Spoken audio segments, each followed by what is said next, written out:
right. Good morning. How's everybody doing today?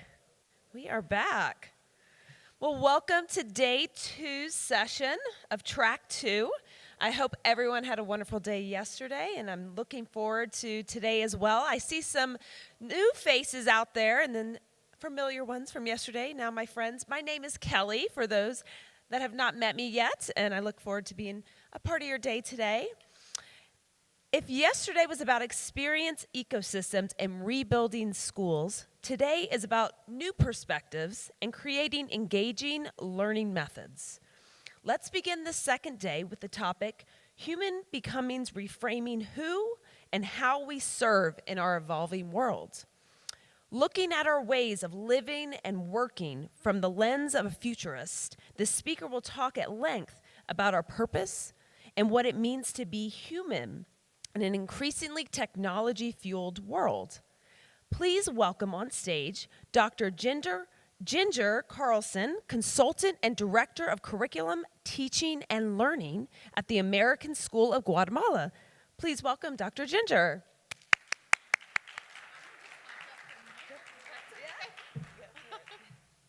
Good morning, everyone. Wow. So great to see everybody. Let me just grab a few things. So I think I just advanced with this, right? All right. I think that we will begin here in this physical space, which is pretty incredible. How incredible and wonderful to be able to be back on real stages. I don't know about all of you, but being in real company without a screen dividing us is especially wonderful and incredible for me. And being at a microphone again, which has been a long time actually without having a screen dividing us, and being on the same ground together.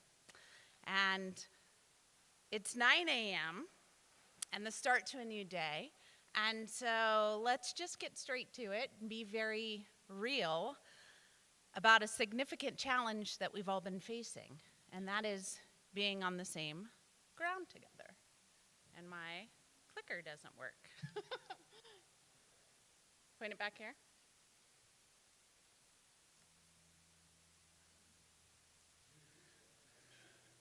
And that's okay. All right. So being on the same ground together is one of our greatest challenges in the world right now. And what I mean by that is that it goes beyond our physical space and physical presence, which has, of course, been a significant challenge. But being on the same ground also means that we understand each other, that we are here on the precipice of what people are framing as change together. And if that next evolution in how we serve in education is going to be one that yields a positive outcome, then we need the things that bring us together, that build these kind of golden bridges that support unique ideas and have impact in the world as it evolves. And the only way that we can do that is through having some sort of common language and understanding. And when we have that, then we can have a ripple of positive impact. We can go from this to this, and we can go from this to this, and we can go from this to this, and even this. And so we know that this challenge of being on the same ground together is not an easy one, but it certainly is the right one. So to get us started today, we are going to talk about the concept of reframing. And I was just talking with one leadership team, a large team that I work with, leading a community of several thousand. And they were saying that everyone in the community just has a different understanding of what this concept means. And the concept they were talking about, in this case, they were talking about this word. And they were saying, we just don't all agree what it means. And those different definitions and how everybody was coming to the table in different ways was causing a lot of strife in their community.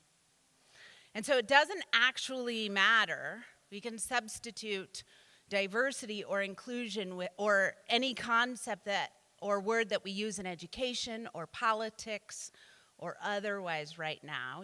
We could be talking about student-centeredness and what that means, or we could be talking about what it means to be a global citizen, or what deep learning looks like or needs to happen for that to occur, or good teaching, or what it means to have a good education.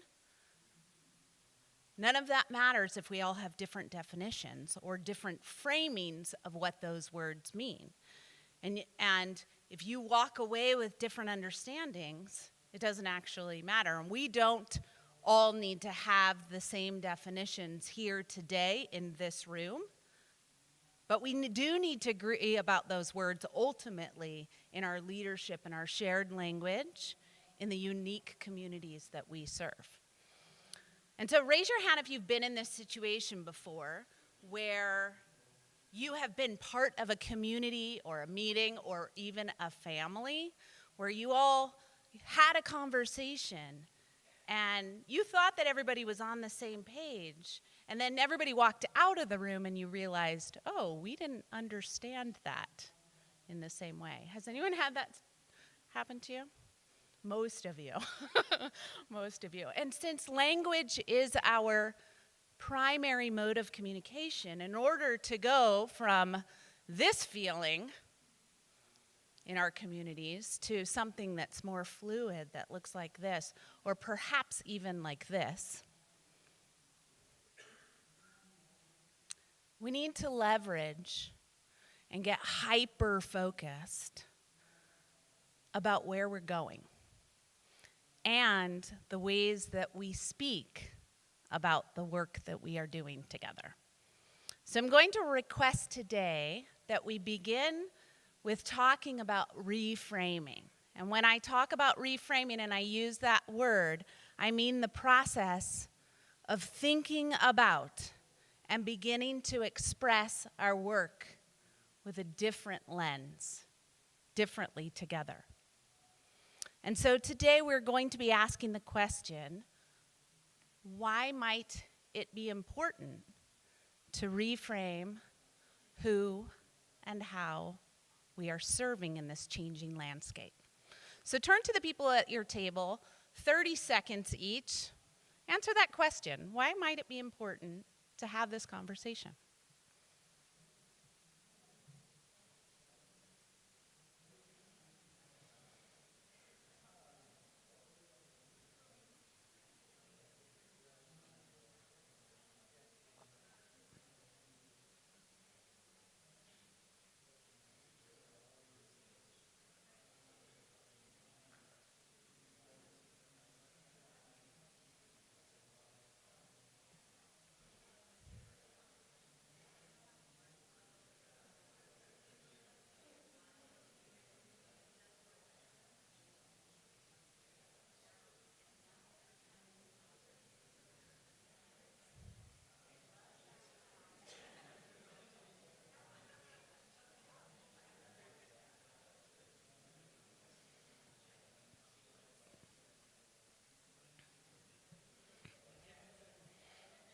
All right, and I'm going to pull you back together now. So what did you come up with?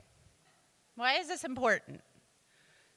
Many times, people will talk about reframing as important for growth. Perhaps it is through perspective taking or to build empathy, to begin to approach things differently. Because we all have very different understandings of the world, and we all come at it from a different place, different experiences, and we are all at a different point in our experience of our world. And as leaders in education, we need to have common language to be on the same ground, and if we are going to advance in a way that truly supports the humans we serve, and if we're going to support the humans we serve in the ways they need us to, then we are supporting not just the change, but the evolution of education. And so our journey here today is to reframe not just who, but also how we are serving. And so there are some opportunities that exist in this conversation and in having this conversation together. We have an opportunity to reevaluate where we have been and where we're going. We can redefine with more clarity so that we can truly grow and advance in positive ways. We can listen and learn. And this is where empathy is born. Where empathy exists, we are in a better place to empower and be empowered. And so this is our compass. And I posit today, in the next 20 minutes, that our successes in the changing landscape of education comes down to how we frame it and how we frame the opportunities that we have together. So, unfortunately, we have trained people to grow in a system that people say is broken. And I think that is actually a misframing of our system, to say that education is broken. It still does work in some ways. It just doesn't do it in the most empowering and impactful ways. And so it might not be broken, but it is uniquely primed for its next iteration. And we know it is time to evolve. And so an important marker telling us that it is ready to evolve is that each year we lose students and teachers at alarming rates. And now communities are, of course, finding themselves in strife and divided from one another more than any time before us. Even though we've always known strife, it's like never before. So I'd like to share a few statistics with you. According to the U.S. Bureau of Labor Statistics, as we began January of 2020, there were 10.6 million teachers working in education. Today, there are just 10 million, which is a net loss of 600,000 educators in just 2 years.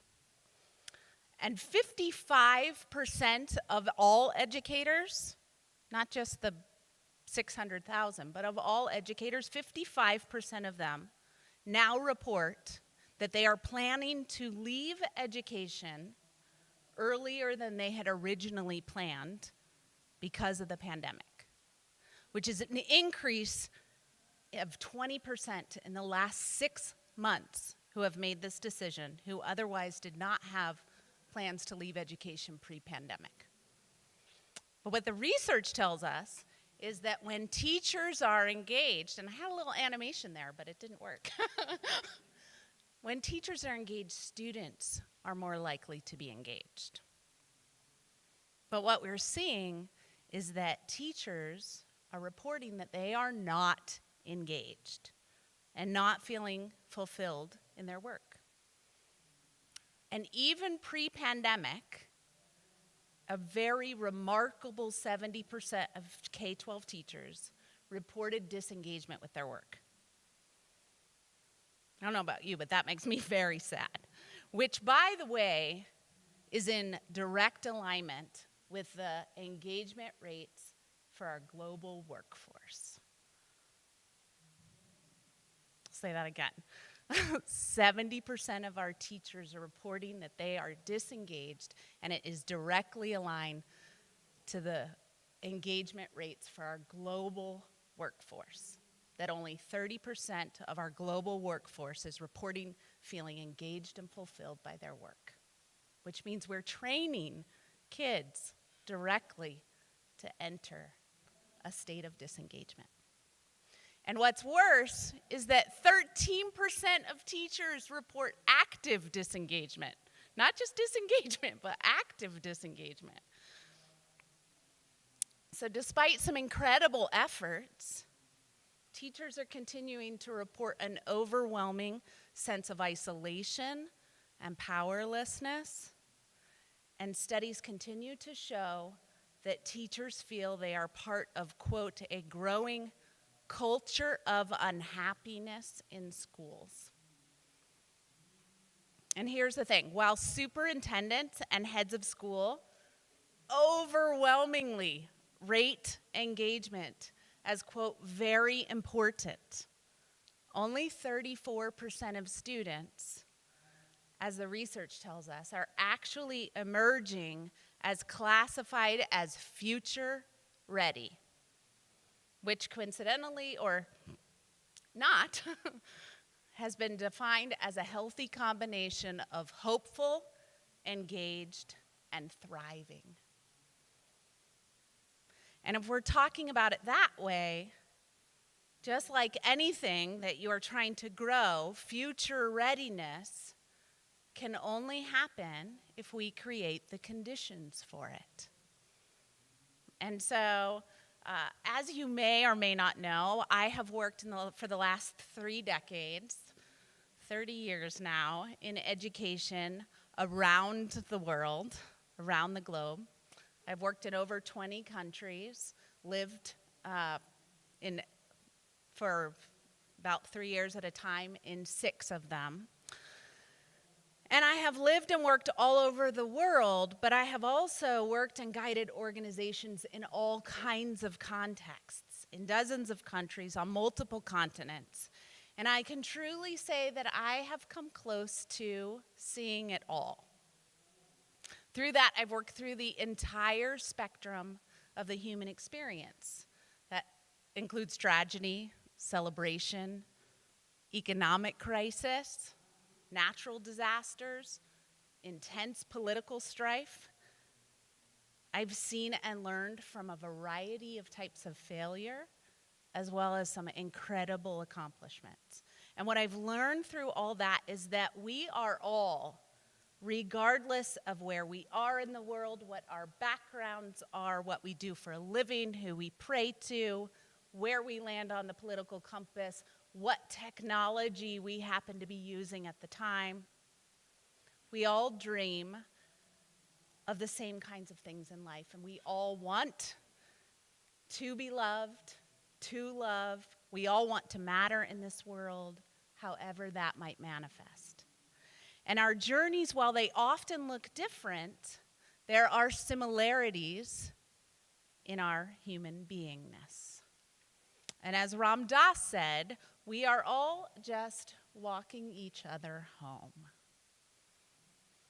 And in all my travels and work around the world, what I don't often get to talk about, and I was really excited that this was happening here, is that I am a native Nevadan. I was born and raised in a small ranching town about 8 hours north of here in northern Nevada. And so for me, this conference being here with you is a little bit like coming home. And so while I grew up in and around casinos just like this, I'm very comfortable in them, I was also raised with the stories of this land, and which were often rooted in times of change and growth, discovering and journeys of seeking. And those stories, the history of the areas, included being touched by a man named Samuel Clemens. You might have heard of him. A man who came to Nevada, much like many did of his time, as an entrepreneur seeking some fortune, looking for gold and silver. And you may know him better by his nom de plume, his pen name, Mark Twain. He is, of course, best known as an American novelist and author of The Adventures of Huckleberry Finn, among other things, which, of course, did not take place in Nevada. But what is lesser known is that Mark Twain actually spent his early writing life in a small town in northern Nevada, just down the road from where I grew up.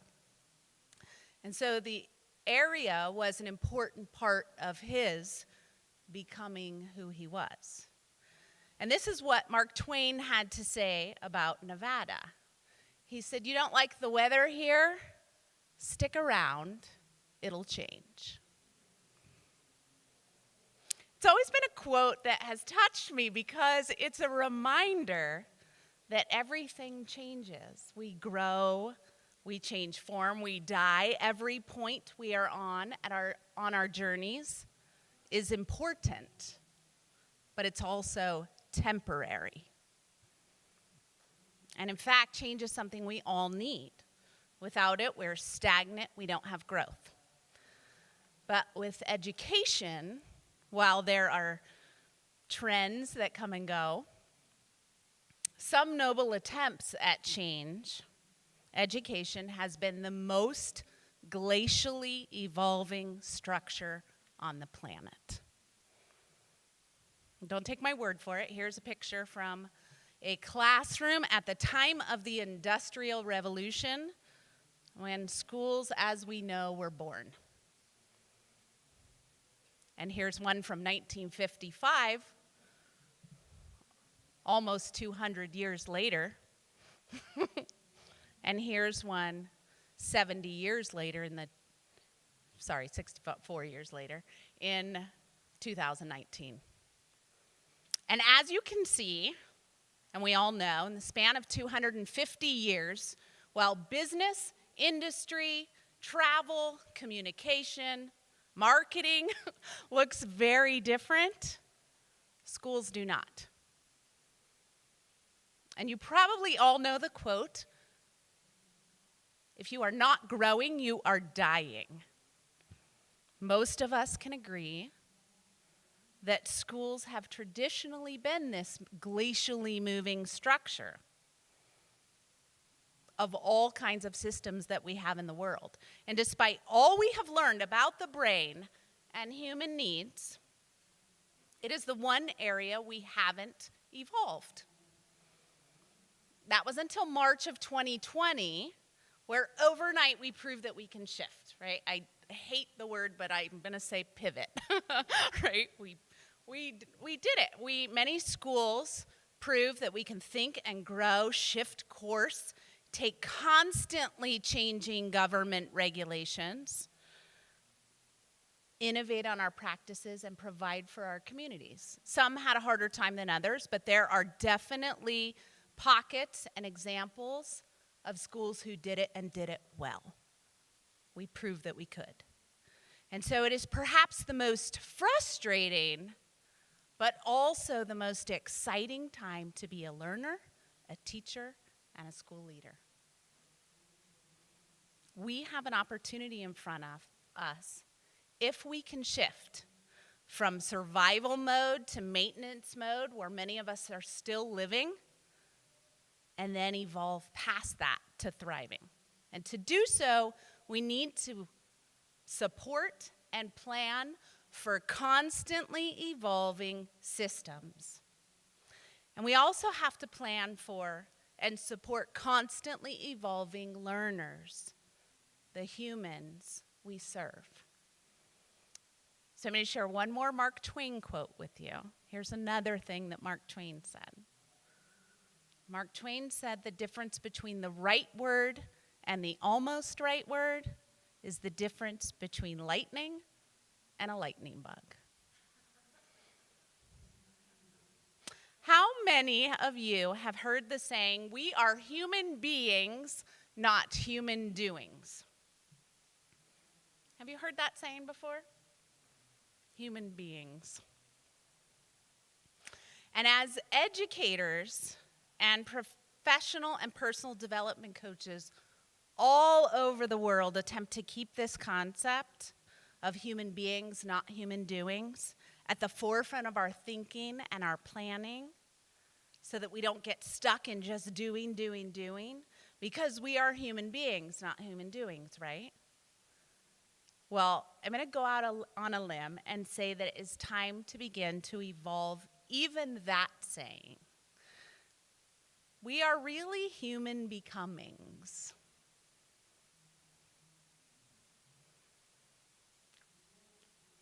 I believe that it is time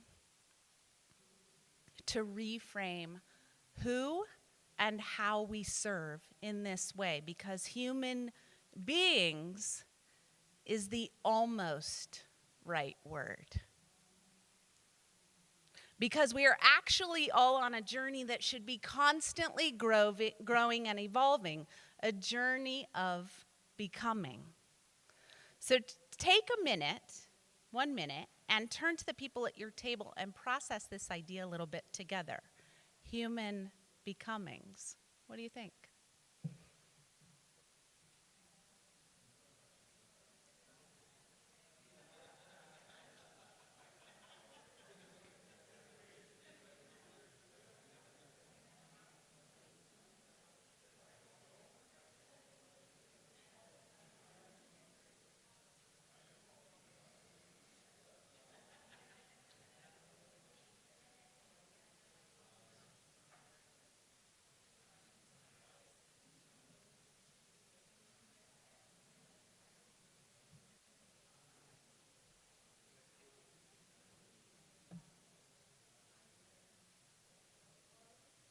So personally, I think there is a lot of power and possibility in the idea that we are all becoming, not just being.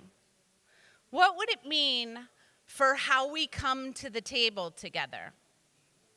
What would it mean for the development of our empathy in our world? And what would it mean for how we begin to attempt next steps in our families and our communities and our schools? Going from framing our stagnant being to alive and evolving communities of human becomings. And if we're evolving how we are framing who we are serving, meaning we are more and more clear about the needs of the people, the learners, who we are planning with and for,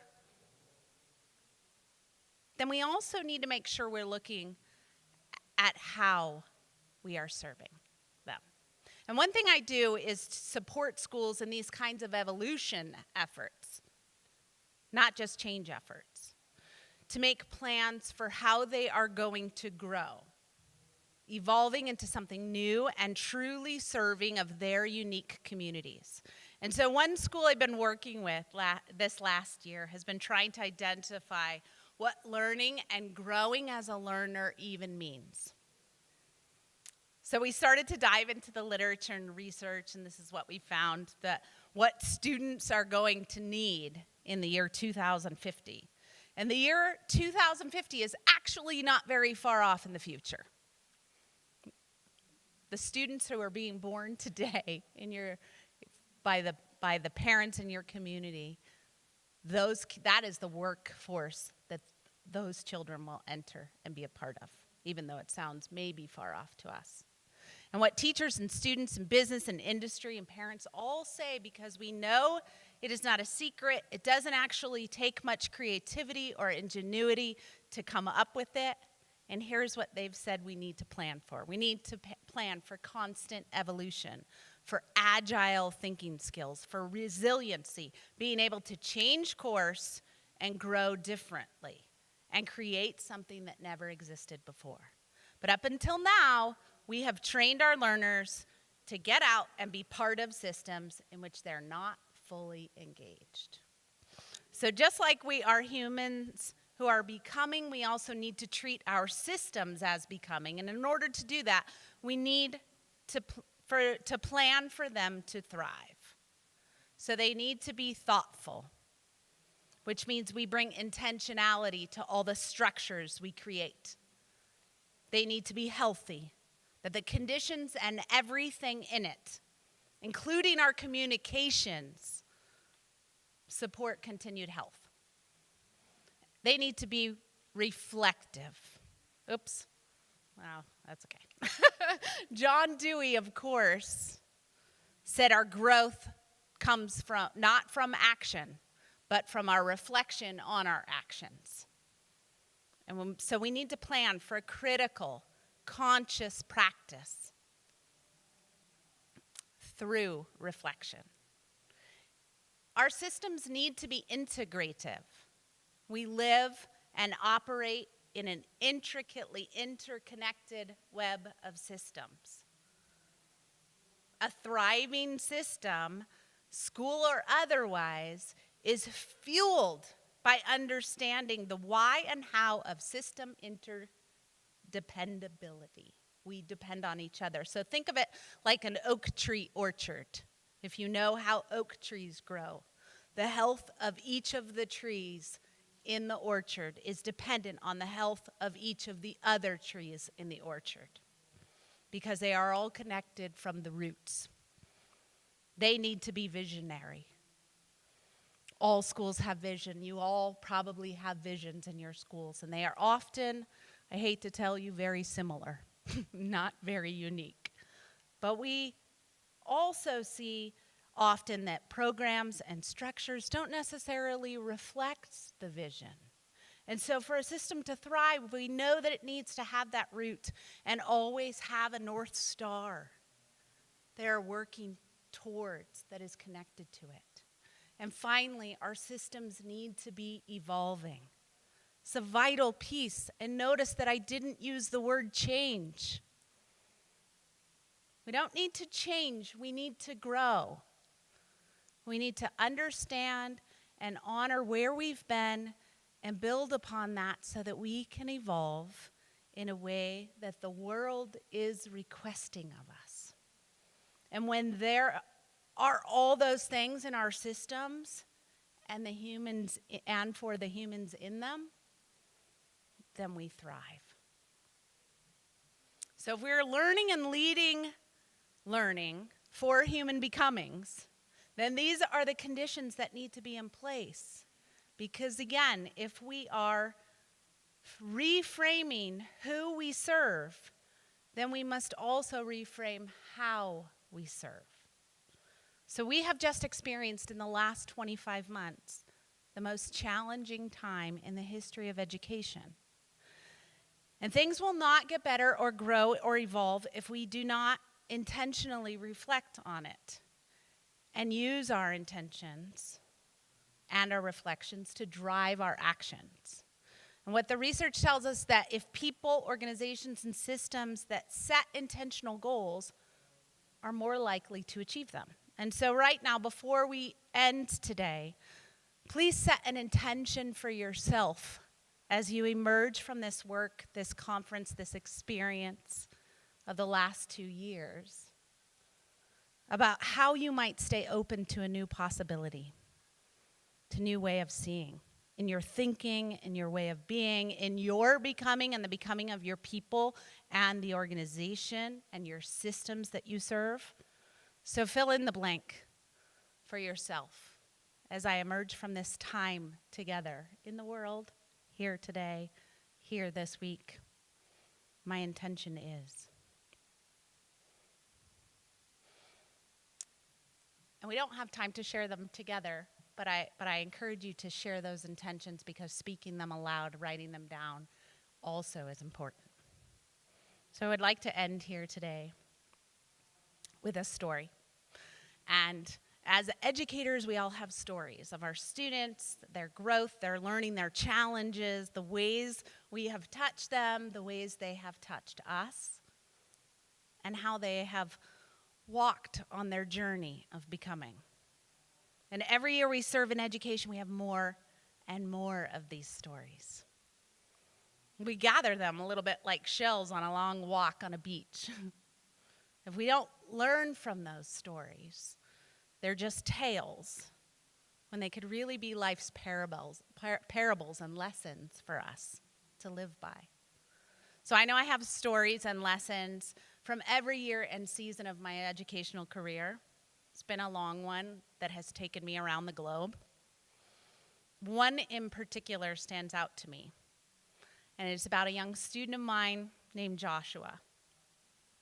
Joshua's mom actually gave me the earrings I'm wearing today. It was 20 years ago. Joshua was from an abusive home, and he was constantly in danger. And of course, without safety in the home, as we all know, learning and truly becoming is near impossible. So Joshua eventually went to live with a foster family, multiple foster families, and then he was with one foster family who eventually became his forever family. And one day, Joshua was walking with his mom, his then adopted mom, who would become his forever mom, not too long after this. And he was holding her hand. He was 7 years old at the time. And she told me they were walking through a corridor. And it was raining out, and the rain was tapping on the covering of the walkway that they were walking through. And Joshua said, "Mama, do you hear it?" She said, "Hear what, honey?" He said, "My heart, it's talking to me." She said, "What is it saying?"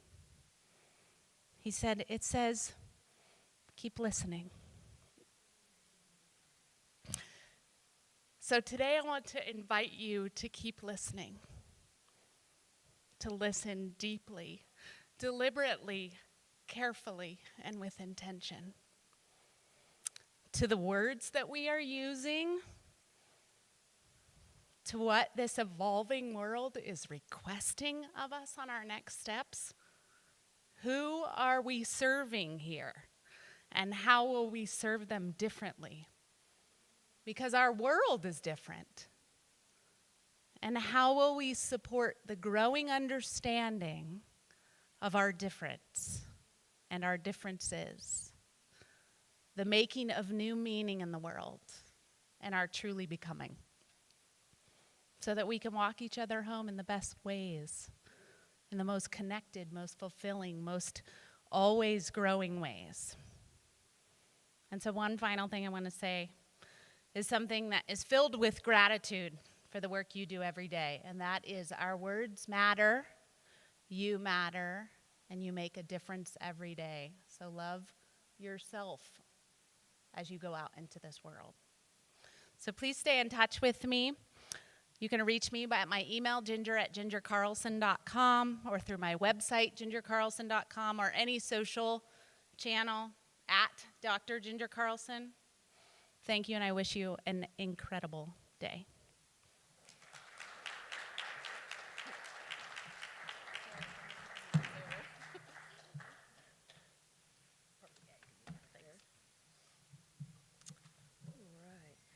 Oh, thank you, Dr. Carlson, for giving us such remarkable insight to this crucial topic. That was great.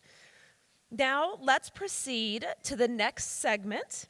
It is a speaker session on the subject, Engaging Educational Pedigree and Curriculum. If we are to serve our students well, our teaching and assessment strategies need to change too.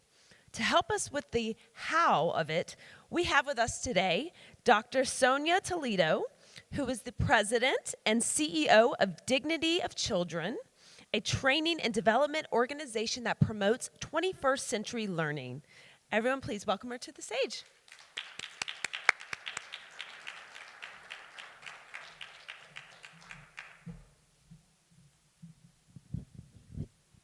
Hello, thank you for that. I am here to share with you an experience that we've had in New York City and beyond with this educational experience that we designed called Ideas Empowered by Youth. Wait, I need that clicker. You just press the big green? There you go. Okay, so I'm going to first give you a disclaimer. I'm an empath, so that means I may cry. The disclaimer is you may cry too. But I'm going to share with you my story. My story, I'm a twin. She's in education too, but I'm the pretty one. We came, my mom migrated from Dominican Republic with her 5 children and my grandmother to Puerto Rico, met my father, had my sister and I. I'm the baby of the baby because I was born 36 minutes later. Feet first, meaning, yeah, exactly, ouch for my mom, but I landed on my feet. And from there, she migrated to the Bronx, New York, the Boogie Down Bronx, and that's where I live now. And My mom had a very strong educational value in the household, which, here I am. And she's with me too. And with my siblings and my mom and my grandmother, I had an experience where, when I was little, that there was always chaos. There's always stuff happening around, adults walking around and doing things, and I saw a lot of things that I didn't need to see. I witnessed a lot of things I didn't need to see, and experienced things that are still painful to this day. But there was one thing that really stuck with me as a little girl. You see, my sister, the brilliant one, always score very high on her academic scores. And Sonia, that would be me, scored low on her reading and writing, constantly, all through my K-12 experience. I remember going to resource rooms. I remember being pulled out. I remember being put in separate, circles, divided. And I have to say, I struggled, but I didn't struggle academically. I struggled with my self-worth. I struggled with my confidence. I have one experience that was very, we talked about parents and families. My grandmother, coming from Dominican Republic, had a third grade school experience. So she didn't read and write. She had to write an X to sign her name. And one day, I was probably like 7, 8, maybe 9, I'm not really around that time. She was waiting for a letter in the mail. And I just happened to go to the mail and find this letter. And boy, was I so excited. I was like, Mama, here's the letter. Here's the letter that you've been waiting for. Could I read it? And she snatched it out of my hand and said, no, you can't read. Your sister will read it. For the rest of my life, I struggled with knowing, am I smart enough? Am I enough to do anything, really? Because the experience that I had was not just my experience. What I'm experiencing in my career is that it's many of our young people's experience. That because they can't do one academic duty or mark, they feel like they can't do anything. So we are dealing with we're dealing with a situation that we're in crisis emotionally, capacity-wise, because our kids don't believe they can. So I want to share with you our program where we want to really look at how could we transform our environment to, no matter what our children's academic capacity is, they will thrive. So I want to introduce to you these 3 pillars: permission, process, and purpose. And you're going to see the very common thread that has been happening throughout this conference. Yesterday, many like-minded, speakers stood up here and said pretty much what I'm going to say today. Dr. Ginger, thank you for, opening up the door for my talk, because we're saying the same thing. Transformation doesn't happen by us doing the same thing. We got to figure out what is it going to take for us to first give permission to our kids to be curious about the world. In today's world, there is no way that any child, including 3-year-olds, could not see the chaos that's happening in this world. From their household, to when they walk to school, to when they're in the classroom. Perfect example. Where's my teacher? And why do I have to wear this mask? Let's explore their interests and talents and meet them at that level versus looking at their shortcomings.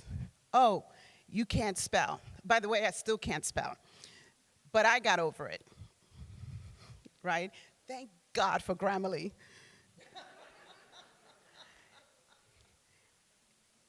And let's explore their ideas. I really believe that our children have ideas now today, as young as kindergarten, that will help us solve these problems in the world. Because the more we listen to them, the more we have the opportunity to say, ding, oh my God, that is brilliant. Let's work on that. Process. Process comes from how are we teaching in the classroom. 80% of the classroom time is teacher-led, meaning if I'm this smart, I'm a little smarter, I got a PhD, right? This is how much the kids are gonna learn. They can't learn more than I do because I'm the one leading. But why don't we flip it? Why don't we have 8%, 80% of the classroom being student-led? So it's no more up to what I know. Actually, it opens it up to be infinite learning possibility. When the teacher learns and is curious and explores alongside of our students, we get to discover things that we didn't even know and learn together and have this opportunity of endless evolvement and thriving. Purpose. As we've heard with many, it's not about your purpose, it's about their purpose. Why don't we explore the world's issues, because I bet you our kids, their impact, the way they're coping, we're increasing, and it's not even increasing, we're acknowledging the mental health issue crisis that we have with our young people. We've always had it. But now, because of the pandemic, we got this viewpoint of like, oh my God, our kids are like suicidal, cutting, depressed, isolated. Give those kids an opportunity to be part of the solution. Let them start working on what matters to them. Let them start making a difference through action in their own community. They heal. Through action, we all heal. That's why we're all sitting in this room, because we know that by every time I get up and do something for what I believe in, I get up in the morning to do this, to share this word. I heal. So we need our children to begin healing now, not when they graduate or go to college. They need to start being in the process of being in the world and being part of the world's evolvement. So Ideas Empowered by Youth is designed to create the next generation of social entrepreneurs. And basically what we're saying is, let's have our kids be engaged in academic through the process of developing, creating projects that make a clear impact in their own community. That's a video. Should I? Oh, there it is. So this is a competition that we had with high schoolers. We spent 12 weeks with them and teaching them how to create a pitch deck, a business pitch deck. They explored the United Nations Sustainability Goals, went deeper in a particular area of world issues that they were interested in, and then created a business idea on that mattered to them.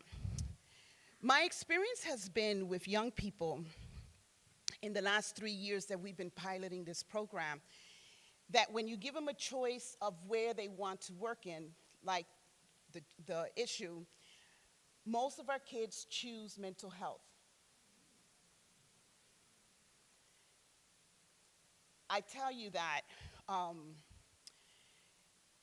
that says a lot, because they want to make a difference with mental health. So this is a short video of the experience we've had with the pitch competition. Oh, could you turn on the video?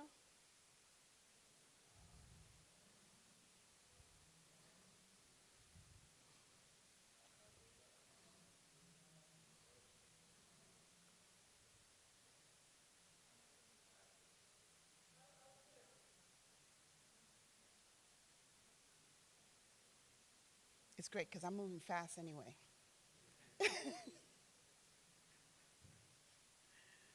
So let me keep talking about this competition. So we had about 20 young high schoolers join the competition, 6 teams, and they pitched to professionals, businessmen and women, as well as just social workers and professionals in the field. Once they pitched, we also had sponsors sponsor the awards. So the first prize was $2,500, second $2,000, third $1,500, and the last 3 got $500 to put back into their company. So now they have this money that they have to create a budget with. How many of you are so good with math? And you'll see it with this video. They created a budget not only with their winnings, but with their family and friends investment and their own money that they put in. They also will continue for the next 6 months, which they're right in the middle of, to be mentored by a professional, a business person, for the next 6 months on continuing to create goals on a quarterly basis to get their business off the ground.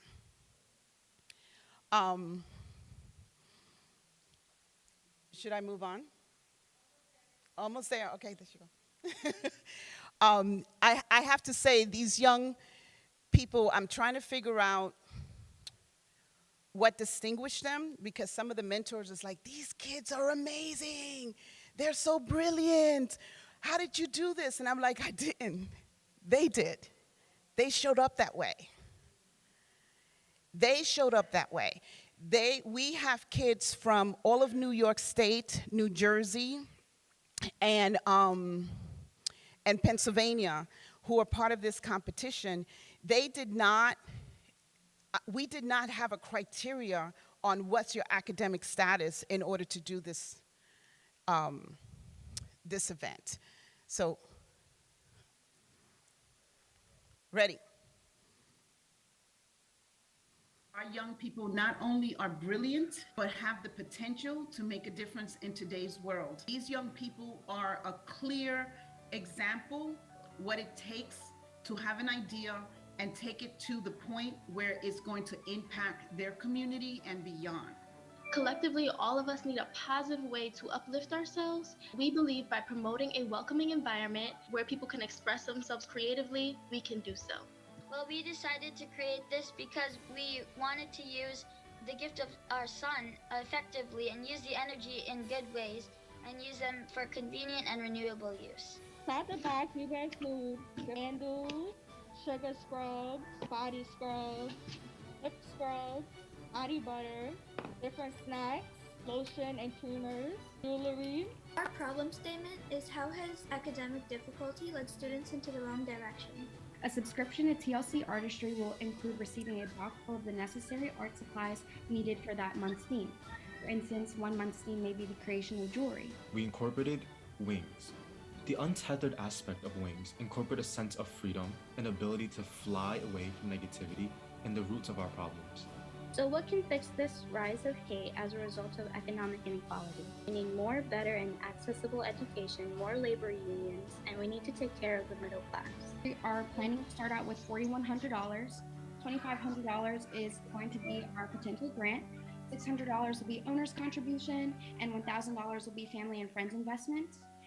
The suicide rate of Black males ages 15 to 24 years old rose by 47% between 2013 and 2019. During an interview with Dr. Freeze, a psychology professor, our survey consists of 50 random students, majority in high school and a few in middle school, and our goal is to gather information and statistics on the need of our audience. The chart illustrates that around 85% of students say that they were stressed out with high expectation and bad grades, and approximately 80% express interest in a website that will assist them. I think this is a wonderful idea, the platform for connecting students with tutors in their own age group. Our next steps will be developing a website to further enhance our goals and to make access to our products easier. The coronavirus pandemic has thrown all of us for a loop. Through isolation, people have been dealing with many mental health issues such as anxiety, depression, and suicidal tendencies. Not only are you encouraging people to do something else with their time than just stream Netflix and create something, but also that there would be a community for them to come to. Created this book backpack to help our community, and not only for kids alone, but for adults and everybody. I came up with this equation: a sustainable economy equals freedom plus incentive plus opportunity plus everything plus profit. I am loving every founder have incorporated social impact into their business model. I love the 5% back to make a difference. When I look at you guys, I see the future. The ideas that you guys have to help heal this world, I know we're in great hands.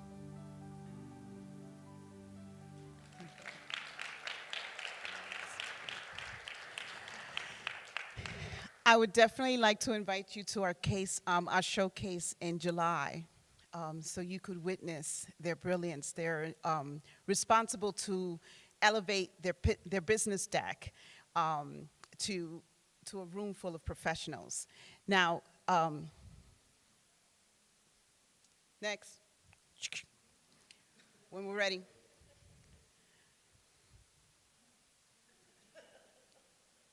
There you go. So this is our signature program. So we're definitely going to have the opportunity to do another round in September. We're going to recruit kids from all in the East Coast, and we would love to duplicate this on the West Coast as well. Learning outcomes, job readiness skills.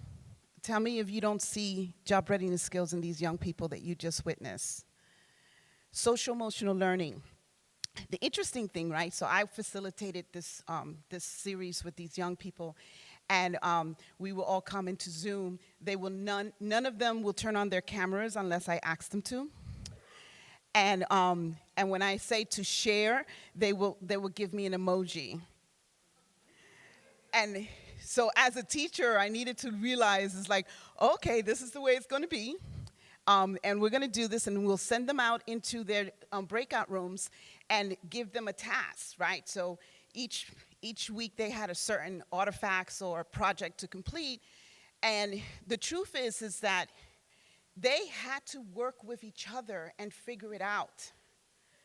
They had to figure out what social emotional skills look like, because they had to problem solve. And yeah, they came back and they were like, Jessica didn't show up again today. I was like, give her a call, see what's going on. And they'll come back and they're like, oh, she was running late, she's here, right? Not much, it didn't take me much to facilitate this, because we want to put social emotional learning in a box in our education systems. It's not a separate course. Social emotional learning is part of us living and relating to people and understanding what we want for ourselves, so we could be clear on who are the people that we want around us, right? So why don't we start when they're young? presentation skills, as you saw, advisory and validation from real-world professionals and entrepreneurs. Now, I really thought about this in this process because when young people, or even myself, I thank you all that gave me acknowledgement for yesterday's panel, I felt so good. And it validated me to be here today in a good space. Like, I need that. How many times have I done this? It doesn't matter how many times I do it, I need validation. But I need validation from an expert. I need validation from a professional. That's the classroom. The world is the classroom. My goal is to bring the classroom, the world, to our young people. And then career pathway, each component has an opportunity for them to explore their careers. Some young people is like, well, I'm going to college. Do I have to study mental health? I'm like, no. You can study whatever you want, but mental health is something that matters to you. You could do it in so many different ways. You could keep working on your business. You could volunteer. You could write a book and still make an impact with mental health. Our young people need to know that career pathways is not doctor, nurse, teacher, fireman, the basic, right? And then decide when they get to college, right? Why don't we have them start figuring it out way before college? Kindergarten. And civic engagement, allowing our young people to actually be on the grounds, foot on the ground, and start serving our community, which they know how to. We have a partnership with Ladderworks Publishing. They design books of world issues, and they actually created in an animated way where they tell the story of a real-life hero in a way that young people as kindergarten and third graders could understand. From the books we take and we did a curriculum where young people's outcome are understanding world issues, service, empathy, and collaboration. So even as young as kindergarten, we could start having conversations with our young people on what they see. Trickle Trouble is about the pandemic, the flood, and then a tornado. So this is a real way to begin having these conversations with our kids. And then we created other curriculums. I started with entrepreneurship, and what I realized is that if we start having topics that our young kids, our young people could start exploring because they're interested in now, that doesn't mean that that's what they're going to do for the rest of their lives. But what it does mean is that they're going to learn how to explore. They're going to learn how to experiment, to deep dive and understand a topic. They're going to learn how to research. They're going to learn those entrepreneurship characteristics that we all know, tenacity. They're going to learn how to stay committed. They're going to learn how to build relationships. So we have these topics here that are focused on health and wellness, creating peer ambassadors, peer-to-peer education, entrepreneurship, which I spoke about, health and wellness. Health and wellness is like, you know, I didn't learn to like yesterday. It's like I'm finally figuring out like this financial thing going on, you know? It's like I was just talking to you, right? Guess what? I'm going to move to New Jersey. I'm buying a house. After spending years of spending thousands and thousands of dollars in rental, right? I didn't have certain specific skills and mindset to have a prosperity mindset. We could start teaching our kids prosperity from the moment they are in school. What is prosperity? Having a good lifestyle. How do you have that lifestyle? You have habits. you have practices in your life in order to get there. And they also do a service project.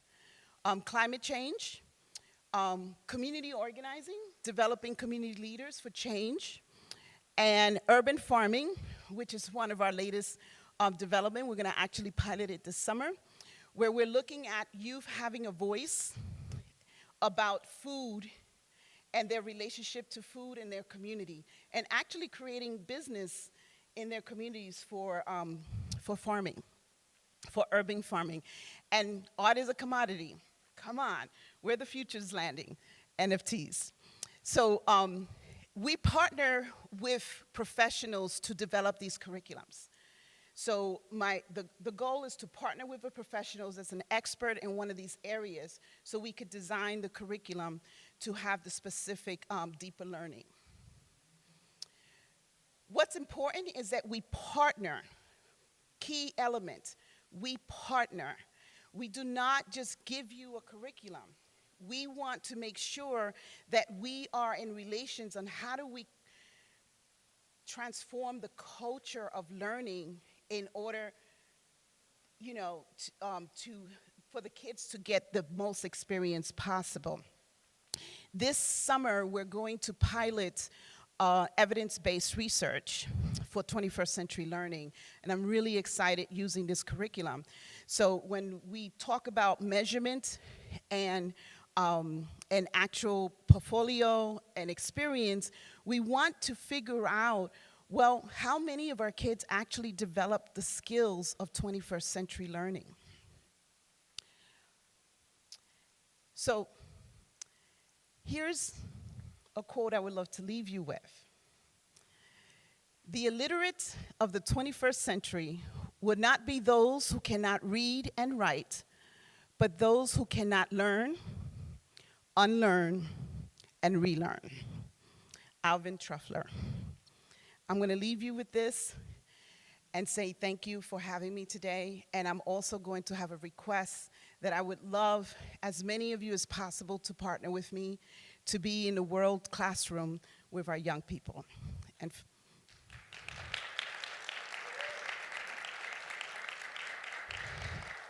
I have 1 minute for questions.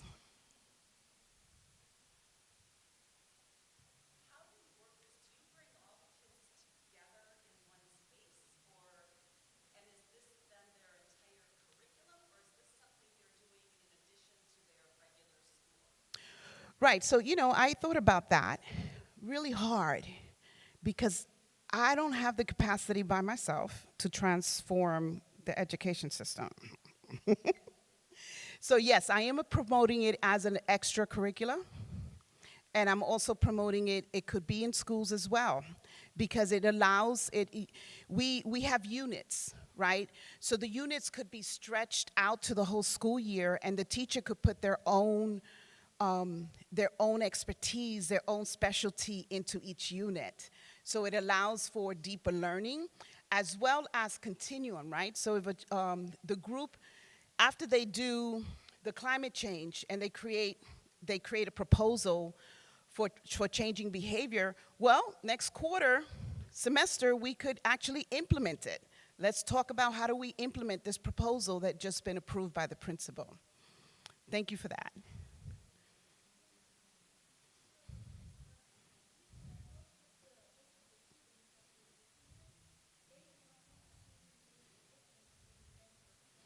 Mm-hmm. Well, I don't have any data. The only data I have is the results, right? So we gave them a choice, and in 2020 with the pandemic, we had to do everything online. So we served over 2,000 kids for the summer youth employment program in New York, and out of 2,000, more than 100 chose mental health. That's the only data I have. They chose mental health to make a difference. Yes.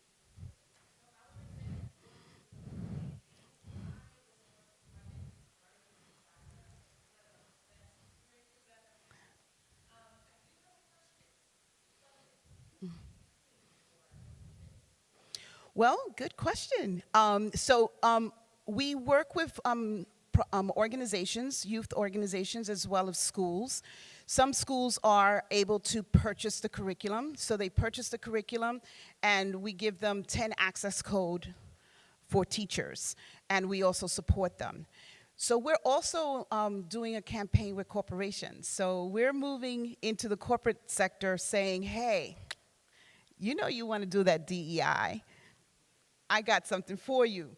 We want you to have your staff volunteer with us, and there's also opportunity for sponsorship. So if they could sponsor 100 kids, then we could take it into the inner city kids, inner city or underserved communities.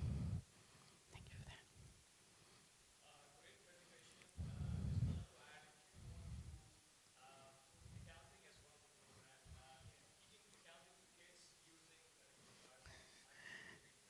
See, I got a partner already.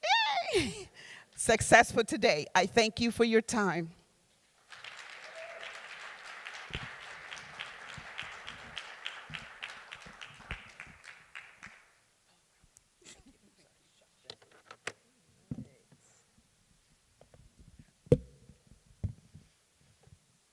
Okay, well, thank you so much, Dr. Toledo.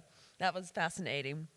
All right, well, with this, it is time to recognize and celebrate the extraordinary contributions of the great minds in the education industry. To present the awards, we have with us Jody Ruttenberg, who is the Vice President of E-commerce at Birmingham Bargains. Please welcome Jody.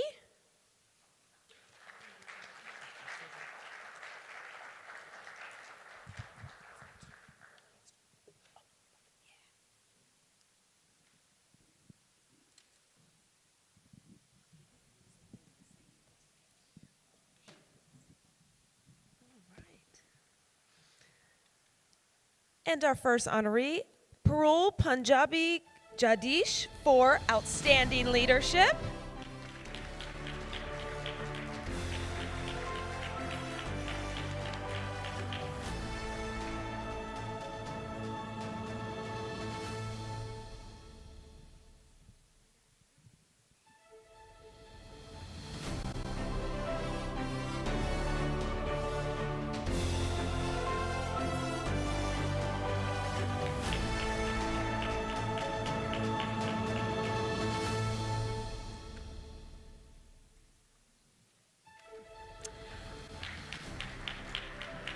And next, we have Dr. Melissa Sedin for outstanding leadership.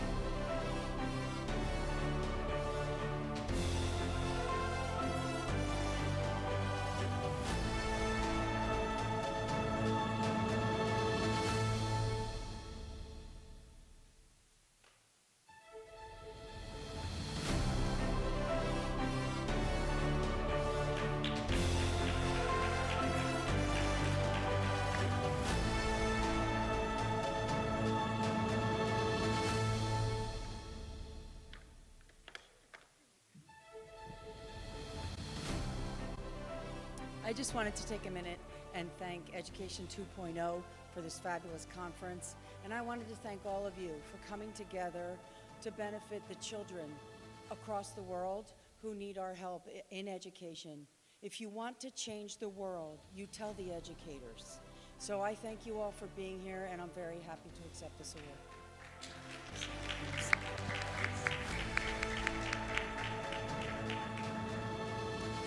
And next, we have Dr. Sonia Toledo for outstanding leadership.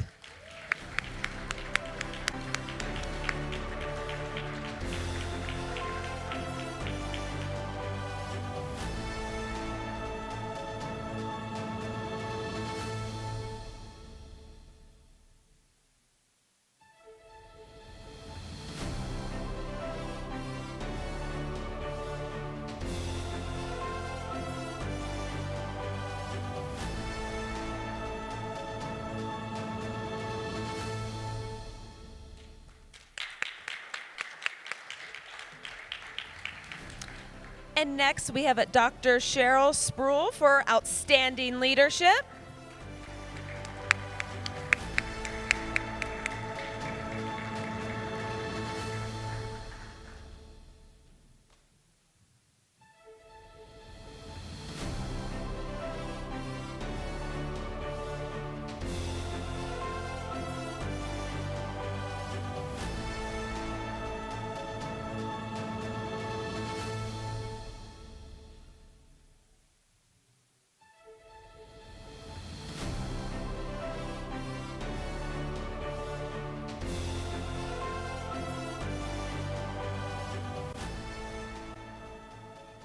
I'm honored by this prestigious award. Thank you, Education 2.0. I'm honored.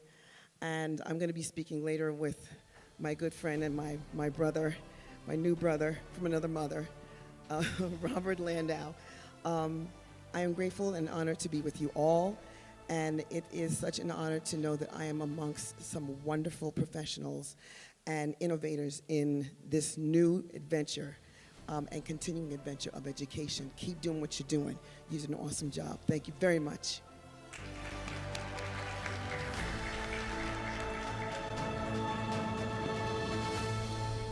And next we have Dr. Ginger Carlson for outstanding leadership.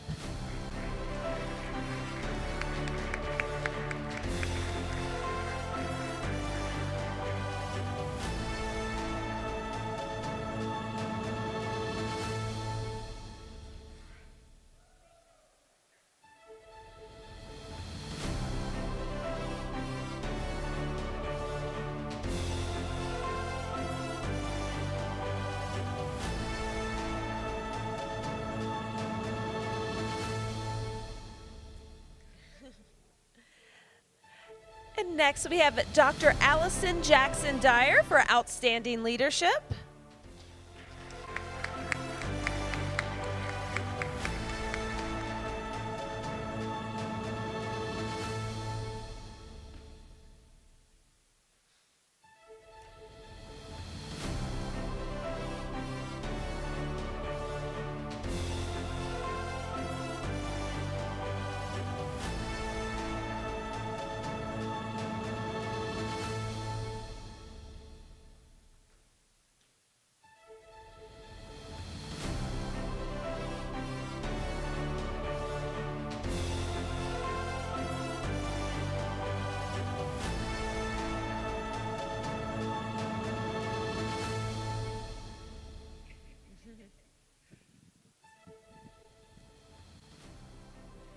So it's really an honor, as others have said, to be among y'all today.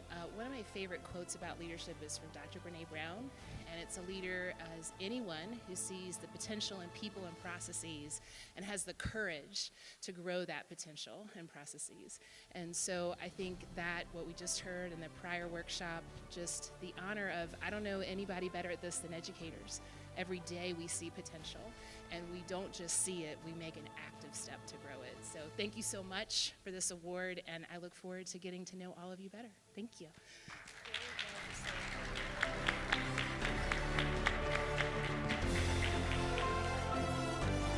And next we have Adrienne Mims for outstanding leadership.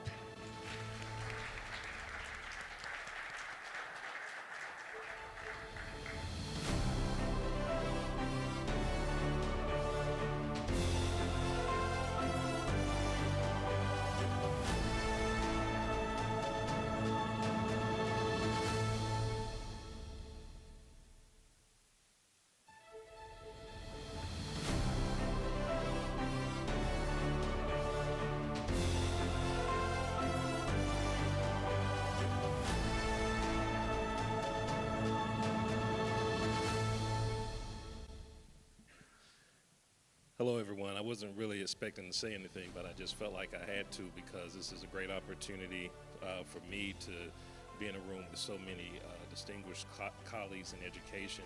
And as a first-time generation student who went through college, education opened so many doors for me. So just want to share with you my favorite quote from James Baldwin, because it's all about educational leadership.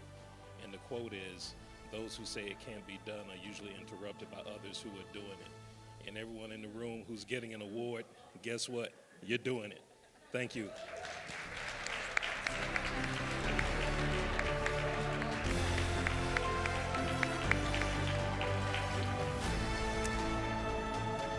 And next, we have Parker Lynch for outstanding leadership.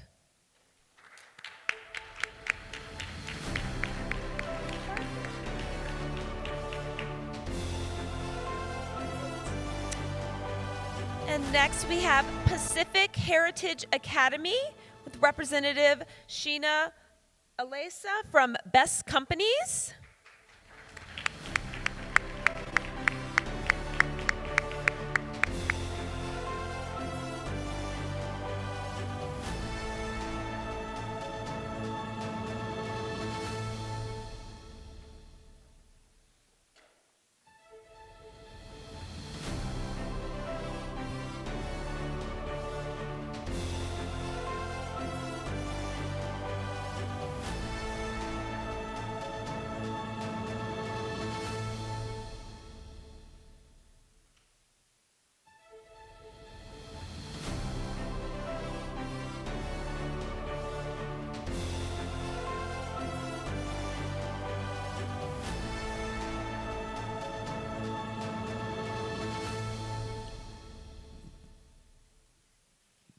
I appreciate this. Thank you, Education 2.0. I just want to share a little motto from our school, and it's to honor the past to better see our future, but what we do with the now is going to make all the difference. So thank you again. We appreciate this, and let's go and do some good work and feel good about where we're taking education. Mahalo.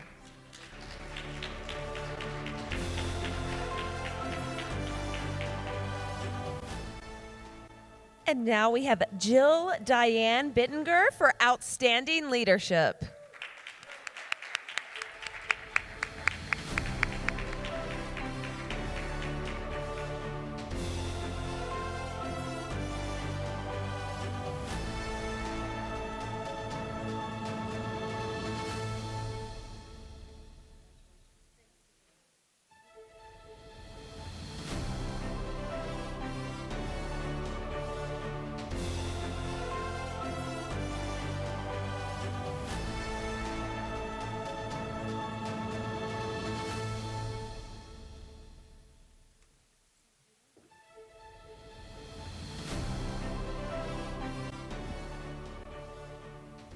I just want to validate the fact that it takes a lot of courage to emerge as an entrepreneur, and I have loved getting to hear the stories and to see the colleagues that are doing it and those who are encouraging the youth.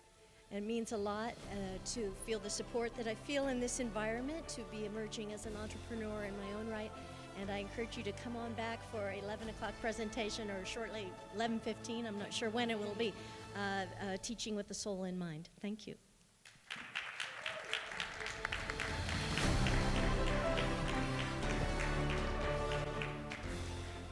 And next we have Sheena Alesa for outstanding leadership.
I just want to say, I want to do world peace. Quoting Sandra Bullock. Thank you.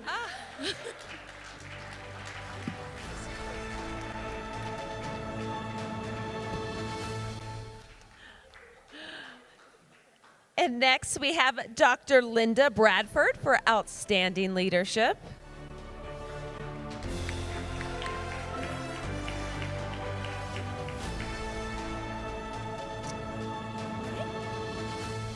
And now, Dr. Natasha Halfkinney for Outstanding Leadership.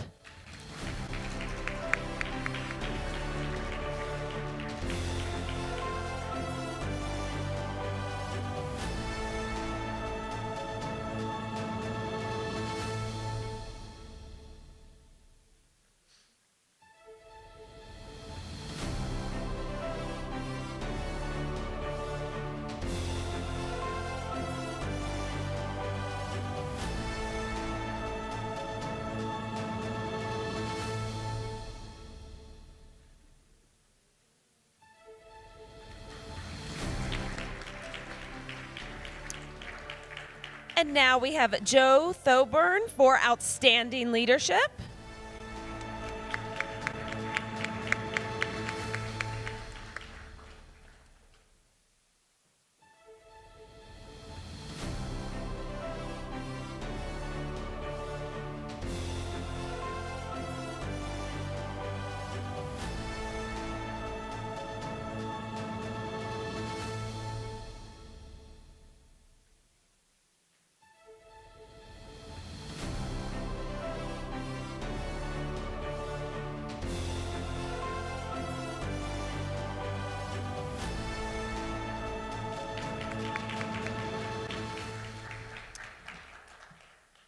And now, Dr. Kalila Johnson for Outstanding Leadership.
Truly honored. I'm honored to be upon a room full of disruptors.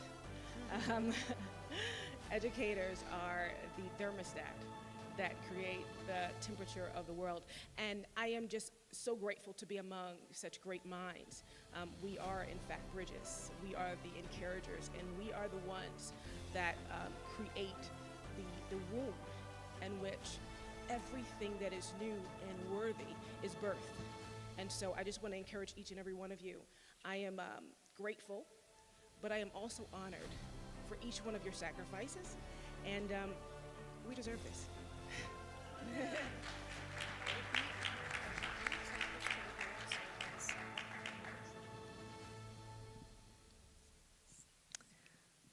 All right, and last but not least, Jared Gil Ruiz for Outstanding Leadership.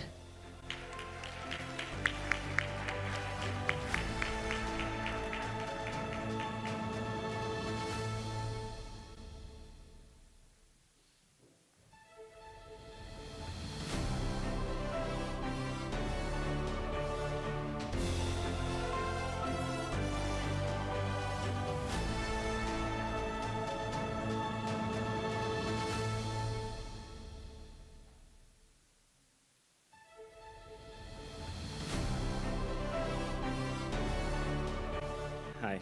I just want to say that this prize is not just for me, it's for my team, because leadership is about trusting your people, and this is what I have done. So thank you for everything.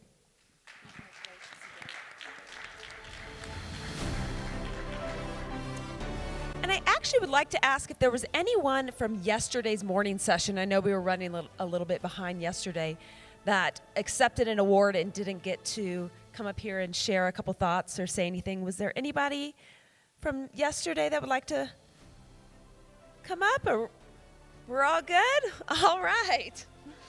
Okay. Well, on behalf of the Education 2.0 conference team, I extend my congratulations to all honorees. We wish you all the best for your future and hope that you continue to raise the bar of excellence in your field. Let's take a break for a bit and disperse for some refreshments. We will begin with the next session in 30 minutes. So do keep using the hashtag education2conf. That's the number 2, CONF. And we will convene in 30 minutes, so that will be about 11:15. So thank you very much, and we'll see you in just a bit.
Okay.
G.I. Jane.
All right. Well, welcome back. Hope everybody got a little treat, some coffee and tea over there. Well, we are going to move on to our next segment, holistic education that engages the mind, body, and spirit of students cultivates curiosity and plays a powerful role in enhancing their psychological, social, and emotional growth. It is a key to making tomorrow's leaders more empathetic and helping them cultivate inner peace.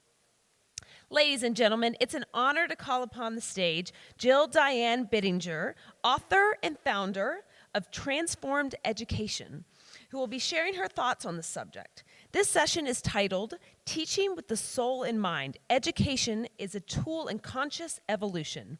The stage is yours, Jill.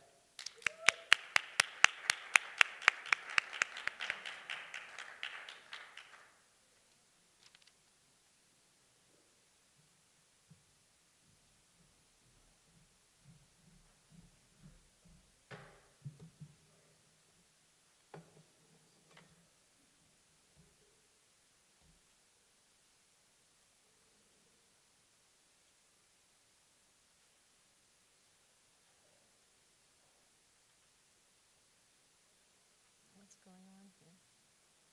Oh, I get it. One moment. Let me get this up.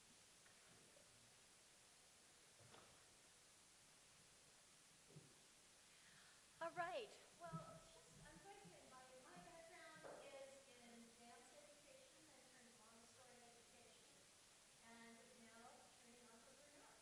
So just to get in our bodies a little bit, I'd like to invite everyone to just take a moment, just stand up, and just take in 3 good deep breaths. And just start to feel yourself fully present, fully connected here in your body. Feel your feet grounded into the earth. Just shake out a little bit. Let out a sound. And shake it out. Thank you. And then we're going to just let your body move a bit. And bring it on up. Shake it out. And then if you want, you can drop it over and feel connected to the earth. And coming up, up, up, up into your heart, putting your hands at your heart. And I want to real quickly just share the movement that we'll be doing as part of the presentation. We bring our hands to our heart, elbows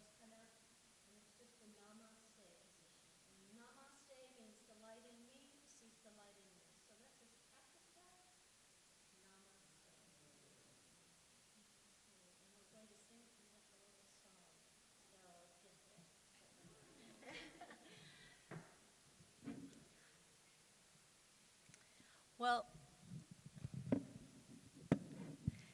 now, do I have both of these on? Do I need to turn this off so I don't? Okay, there we go. I'll keep it here just in case I need it. Thank you. I feel happy to have the background of a lineage of missionaries, teachers, anthropologists that I was born into Nigeria, Africa, from a viewpoint of what can we share with one another? How can we mutually benefit? And I'd like to bring that lens to the conversation of education as we really think how we are consciously evolving ourselves.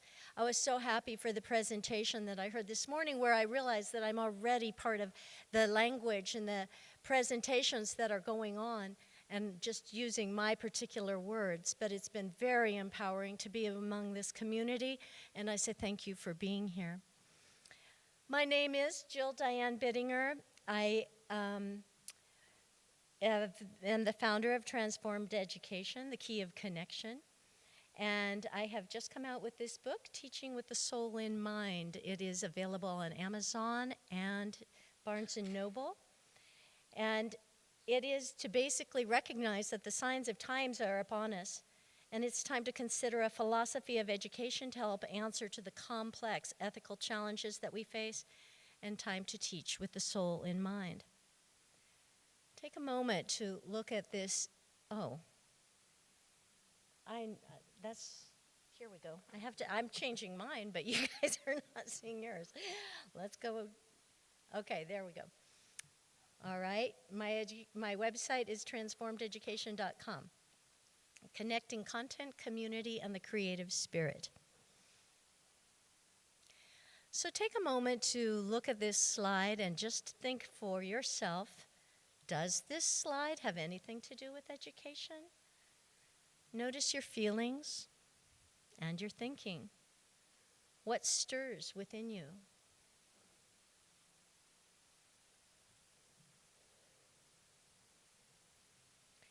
Why are we here?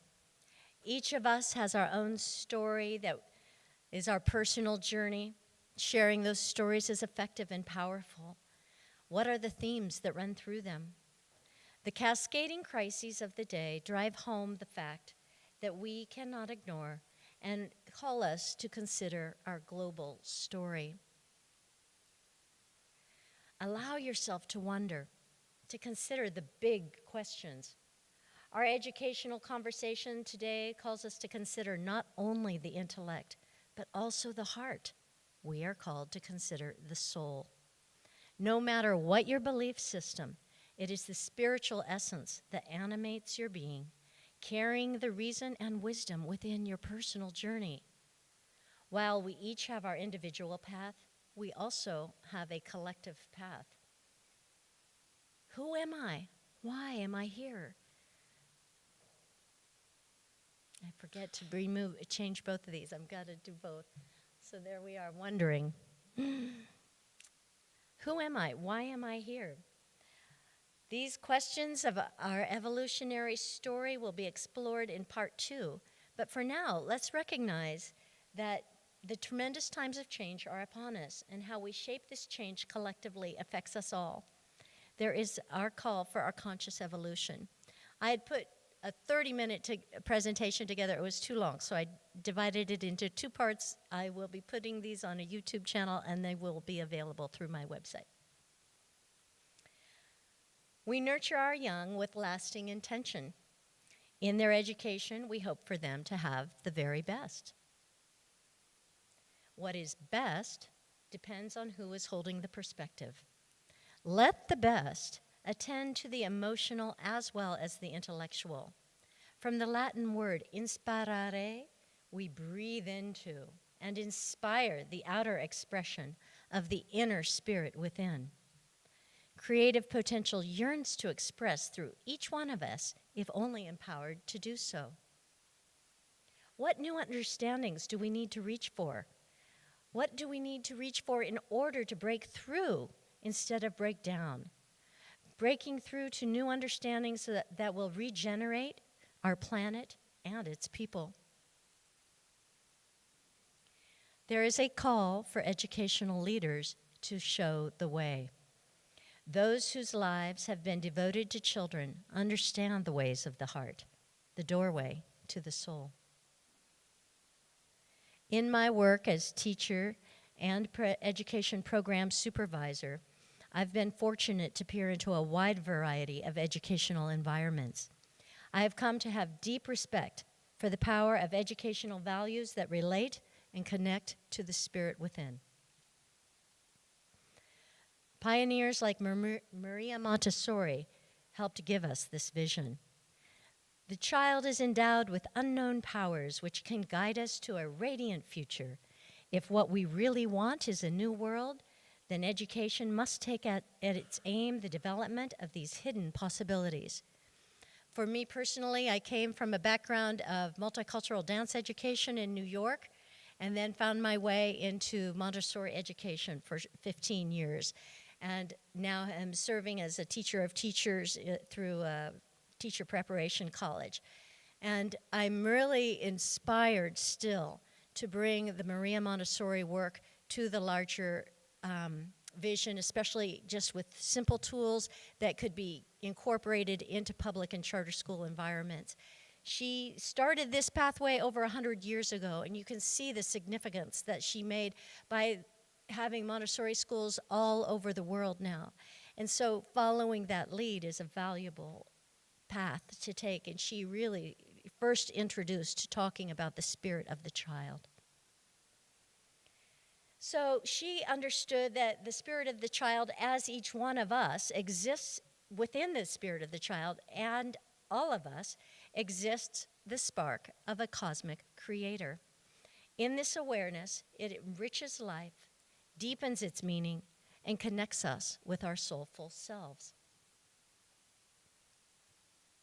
Oh, that was...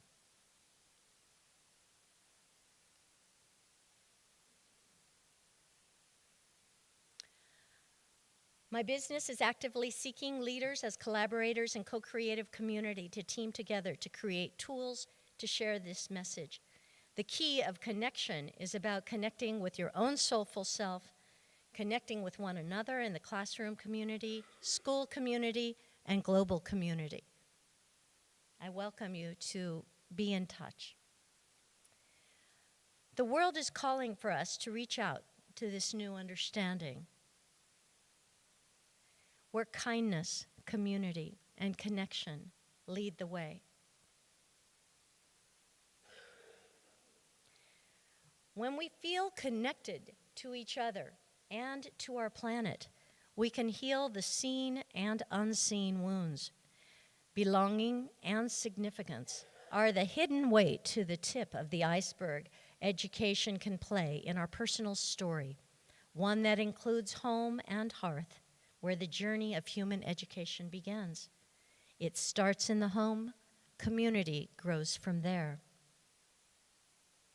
As Thich Nhat Hanh helps us to see, we are here to awaken from the illusion of our separateness. When we open to this view, the doors of possibility open wide. How do we awaken to that understanding? We connect to ourselves, to nature, to each other.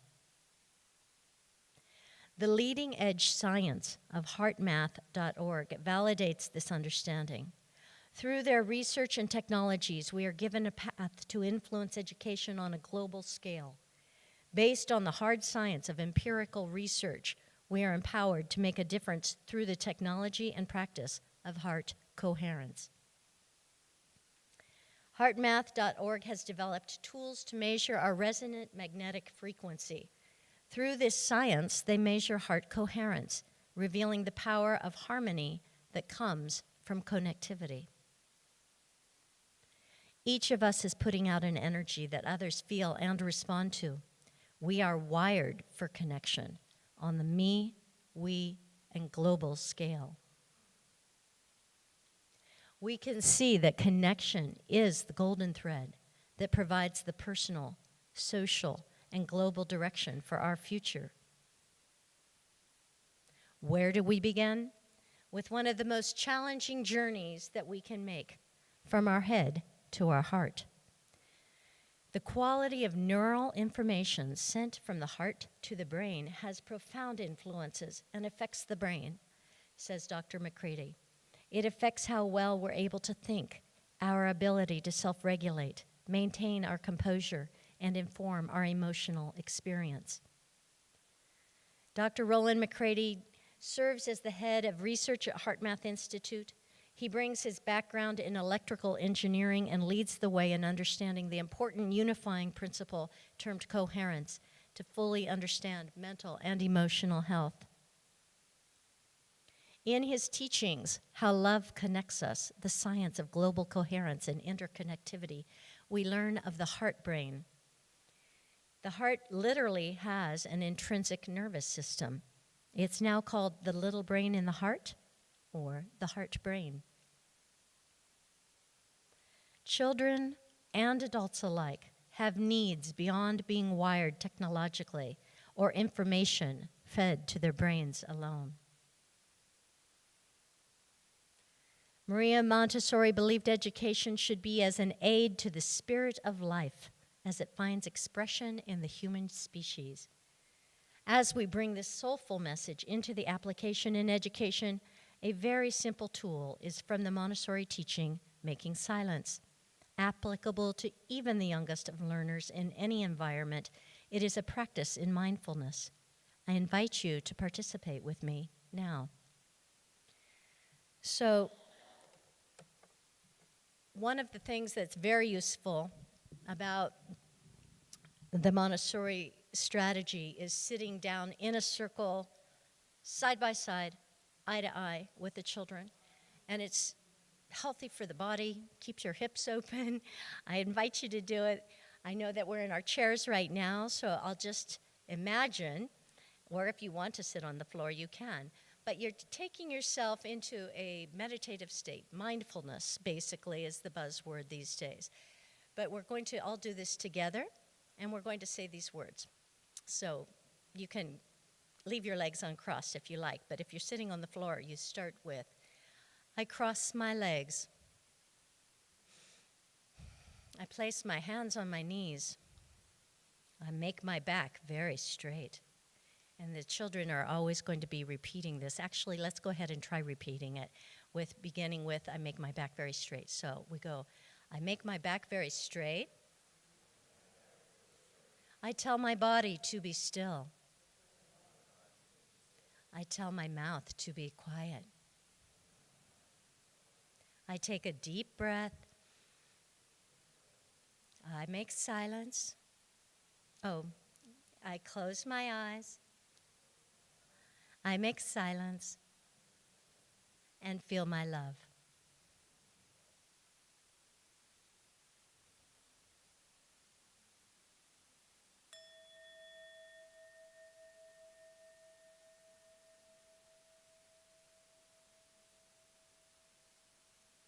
And a beautiful closing song comes like this as we come to the Namaste position.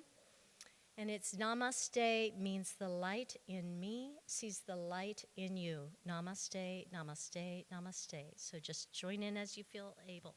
It goes, Namaste. Ready? Namaste means the light in me sees the light in you. Namaste, namaste, namaste.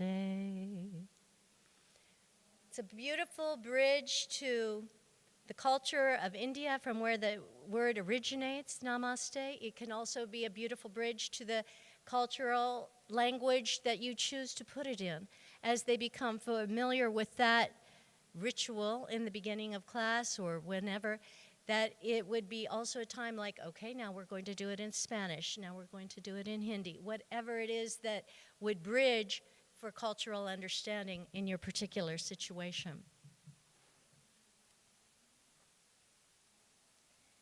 That cultural understanding is one petal of a peace flower with 5 petals from Maria Montessori's teaching and curriculum of the peace flower.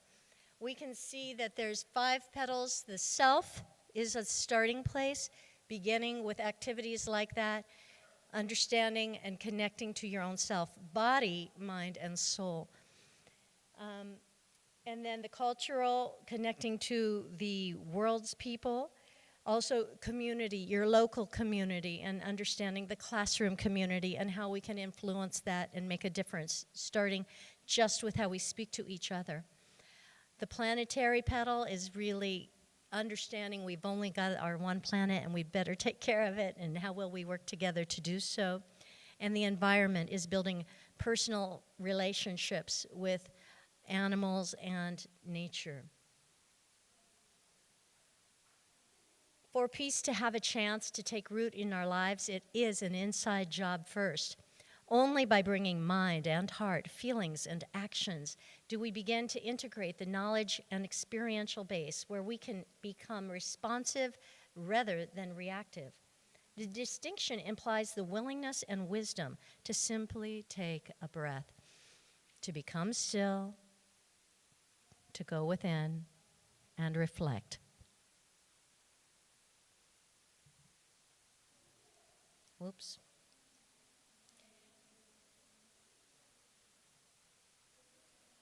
The peace table is a foundational part of any successful classroom, Montessori classroom, and it is a concept that can also fit into public or private educational classrooms. When implemented to its fullest capability, children are empowered to know how to direct themselves to resolve issues that arise between them.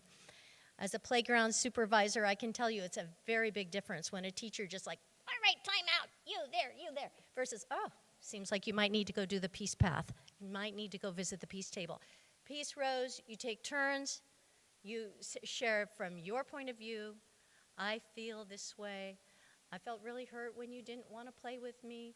And then the other person says, reflective listening. Oh, I hear that you were hurt because I didn't want to play with you. But I really wanted to play with Susie today. Oh, and then the rose comes back. Oh, so you wanted to play with Susie today, but does that mean you're not my friend? Oh, no, you were scared I didn't want to be your friend? I want to still be your friend.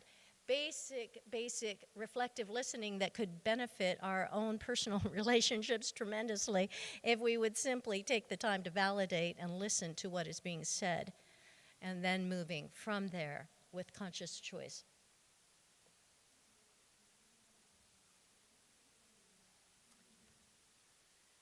These concepts are illuminated in my book, which is also available on Amazon and Barnes & Noble, and my website, transformededucation.com. The title, Peace Education, Our Time is Now. Let's not forget that an essential element of the peace flower is to feel connection with the natural world. There are so many ways to integrate this into the learning experience if we simply value it enough. I was fortunate to work at the Modern Academy Cancun, where these pictures are taken, and we had the animals, and we also had just the natural environment of the birds around. And so let's get to know our birds that are in our own backyard. Let's get to know the insects in our backyard, and working with what's already around you. I've been thrilled also to make connections with people who are all about being able to connect with nature, and I want to really acknowledge that your work here too as well, Brenda Lee. How do you say your name? Brandolyn. She's a good nature girl to talk to.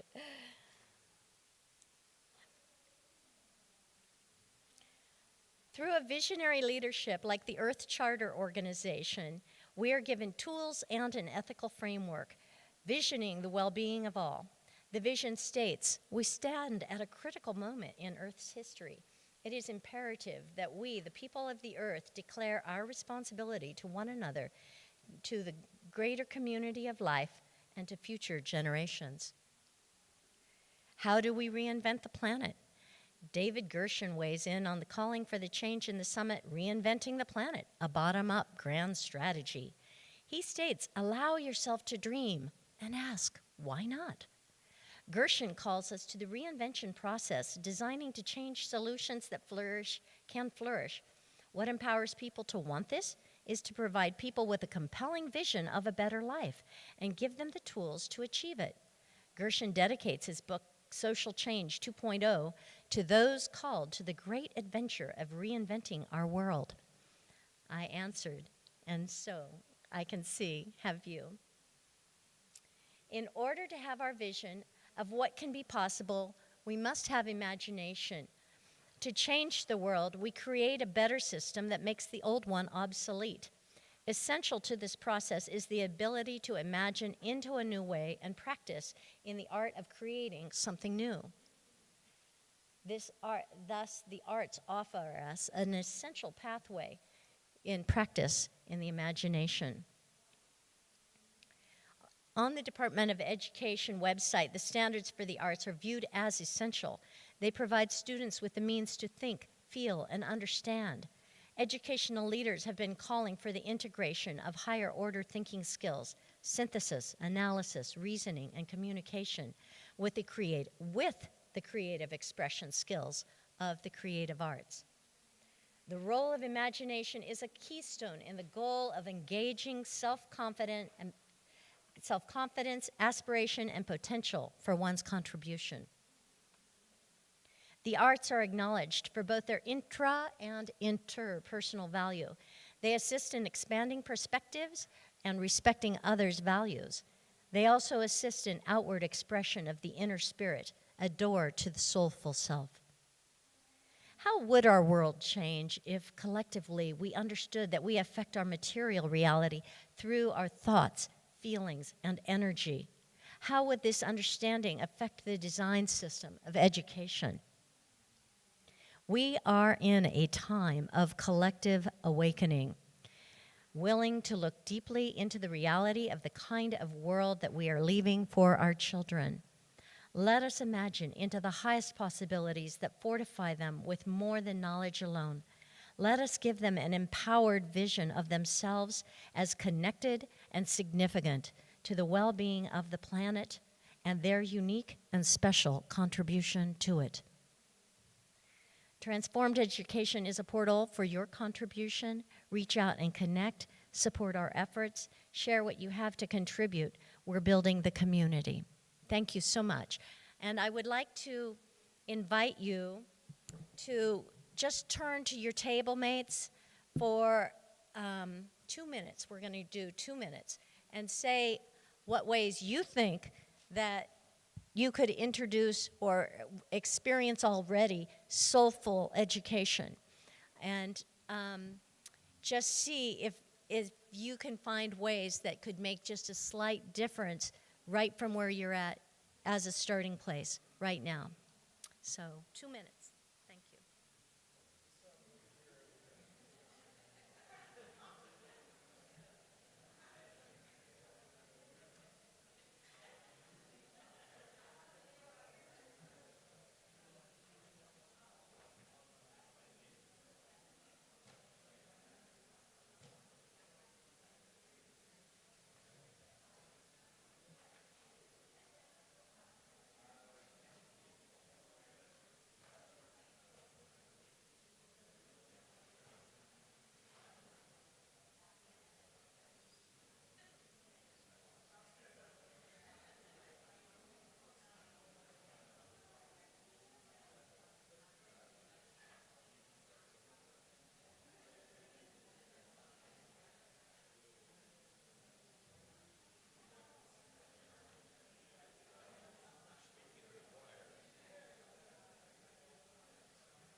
I'm cheating a little bit from the 2 minutes when I realized how very little few minutes were left, wanting to honor my time limit.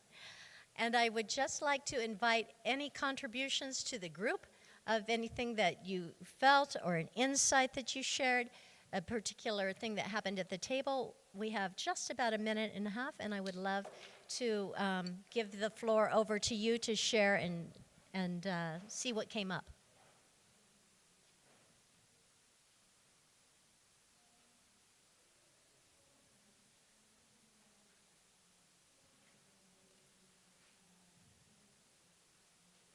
Yes.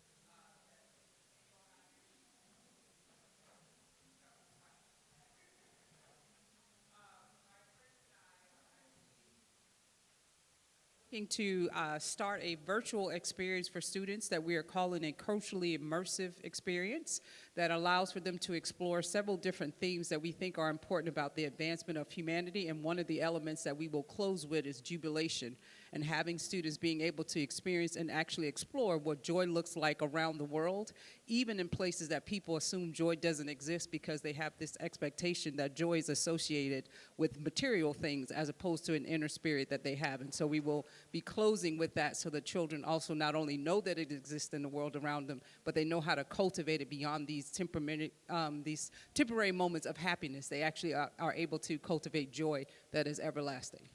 Oh, thank you so much. What a profound difference, right? Versus like, oh, I got that. Well, I hope we get to, what is your name of the website?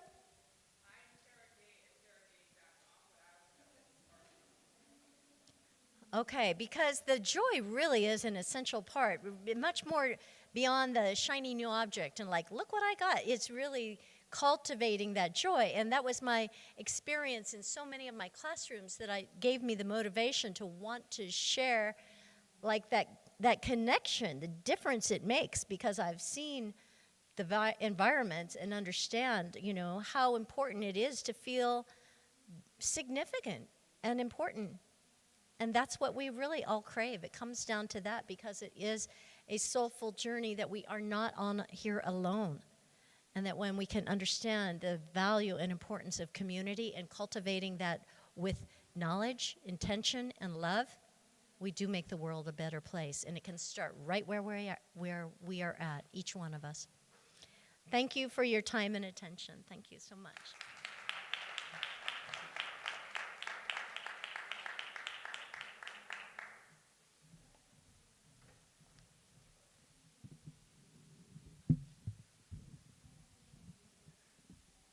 All right. Well, thank you, Jill, so much. That was really a refreshing point of view. Thank you. All right. Well, the world loves card games. However, did you know that you can also teach students with a deck of cards? Yes, that's right. To show you how it's done, we have with us Aneesh Bhaiti, who is the CEO and founder of Train My Brain and Concepts Coach. This session is titled Creating Fun and Playful Learning Experiences Using a Deck of Cards. Please welcome Aneesh.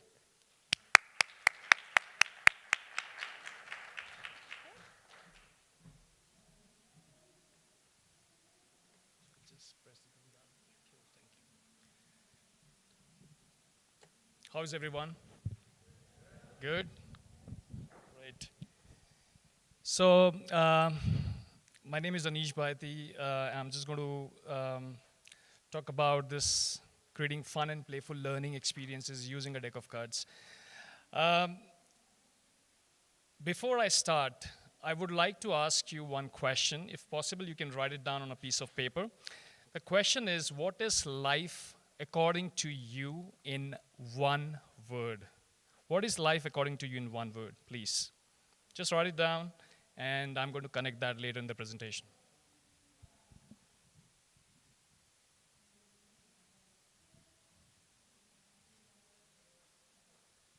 So, it was not easy when I was starting off my career. I felt like that. I don't know which track to take. I don't know my destination. I was very lost and confused. Just to give a bit of my background, so I'm a qualified chartered accountant from India. So wonderful presentation by you, and namaste and everything. I really connect to that really well. So I did my CA, back in 2002, and I was in the youngest CA list of India. Just to give you a brief understanding of how difficult CA is, out of 200 students who sit in the exam, one person or one student cleared the exam. So it was really challenging and very like 16 hours, 17 hours of studying and then just giving that exam and clearing that. So it was very sort of a proud moment for me to clear the CA exam at the age of 22. But after getting my CA degree, I started getting a lot of offers from big companies and Morgan Stanley and you name the company, and I started getting offers. And to my utter surprise, I joined the company, and in 15 days, I didn't feel like working there. So I quit the job. To the next job, I worked for 15 odd days, and then I quit. So to give you the picture, I quit about 6 jobs in a span of 9 months. And I'm really, really, really proud when I say this today, because it helped me to understand that this is not meant for me. Let me move on to the next role. Maybe sales, maybe marketing, maybe admin, maybe accounting, maybe finance. So I changed different roles, different environment, and I was really quick in terms of decision making, which is what I feel right now. It has really helped me to get where I am. So here I am. I got my CA degree. I quit few jobs, and then I decided, okay, let me go to Australia. Let me get some additional degree. So I went to Australia, and I did my MBA in accounting and finance. While I was doing MBA, accounting is one of the core subjects which you have to do. And when I was sitting in that room, I saw a lot of blank faces of my friends and colleagues because they were not able to understand accounting. They were supposed to have some sort of a basic knowledge of accounting, and a lot of people didn't have that. So they were feeling very confused. So that was the first thing which came into my mind, that it has to be made simple. It has to be made fun. So that was one thing which kept bothering me for a while. And then suddenly, I was sitting near a lake, and I was just doing a lot of self-reflection. And I was thinking, what should I be doing with my life? I'm quitting jobs like crazy. What should I do in my life? And then suddenly, I received this call. I will never forget this gentleman's name. His name is Mohammed from Dubai, and he was doing accounting course in Australia. And he gives me a call and he says, Aneesh, a common friend has given me your number. I have an exam day after, and I don't understand accounting, and I also don't understand English. So these are my 2 challenges. So I said, it's okay. I will give you a call in the evening and we can figure out a way. So I gave him a call in the evening. And then I said, okay, tomorrow, anyways, I don't have any job, so I can come down and I can teach you. So here I am. I'm sitting with Mohammed for 7 straight hours. And trust me, I didn't even feel, because I was in a state of flow. And that is what I realized, that this is something which I'm meant to do. I'm meant to do some coaching. I'm meant to do some mentoring. I'm meant to do some training and help people's mindset and simplify accounting. After, he sat in the exam. Obviously, you cannot expect HD or something just one day, but he cleared the exam. He cleared the exam and he said, thank you very much. So that was the first incident. Second incident was, a very good friend of mine and her friend, she was doing engineering management at UTS in Sydney. And she said, Aneesh, she said to her friend that, Aneesh is a good friend of yours and he's a chartered accountant. Can you ask him to teach me accounting? I said, no problem. So while I was teaching accounting to her, till date, I don't give straight solution. Till date, if you ask me a question, I'm not going to give you straight solution. I'm just going to dissolve the problem for you, so that you can find your own solution. So that's what I did. I just changed the perspective of looking at accounting. And when she said something to me, and those are the pillars of my business. She said, Aneesh, you can simplify at my level. You're able to simplify. You are a CA, you came down to my level. You taught me accounting in such a fun and easy manner that I'm actually falling in love with accounting. Great. So that's how it started, and I created this deck of cards. I thought that there has to be, the fun element and the playful element. And as soon as you see a deck of cards, you automatically come into a zone of playfulness. And that's how Numbers Deck, which is accounting for non-accountants, in 90 minutes. You put me in a room full of non-accountants, working professional, business owners, entrepreneurs, startups, kids, people from who have never opened accounting, or they fear debits and credits. How many fear debits and credits, by the way?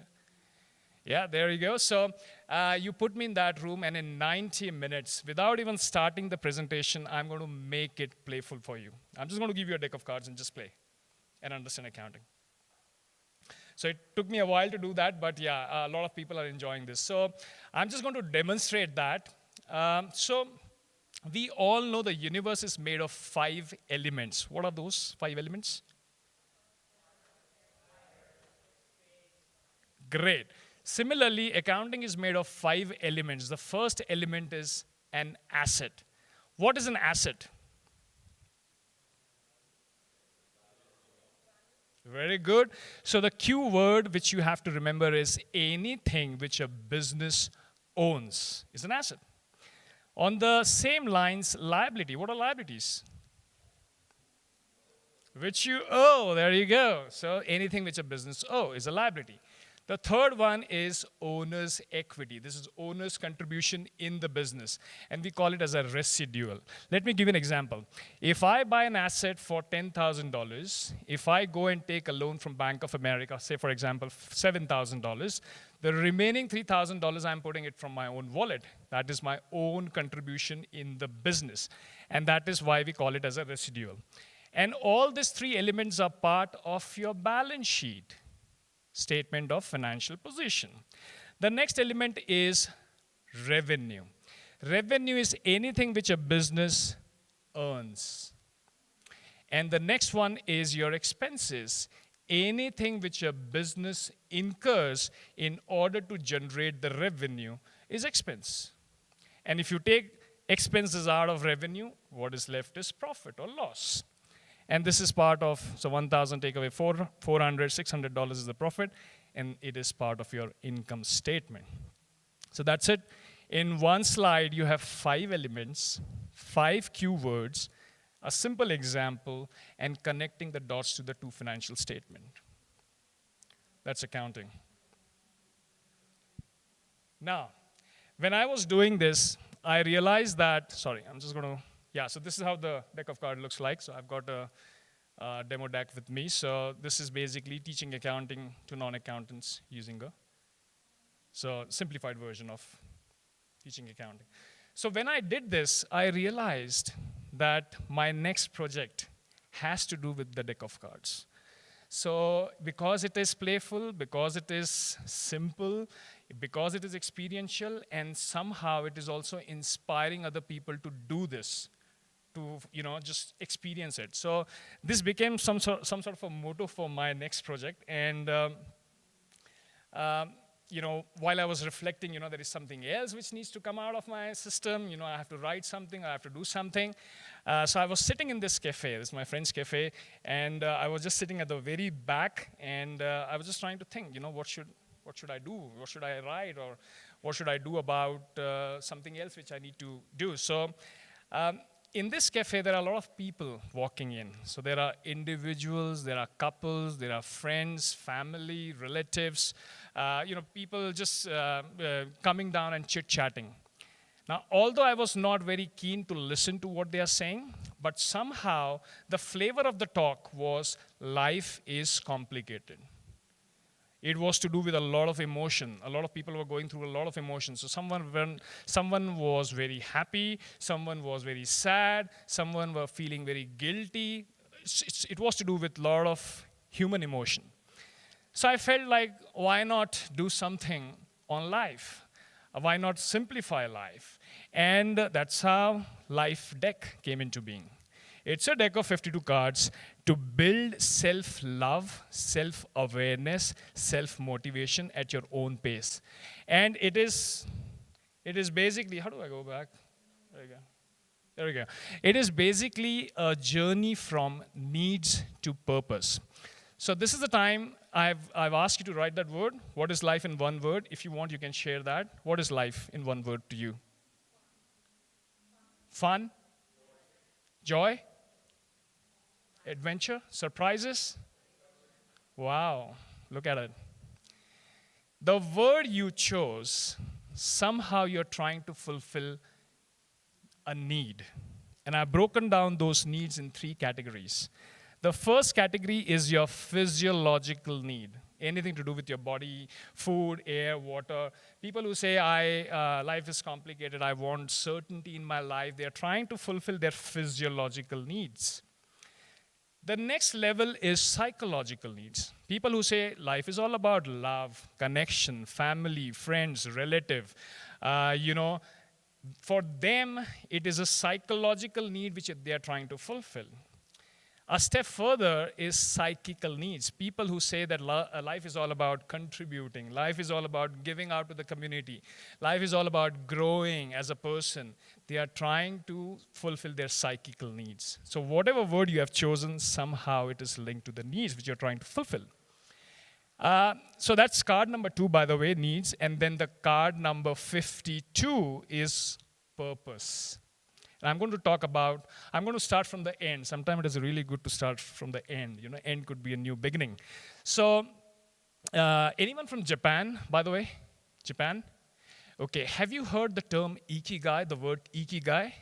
Yes? Cool. So I'm going to talk about ikigai in a slightly different manner. By the way, that's the book. A book has been written on the deck of cards, so the book is also very simple.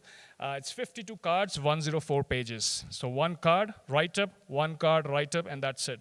So I wanted to keep the book also very simple.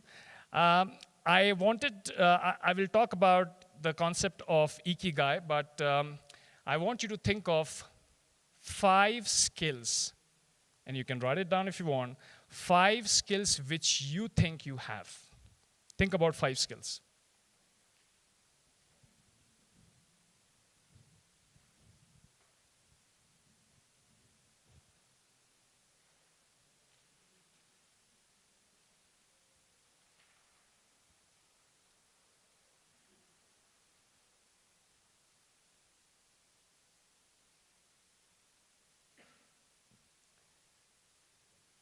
Now, when I do this exercise in a workshop, I usually ask them to write more than 5, but right now 5 is okay. And if you have written those 5 skills, just try and highlight the 3 top skills out of those 5. You can highlight the 3 top skills. The next thing which I really want you to focus is, what are 3 areas where you are getting paid for? What are those 3 areas where you are getting paid for? People are willing to pay whatever is the charges because you are really skilled at it, or which you think you can actually build in the future. So currently you are getting paid for it, or maybe in the future you can get paid for. Maybe in the future you can be a public speaker and get paid for it. So those are 3 areas which I want you to think about where you are getting paid right now or maybe in the future.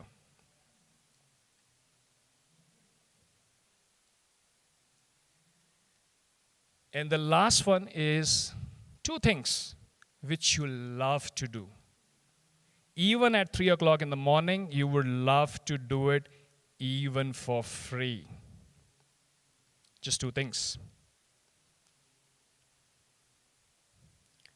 Now you can also go back home and expand this later on, no problem, but this is the concept. And the thing which you need to do now is find a common thread, which is in all the 3. And that is basically card number 52. Common thread, something which is there in the skill, there in the pay section, and which you really love to do. That's your purpose. That's your ikigai. And if you can lead a life around your ikigai, if you can build a business around your ikigai, trust me, you will never feel that you're working. 7 days will just flow. I work on Sundays. I love it. So that's the reality. And initially, I used to hate Mondays. So that's a good sort of a jump. So maybe if you want, you can just think about this later on, slightly more in depth. So that's card number 52. Now, I also want to talk about mental well-being and a lot of mental issues. So anxiety, depression, all this is very, very common now. So I really want to talk about, on an average, 20% of adult population will feel depressed at some point of time in their life. 20% of the population. Out of those 20%, 50% of the population don't get the right sort of treatment. 50%. Now imagine if you can help maybe 5 out of those 50%, like 5 out of those 6 which belongs to that 50% category, if you can help them to build self-love, to build self-awareness, and have that self-care sort of kit with them, chances are they will heal themselves. That is what I personally feel. You can heal yourself. So I'm going to talk about anxiety in a slightly different manner. So I'm going to build some wisdom around anxiety using these 4 boxes. This is card number 46, by the way. So the first cup, I'm going to call it as a cup, like you can take it as a box or a cup, control cup. This is where you need, and you can actually do it as a physical exercise at your home. You can have 4 cups. You can write control, the next one I'm going to talk about, and you can do this on a daily basis. So the first cup is control cup. In this cup, you need to write down certain things and fold and put it into this cup, things which you feel you are controlling. So right now, the air con is not in my control. If I'm alone in this room, it is in my control. I can change the temperature. So just think on those lines. Personally, I feel your happiness and sadness is in your control. You are in control of your happiness and sadness. You can elaborate, you can write whatever you want, and you can fold it and put it into this cup. The next cup is the manage cup. Things which you can't control, but you need to learn to manage, or you are managing it. So I personally feel your health and wealth is something which you need to manage. The next one is accept. This is the most difficult one. You need to learn to accept. So I personally feel your past and your present and the imperfections in your body, you need to learn to accept it. And the last one is the let go cup. This is where you need to ignore, or the better word is let go, the things which is beyond you. Other people's judgment about you, toxic food, toxic relationship, let it go. Okay, so this is something which you need to put in the let go box. Now imagine for a second. In fact, you can close your eyes right now. Just close your eyes. And think of all the things which you are controlling in your life right now. Just think of few things which you are controlling in your life. Now, is it possible to take something out of that control sort of cup and move it into the manage cup? Is it possible to move it to the accept cup? Is it possible to move it into the let go cup? If you can do that, naturally you will feel a bit relaxed. Why? Because you're not trying to control. You're going with the flow. And when you're going with the flow, chances are you are accepting and you're letting go certain things. So this is one tool which you can use to handle anxiety.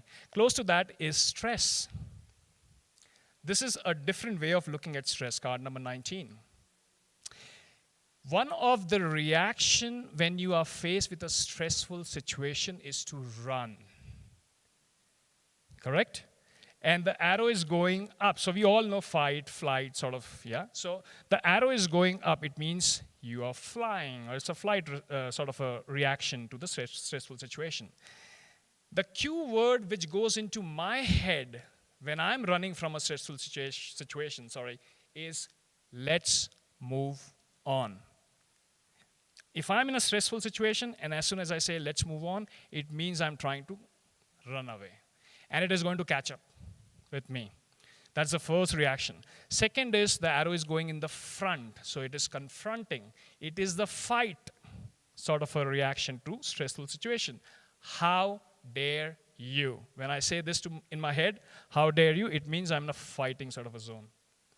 The third one is the freezing. It's hiding. I feel insignificant. I feel helpless. I can't do anything in this situation. So let me just hide. Let me just freeze. That is also a reaction, a passive reaction. You're bottling it down. The last one is a response. And as you can see, the arrow is going back.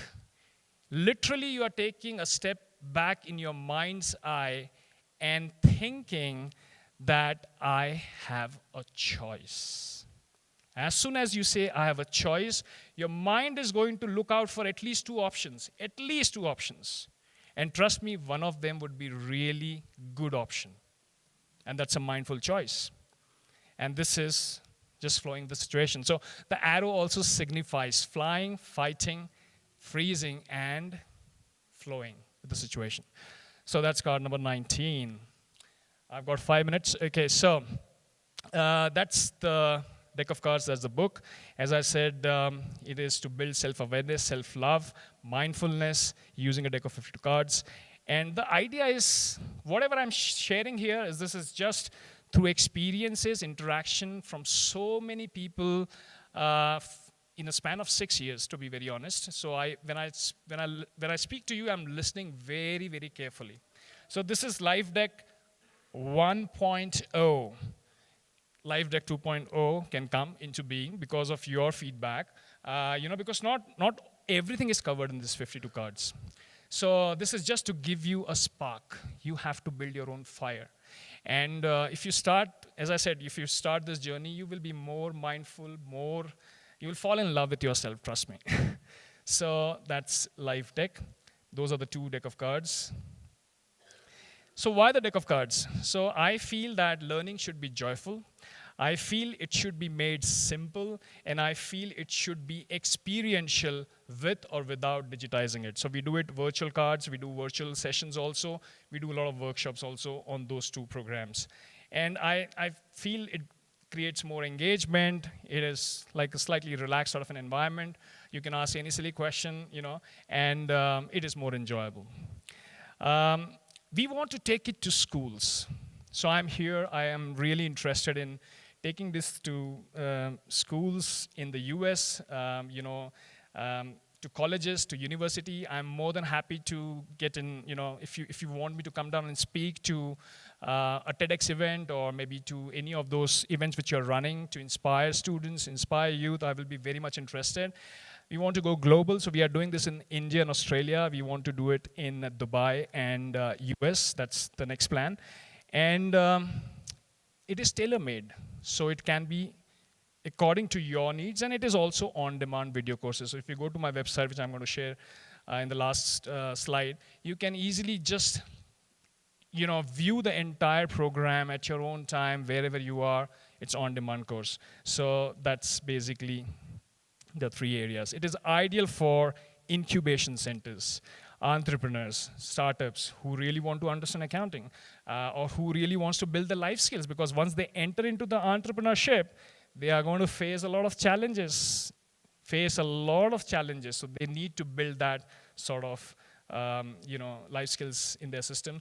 The second is educational institutions, corporate L&D initiatives, and obviously individual. I do a lot of individual session, and people just it's like you have just hit that node.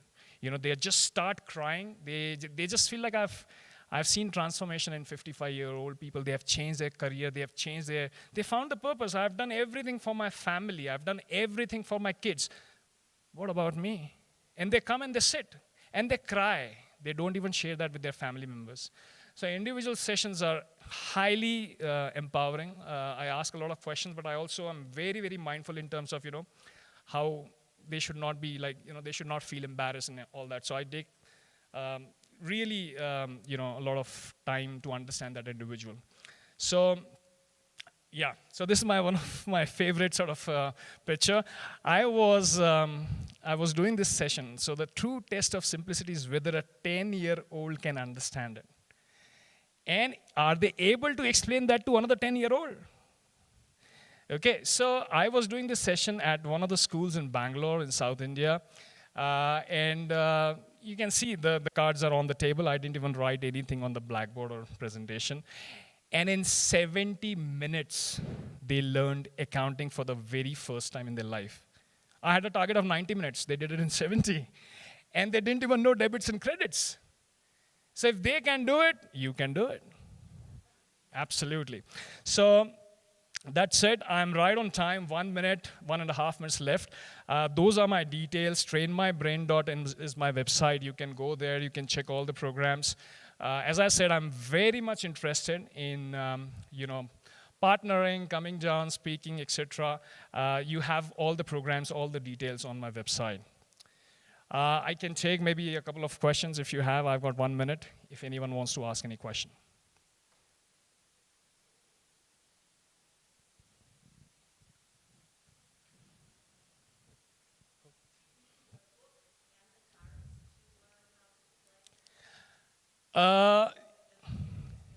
Yes. So either the card is here and the book gives you the explanation, and then there are videos which are created. So you can have the entire combo. You can just do it on your own. It's up to you, but it's just like a guide. The idea is that you explore yourself, So yeah, it is written. It's not written on. It's not written on stone. It is written in sand. So you can do that and change it. Do whatever you want. Yeah. Yes.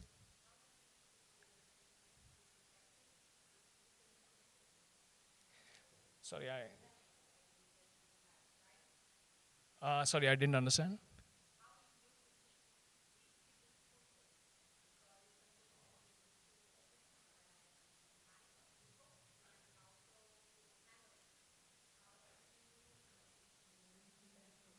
Different culture. So you're trying to say like in terms of different culture or different language or? Yeah. So yeah, I mean, we got this sort of questions that, can you translate in the vernacular language and all that. So it's in the process. You can certainly ask and we can do something about that. So yeah, it can be easily translated and all that, yeah, can be done.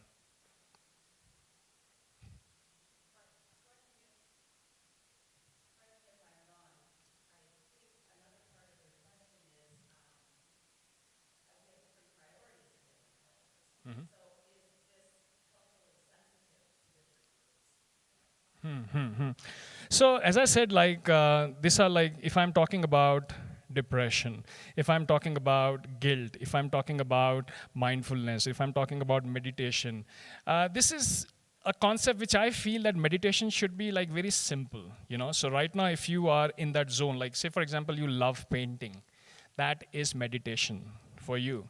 If you love dancing, that is meditation for you because it is putting you in that zone. And meditation is basically you are not worried about past, future, you are in the moment. So I'm just going to give that sort of an insight.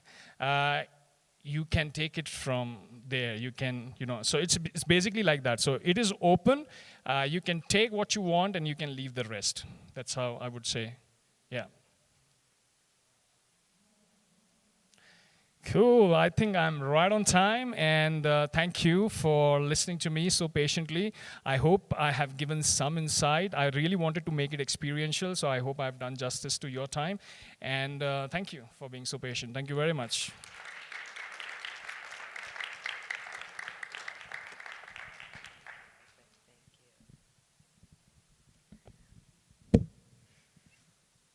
All right, well, thank you, Aneesh. That was fascinating indeed. Thank you so much. All right, well, before we break for lunch, we have an extremely important session that everyone in the education community will find useful. Do share your takeaways from the session using the official hashtag. That was hashtag education, the number 2, CONF, education2conf. The topic is new trends and modern approaches in education. We have an expert on the subject with us here today who will talk about reimagining learning for the next generation of learners, workers, and leaders. Please join me in welcoming Dr. Kalila Johnson, CEO of Power After Trauma. Come on in.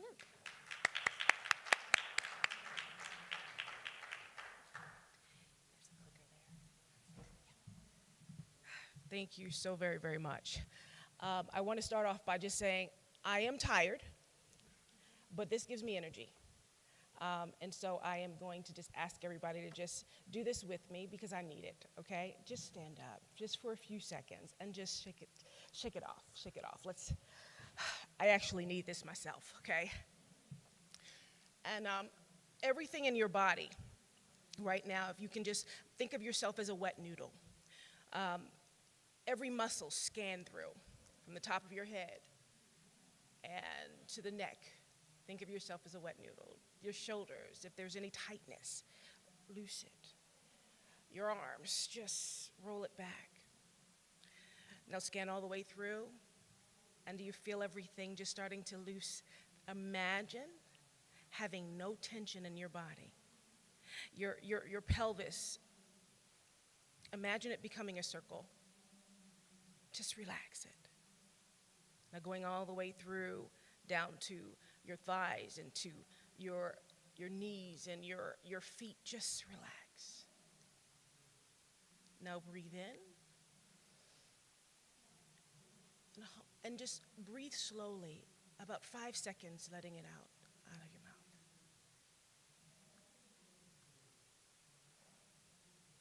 That's all. Now we can have a seat. Let's begin. Thank you for entertaining me. I am awake now. I first want to begin, and so as you see, new trends and modern day approaches. Now with new trends, and let me make sure I know, because I don't always use presentations. I'm not the best at this. I actually just kind of read the room and flow. But let me know, I just pushed this green button, is that okay? All right. All right, so it was an article that I read recently about, from Psychology Today, that says, what is the purpose of education? And they listed all of the many arguments which are, and I'm gonna have to move. Let's get this out. They listed all of the arguments of what people are saying and what experts are saying. Some of the arguments were that education purpose was to promote obedience and indoctrinate youth to dominate cultural ideas. Today, they're saying that it centers around child development and the economy, and how to educate. Education can help children grow into healthy, competent adults who are able to support themselves financially and contribute to society. No matter where you are on that, we do understand that before we can go into new approaches and before we can understand what is necessary for today, we must go into the past and be very, very honest about what is education and what is the purpose, what was its intention. Was education made for us, or were we made for education? And so when we really, really, really break that down, we start to recognize that today we're dealing with all the new technological advancement, and of course, post-pandemic, everything's changed. And what we can tell is that nobody's prepared based off of education. Now, why is that? Well, we see now that our children are regressing. That means everything that they learn, the complaint is from UNICEF that many parents are saying, is your child going backwards? Because my child used to know their ABCs, and now today, they can't remember them. What's happening? This is the overall complaint, that all of the many, many years of education, that didn't stick. In order to educate under an institutionalized education, you must keep a controlled environment at all times. But that's not how we were built. That's how education was built for us. They're dealing with increased anxiety, behavior issues, lack of social skills. Teachers are experiencing compassion fatigue and don't know what to do. Decreased focus and attention, and we're all dealing with that, by the way. So here are some of the trending approaches that Psychology Today has listed, and UNICEF. There was an article I read. Post-pandemic, self-paced learning is one of the things that they have come up with. Stay home on Wednesday, and everybody do their work at their own time. Really just give me a break, if we're being honest. Emotional self-regulation is now being introduced into the schools where they're learning yoga and breathing and self-awareness, moving away from binary methods of discipline where no longer are we just constantly just saying, you're right, you're wrong, and go to the principal's office. Self-awareness techniques. How are you feeling? What are you thinking today? What are the big emotions you're dealing with right now? And technology training. And one of the biggest advancements I'm recognizing it as this is the conversation we're having. The conversation of neurodiversity, which means that the idea that it's normal and acceptable for people to have brains that function differently. Instead of just labeling like, oh, you're so slow. Now we're looking at it, you're different. But we can utilize that difference. And that conversation should have happened a long time ago, okay? But that is the most powerful thing. Neurodiversity is the type of minds that are listed under this is ADHD, dyslexia, autism, and so many more. So what makes education effective? In Psychology Today, in this article, it says that recent debates have centered around how much information should be tailored to individual students versus the class at large, and how to integrate technology into classrooms. And also, the student's age, cultural, individual strengths and weaknesses, and personal background, as well as any learning disabilities they may have, all play a role in effectiveness of particular teachers and teaching methods. So what's the real solution? Inclusion. Now, we all know this, and this has been discussed for a very long time. This is not new. Education should be tailored to children's different learning styles, typically categorized as visual, auditory, and kinesthetic. Now, I want to do a learning exercise because I'm a disruptor. And I like to make people uncomfortable, kind of, not uncomfortable, I don't do that.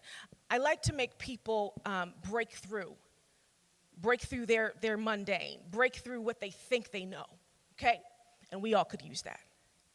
So, cue the video, please.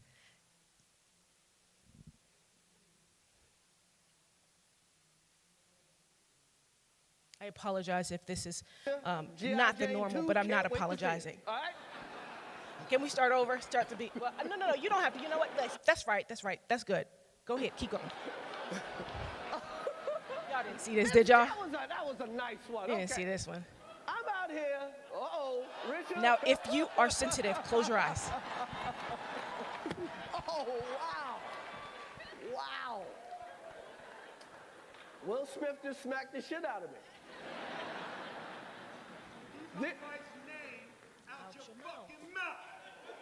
Wow.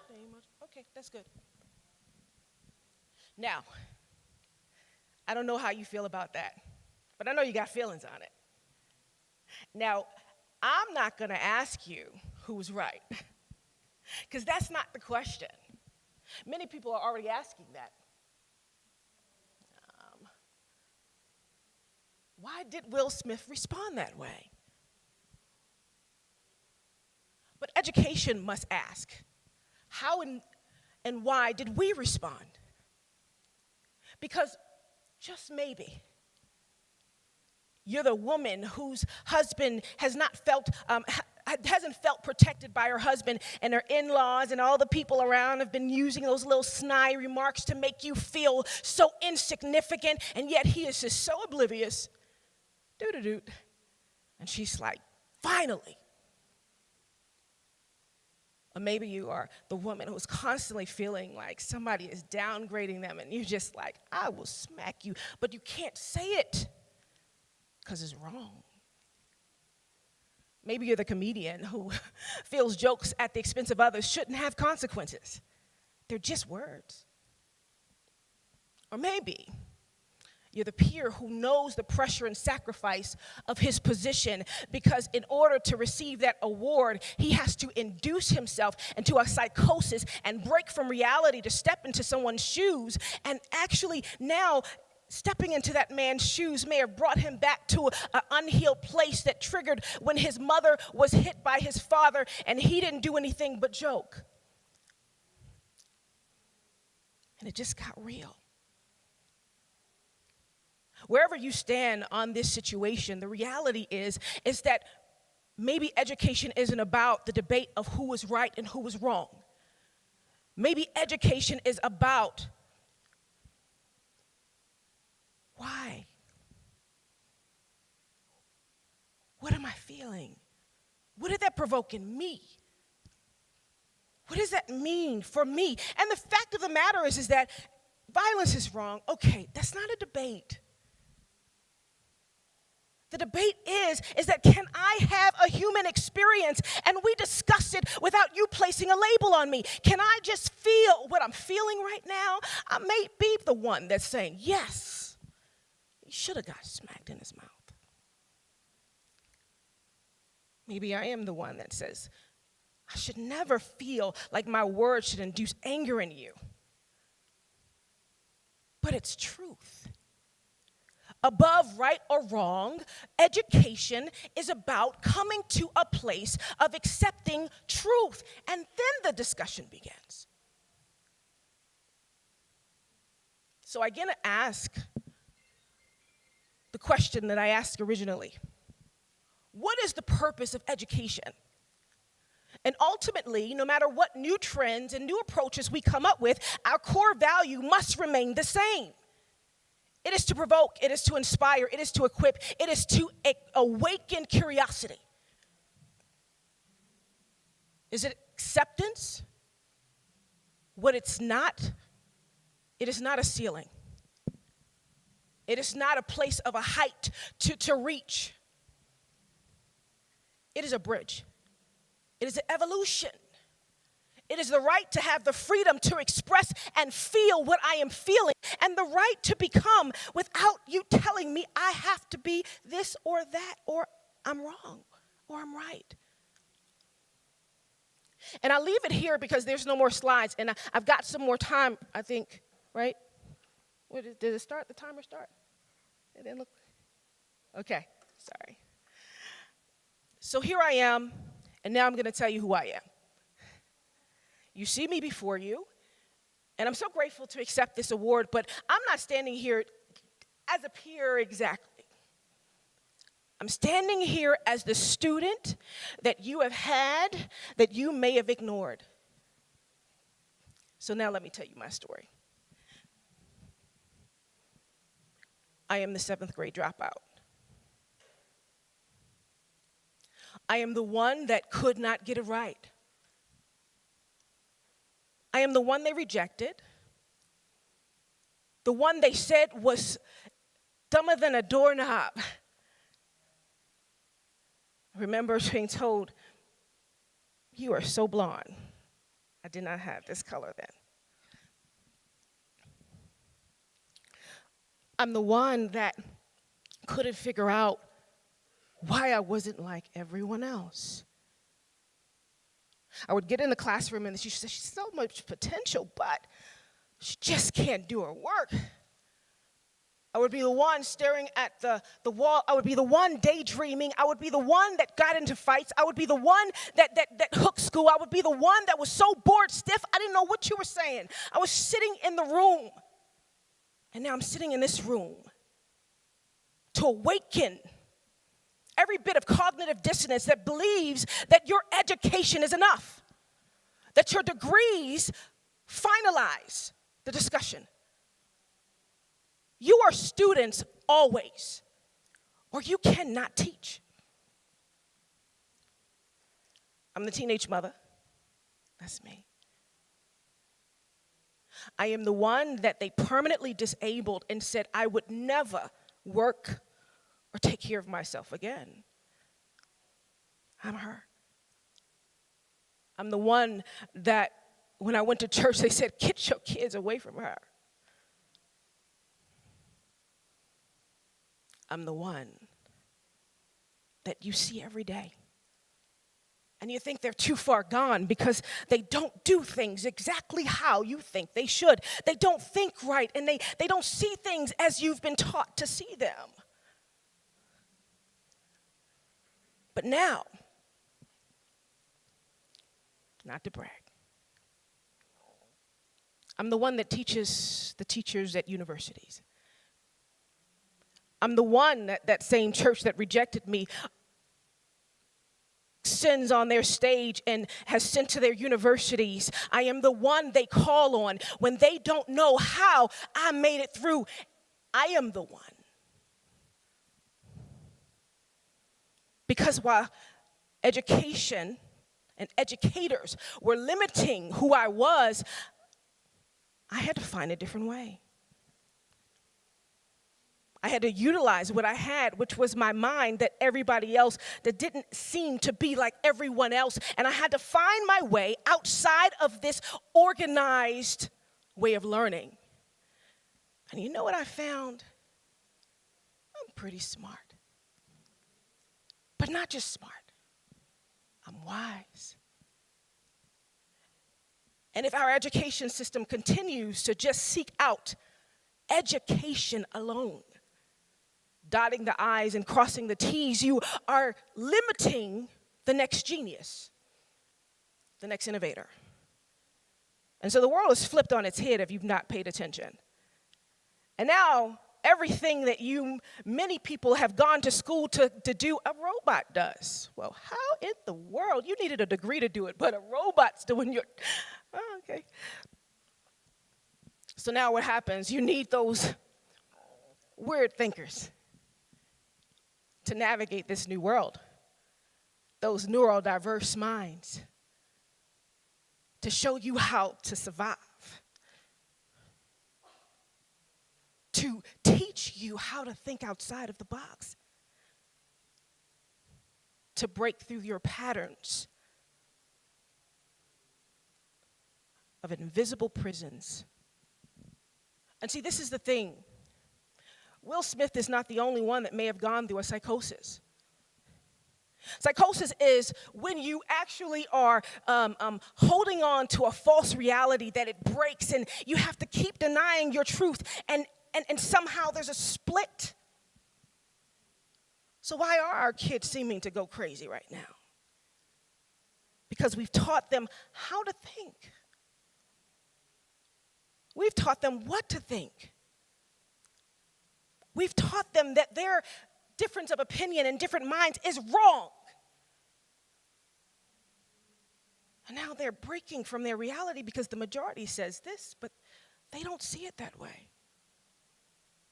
And we've limited our own solutions. I'm here to disrupt and break through your cognitive dissonance. I'm glad you got degrees. But in today's world, we're going to need more from you. We're going to need that internal compass that leads you on a path of purpose that is beyond your education. That helps you shift when the world shifts and changes forever. That helps you discover the solutions that we are in need of together. And if you do not, the world you create is the world that will imprison you. You are the keys. Break them free.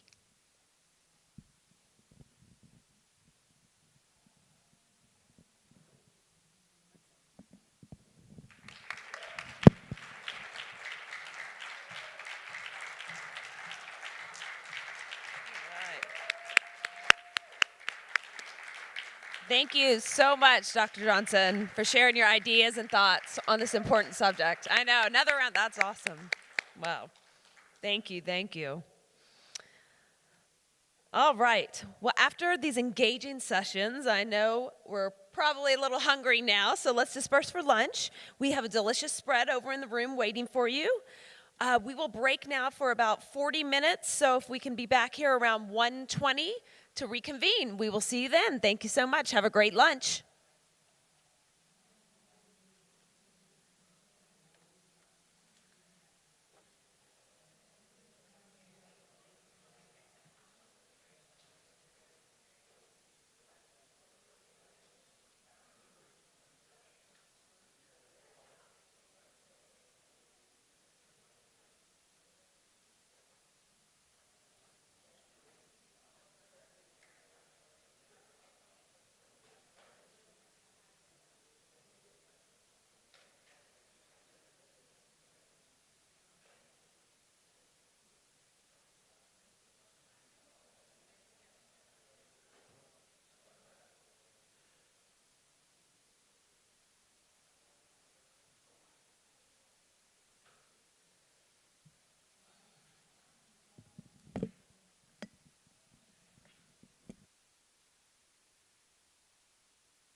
I wonder if it's because it's PowerPoint for Mac. That's what I was just thinking. It's usually if something doesn't work for me, it's because Apple is not playing well with others. So.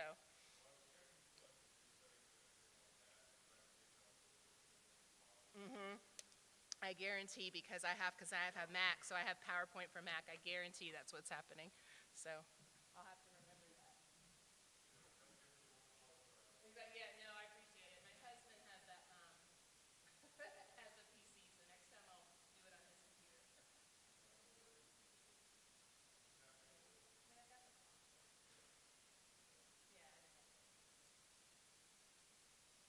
Somebody knows that one. Others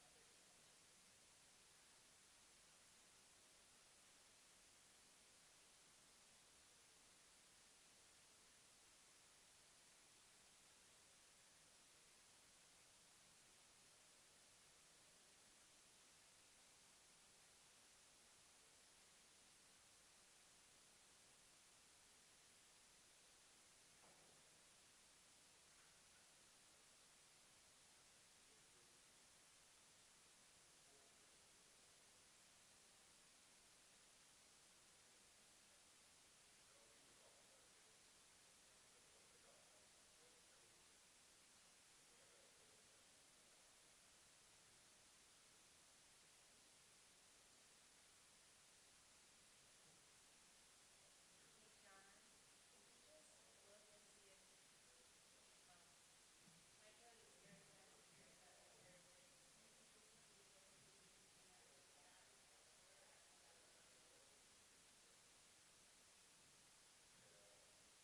job with the conference. Yeah, I know. I know it's a lot. People don't realize how much work it is behind the scenes. Yeah.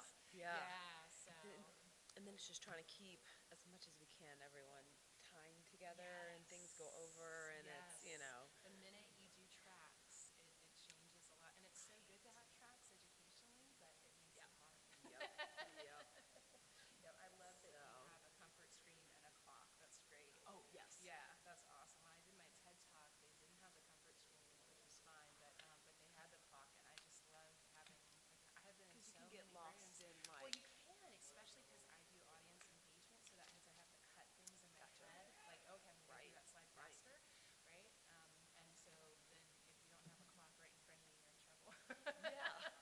Yeah. So, I know there's still so many people eating lunch. I so I'm figured. like, we probably won't even start till. So do you think after I'll one. get the 30 minutes, or do you think it'll probably be like 25? Okay. Well, they'll still set the timer at Okay. 30. Okay. And I'll We'll see still, what I can. Yeah. No, I totally get it. Yep. But no, we won't take it away. I We love- always tell people, I'm like, but if you do wrap it up sooner, we won't hate Right, you for that. absolutely. Yeah, and I can always kind of get a feel of the room. And, So, I love that y'all are doing shorter. I'm in the process of turning a lot of my content into e-learning, and so many of the videos that I've done before that have been 30 minutes, like Toledo, they're teaching me how to do it in 7 and 8 minute chunks. And I thought, like, how can you learn it best? But micro-learning is really powerful, and a lot of conferences do an hour and a half sessions instead of 30 minutes, and I think this is so much better because people, when they're doing a TED Talk and you want content faster and Yeah. think, and so No one I wants to love, sit. Right, It's even if you're really engaging and stuff like that, it's like, Yeah. I was like 30 minutes and you're smart. Oh, yeah. Yeah.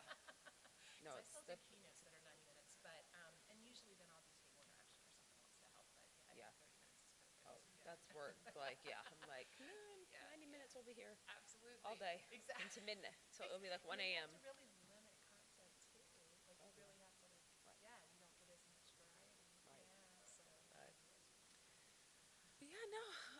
Let me know if you need anything. And yeah, we'll play it by ear. Yeah, no worries. No worries. Yeah, I already talked to them back there, so I think we're all good. We've tested stuff, so Oh, we're all good. good. Yep. Perfect. I know. I'll just be hanging out. We'll See what happens. That's right.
Okay, cool. Okay, all right, cool. That's what I'll do. Oh, so cool. Oh, yeah. Yeah, I will stand up. Thank you. You just, it was like, I did my thing. So we're going to pretend. I'm pretending. Because, well, and there was a few taken, but I was like,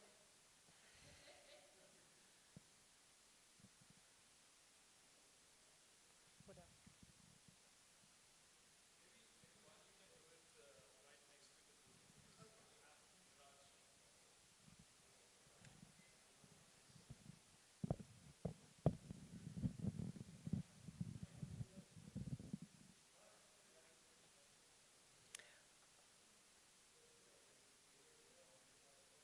Does it look dumb? How about this? I liked how she did that earlier. We'll be talking. Tell me what to do. I feel silly. What'd you say?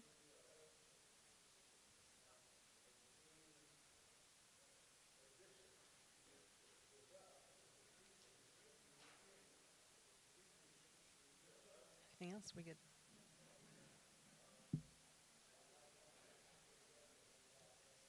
Oh, I'll go sit next to. Well, me.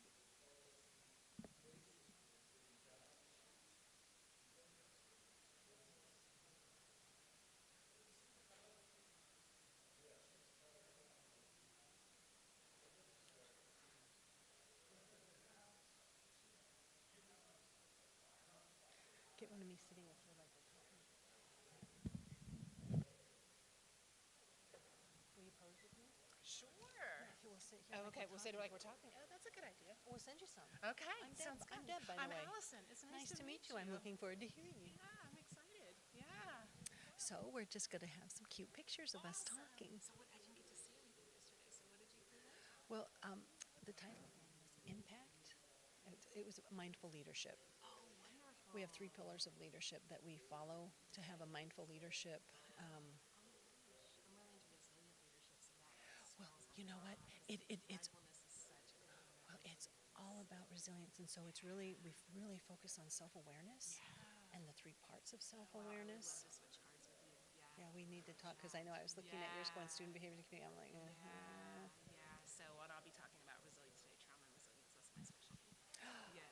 So, and I did it in the education, student, clinical world, and now I do it in the large industry world. Yeah, building resilient culture. Where do you work? Yeah. So I am outside of Richmond, Virginia, and Chesterfield, Virginia, but I work all over the country.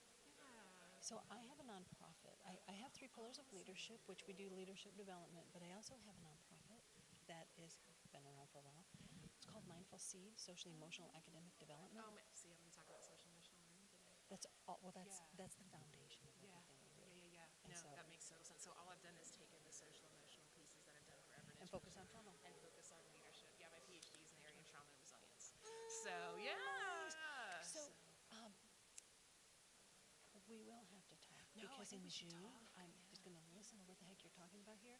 Because if we change that to a leader's guide, so I So it's funny, they named my presentation. So I don't know if they did that with you, but they kind of didn't have me pick it. They're like, here, this is what we want to have something focused on. I'm like, okay, but I'm going to talk about trauma and resilience. So that's fine as long as we stick with the setting. I'm like, okay. Oh, that's so funny because I sent them one. I'm like impact, and I switched it up a little bit. Anyway, it's we have a Seed Leadership Summit. It's a virtual summit, and it's 2 days. And I partner with the Nevada Department of Education, so it's done here because I live here, and we. So I'm doing some work outside of Chicago and Cook County with education D230 and things like that. But I'm partnering, and so I'm working with some like corporate global tech companies in the area of leadership development. So we're about to brand our resilient leader line and like take a lot of what we've been learning. And I'm a certified facilitator for Dear Lead from Brene Brown, so I teach her work. And yeah, so we should definitely We need to I'd do love do to a hear what you're s- doing. and I'd love to hear. I can't wait to hear what you're going to talk about. Yeah. And gosh, maybe we'll have you be able to do a session at our. Oh, that'd be so cool. Yeah, because I'm really working on like hybrid learning now and like how we can do simulation work because 50% of learning is after the event. And so we're practicing. Oh my gosh, yeah. So that's what I've hired a mentor who's done simulations for years, and we're about to build ours because now what I've gone into is DEI work, and so intercultural generational trauma, because that and racial trauma. Genealogy. Yeah. And I would imagine about indigenous people and so I've hired more instructional coaches and to do. We have a lot. Not a crossroads here. See, we were meant to take pictures together. Okay, here we go. Do one here.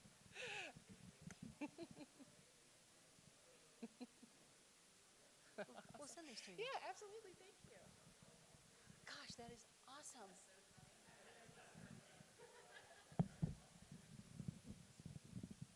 Oh, I don't know if that's it. Are you just going to hold it? Yes, but I don't know if you're introducing me. Do you need the mic up? Oh, I'll grab it. Okay, all right, perfect. Okay.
Okay.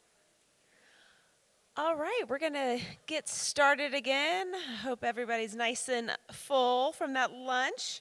So just want to welcome you back, and we're going to begin the next round of sessions. So it's time to move on to a thought-provoking speaker session on understanding student behavior as communication, a teacher's guide. When students act out, it might be a sign that they don't have the skills to tell you what they need and what they are feeling at the moment. In such a scenario, how do you understand what your students are trying to communicate, and how can you help? To give us insights on student behavior, we have with us Dr. Allison Jackson Dyer, CEO of Integrations LLC. Please welcome her with a round of applause.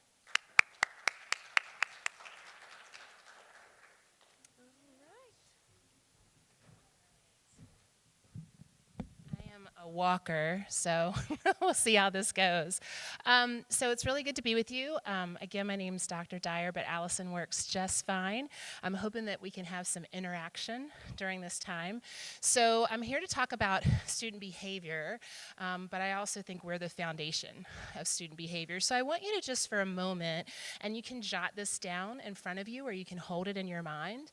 I want you to think about a story, a time where you made a difference in a really hard situation. Where you made a difference in a hard situation, what worked well for you, and really focus on what specifically about you made it work. So I'm just going to give you about 30, 45 seconds to really think about that, and I want you to hold it as I walk through the next part of this presentation.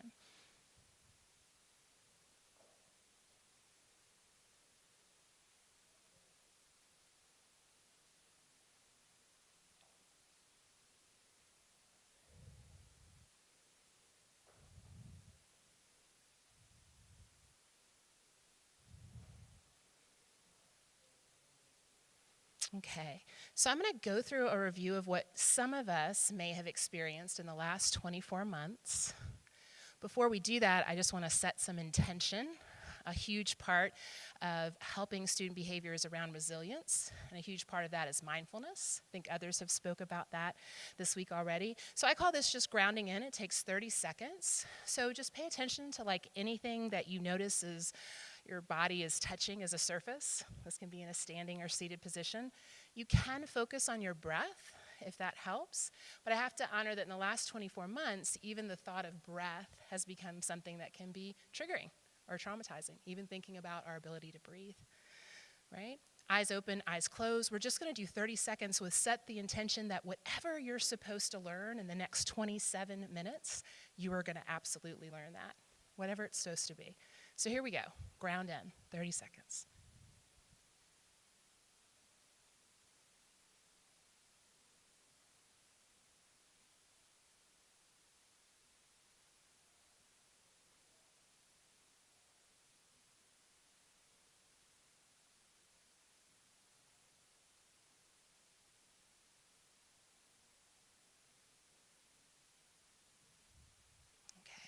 Whatever helps you come back to this present moment, a little bit of movement. Here we go. So if I focus on education, some of us may have thought or actually had moments like this when we went into education. The first thing I look at when I see that picture is like, oh, and the second thing I think is, oh my gosh, they're touching. Where are their masks, right? And so many of us went into education for connection, for the ability to work with people. And for many of us, even when we went into administration or other parts of education, it was about connection. It was about relationship and helping people grow what they were excited about and find their future self. And yet, many of us quickly learned that while we learned a lot about lesson plans and pacing guides, there was something that sometimes got in the way of learning, and that was behavior. Right? And I think it's funny because I've gone up in weight, down in weight. Weight has been something I've been struggling for a long time. It's not that I don't understand that if I eat healthy and exercise, I won't maintain a healthy weight. It's that I don't want to do that, right? You can laugh at that, right? So knowledge itself doesn't change behavior. I can know something's really good for me, but it may not change my behavior. I have to be motivated and build skills to change the behavior. And so oftentimes people come into education and they're like, but I didn't come here to work with behavior. Oh, yes, you did. Yes, you did. Because if you don't come and help people with behavior and understand their behavior, then actually you'll never get to academic education. And as we look at high schools, my background as a licensed clinical social worker, I knew I was going to work with problems, right? I was going to have a strength-based perspective and work with problems, right? But when I partnered with many of my educational friends, they're like, that's actually not what I thought that I was going to do, right? And then it gets really scary because the conflict then can lead to the school-to-prison pipeline. And then I work in prisons and in jails, and now I've lost them permanently for a health condition that, in my opinion, is called trauma, right? And then we hit, and everybody I find has a COVID date. Mine was March 13th, 2020. It was the last day I did a face-to-face presentation until about 2 months ago, right? And this feeling of like the world is closed, what does that mean? I remember my kids getting on the bus in March of 2020, and I'm like, yeah, that'll be like a 2-week break. And it wasn't, right? And I wanted to hug principals and teachers in a whole new way and say, please take them back. Like, I'm a PhD and I don't know how to teach my kids at home. I don't. It's hard. It's difficult while trying to maintain a job. And many of us in education began taking on roles and jobs that we were not trained for. I went back to doing mental health full-time as a first responder, and all of a sudden, I had never been trained to do COVID tests or clean or wipe, or how do you do sand tray therapy and clean sand? Like, this was a whole new piece that we went through, and it wasn't just about a respiratory pandemic. It was a new time with the murder of George Floyd of social unrest. And it was extremely traumatizing because for some people, it was the first time they paid attention to that epidemic, and they were like, oh, this is happening? And for many of us, it was like, really? You just realized this was happening? And so it led to really hard conversations while we were in fight, flight, and most of the time freeze as a society. And not knowing how to have those conversations of what was happening, right? And having extremely limited resources, even less than usual, to do this work, right? And we in mental health had to invent new diagnoses that we had never invented before. So languishing, that feeling that you're in like quicksand and can't get moving, right? So like all of a sudden now, I'm like, I have to put on pants to go to work, right? Like, oh my gosh, there's traffic. Why is someone standing in front of me, right? And I'm like, this wasn't hard 2 years ago, right? But it's hard now. So there's a name for that, right? And now we call it COVID-19 fatigue, right? And we didn't just feel it, our students felt it. They felt so disconnected and so lost. I had my 15-year-old daughter, I have 3 children, 26, 20, and 15, and then my grandson who's 3. And when I look at my 15-year-old, her friends were watching their younger siblings while their parents were going to work, so they weren't only trying to get their education, they were trying to help their younger siblings get an education on a remote screen with screaming and yelling in the background, and they didn't want their house to be seen. And yet I'm supposed to be teaching math. Right? Because that's what I'm going to get scored on. And so many of us may have felt like this. We may still feel like this, of what am I supposed to focus on? And many of us are trying to find hope again. Hope is a resilience skill. It is not just a feeling, it is a sense of future self. And if you can't imagine yourself having a future and what that will look like, we know research says you won't get there. And many students aren't quite sure what hope looks like anymore, and many of us may not be sure what hope looks like anymore. Trauma is nothing more than grief and loss. And globally, we have had a lot of grief and loss since March of 2020, and many of us had it way before that, right? So that was a lot, right? So here's what I want you to do. I want you to think about, this is a comic from Dr. Ross Greene, Lives in Balance, is when I look at a child, the question becomes, am I looking at they're being manipulative? They're trying to get out of something. So I have been doing coaching with a lot of schools. I never thought mask resistance was going to be a focus. Mask resistance. Teachers during their planning period standing in halls to make sure people's noses are covered. I'm not saying it's not important, but I don't think that's what they went to school thinking they were going to do, right? And now I'm in a control issue with kids who I'm trying to have a relationship with. And why are kids maybe having trouble with pulling up their mask, right? Well, it could be they're just being manipulative, or it could be that they have so little control over what's happening to them right now. This could be one place they have control.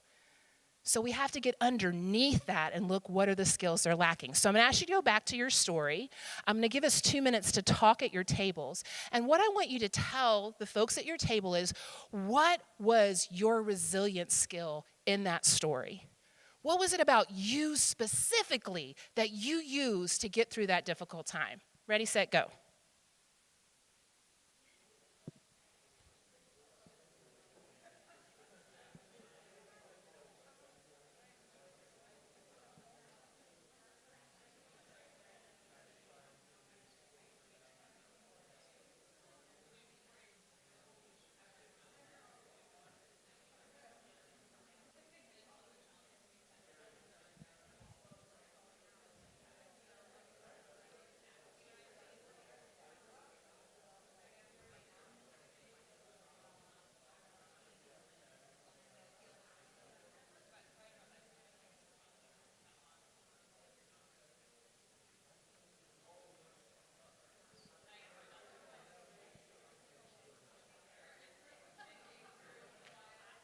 You got 45 seconds. 45 seconds.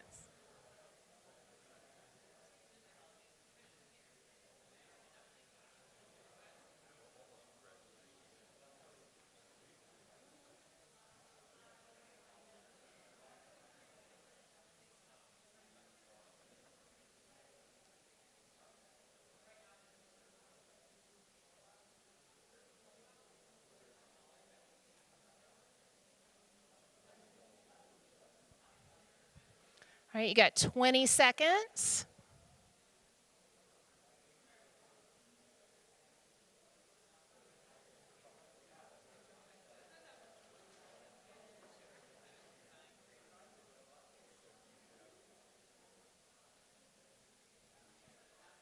All right, I'm going to count back from 10, so get those last words out that you want to say. 10, 9, 8, 7, 6, 5, 4, 3, 2, 1. Asking you to come back. Awesome. Last couple of words. So I'd love to have, do you notice how hard it is to come back? It really is. And I've got to tell you, I'm an educator who I would give maybe one prompt for students to stop talking. And it's fascinating, right? Because when you are having a really good conversation, you want to finish it because you're learning, right? And for someone on the outside to go, stop, it's hard. And I remember teaching a group of 100 teachers one time from an undisclosed location, and it took me 100 prompts to get them to come back to the class, right? And I was doing the clap thing, boom, boom, boom, boom. And when I asked, they were like, but I really had something to say. And I'm an adult, so I don't have to obey the rules. I'm like, wow, okay. But we are asking kids to learn that skill, right? The skill of how do I come back when what I'm talking about is I've been waiting to talk about it for a while, and I got something to say, right? So I'd love to hear from just one or two people. Give me a resilient skill that you used. A resilient skill that you used. Courage, love it. So if I define courage as a behavior, what would that behavior look like? Awesome. So I would call that vulnerability, or like really leaning in, like doing stuff, stuff that we ask kids to do every day. I want you to do something you've never done before. You're probably going to fail. Let's go. It's hard, right? I love it. Yes, that's resilience. We need to teach people how to be uncomfortable and do it anyway, right? One more. Yes. Consistency. I love it, which gets really hard in the last 24 months because I lost track of day and time and routines, right? But it's a resilience skill. So the thing is I can teach you and I'll give you some tools that will teach you resilience skills, but I swear asking kids and staff to do that exercise I just asked you to do, we know resilience skills. We just have to think about it. Social emotional learning. We just have to think about it and take time to practice it. So resilience, right? Shortest definition I know is the ability to bounce back. Now here's the thing, resilience is just caught on as a phrase, and it's thought to be very United Statesian in some ways, and that's the place that I know from, is that yes, we are resilient here, right? But here's the thing, I want more than to be resilient. I actually like the word thriving, because I want more than just to bounce back. I want to bounce forward. I want to bounce forward in life. So one of the people that has the best definition of resilience is a philosopher. And some people laugh when I say this, but I'm serious. It's Tupac. He has an amazing definition of resilience. The rose that grew out of concrete. Proving nature's laws wrong, it learned how to walk without having feet. Funny, it seems it learned how to dream when nobody even cared. Long live the rose that grew out of the concrete, right? You wouldn't ask it why. You would say, how? How did you do that? You would celebrate its tenacity to reach the sun. So here I am, I'm the rose, here are my damaged petals. Don't ask me why, ask me how. We're asking the wrong question. He got it right. And I don't speak spoken word, so that was a total paraphrase, right? But he gets it right there.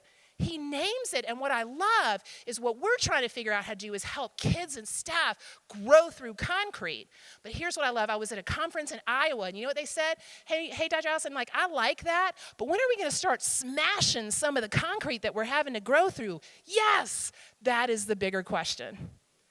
We have to smash some of the systems that are causing the oppression and are causing the structural violence that creates the concrete. But we can't wait for that to be over because we still got people growing through concrete. Does that make sense? It's a both and, it's not an either or. So that's resilience, in my opinion. And in any given classroom, this is Washington State, but any given classroom, okay, chances are you have about 24 out of 30 youth who've had at least one adverse childhood experience. Okay, so adverse childhood experience, if you define it by the CDC, means some form of neglect, some form of abuse, some sort of household challenge, like addiction, mental health, someone in jail or prison, right? Someone who's experienced domestic violence, someone who's lost a caregiver through death, divorce, or separation. 2 out of 3 adults have experienced one of these things before 18. 10 out of 30 of your students will have 4 or more of those things happen. That's 87%. If you have a 1, there's 87% more likelihood that you will have 2. Now, let me tell you why this is so important. This is population health, so don't go right now in your head like I'm an 8. I had 8 of the 10 ACEs happen to me before 18. My statistics are horrible. I should not be standing here. So don't take it as what individually means. We're talking population health. But in terms of population health, someone that has had 6 out of 10 of those things happen, they are 1,500% more likely to attempt suicide, 5,000% more likely to use IV drugs. They are more likely to die 20 years younger than their counterpart at an average age of 60 instead of 80. It is an epidemic, and there is no commercial about it. Even though it's named by the Center for Disease Control as the most basic public health issue in the United States today, affecting 223 million people. And I agree with what statements were said before, is if you're going to get something to happen, do it in education. And we have tons of things that we've been taught to do in education. You have tons of experience, so I'm just going to add to this. Right? I'm going to add to this about what is it to build a trauma-sensitive school, right? And there are a couple of components to that, right? A trauma-sensitive school, safe, respectful, there's basically 3 parts. It is about, and I don't believe in death by PowerPoint, so I'm not going to read this whole thing, but it's about relationships with adults and peers, right? That's part one. It's about being able to self-manage or regulate emotion, right? And then succeed academically. We know this from trauma research. There are 3 major components, which if I manage my time well, I'll get to in a minute, but they are co-regulation, the ability to be in relationship, right? The ability to navigate relationship. Number 2, self-regulation. If you don't know what self-regulation is, remember the last time you got an email and you got fired up when you saw that email and you're like, I'm gonna do, and then right before you said it, you went, And it is the reason you probably have a job. Was that moment of going, maybe I should edit, delete, right? Maybe it's why you still have that friend. Self-regulation is very important when you are triggered. So it's a very important skill. People who've experienced trauma, they don't have the pause button as well. Why? Because their life didn't give them time to pause. They had to survive. So we have to help them practice self-regulation. And then the last one, we have to help them engage in thought. And by the way, if you are triggered, you cannot physically engage in thought. So one definition by Harvard of what is a trauma-sensitive school is simply this. All staff are trained on trauma and what it means to students. Restorative practice is not restorative justice. Restorative justice, which many of y'all schools may do, is after injury has occurred. Awesome stuff, but wouldn't it be nice for injury not to happen? That is restorative practices. That is, if you think about multi-tiered support systems, that's tier 1 work. Every single student gets restorative practices. That's what we want to embrace, and we don't want to, how many people want to start a new initiative at their school? Yeah, nobody. Right? I didn't give y'all much time to raise your hand. But most schools I go to, I'm like, are you ready for a new initiative? They're like, yeah, I was with you right till then, Dr. J, right? Because you're tired. So you put this underneath PBIS. You put this underneath something you already have and say, this is the way we get here. And then actually having mental health support. Some states have gone with this, like guidance counselors, where it's like, okay, we're going to go ahead and start to give them more time to be with students. But I mean, if you're like me, or the schools I go to, school psychologists have no time to do anything but testing. So we need actual mental health in there. So here's what I started learning. The only reason I figured this out is because I've worked directly with teachers. Because I went into school 6 years ago as a behavioral health person. I'm like, I know how to help. And then I got in the classroom, I'm like, yeah, that won't work, and that won't work, and yep, that's not going to work either. And so I got with people in the school, and we started building things together between behavioral health and education. And what they taught me, right, was that what they needed to be successful according to standards of learning was academic success, which required academic engagement, and their systems measured that. A little bit of academic engagement, a lot of academic success. Here's the problem with that. The research says you gotta have social emotional health so that you can get to healthy relationships, so that you can get to positive behavior. Otherwise, you will never get to academic engagement. But we don't measure that in schools. And since we can't give schools credit, it takes a very brave leader to go, you know what? I believe this. I believe the research, and we are going to focus on social emotional learning here, right? Because if we do, we will get to academic success. And it doesn't mean all becoming therapists. It means you're already therapeutic if you are a successful educator or administrator. You are already therapeutic because you couldn't be otherwise. So here's what academics do. They create very fancy terms for simple stuff. Right? So I'm going to talk about neuroscience, okay? Neuroscience is the combination of neuroscience, epigenetics. I didn't know what epigenetics was the first time either, so if you don't, it's okay. It's basically what happens in the womb. We already have science that in the womb, if I experience trauma and have a child in my womb, already the RNA and DNA will transcribe differently. So it starts before you're ever born, and actually, if we go further than that into ACEs science, which is also included here, it starts before conceived because the zip code you live in determines the access to resources you have.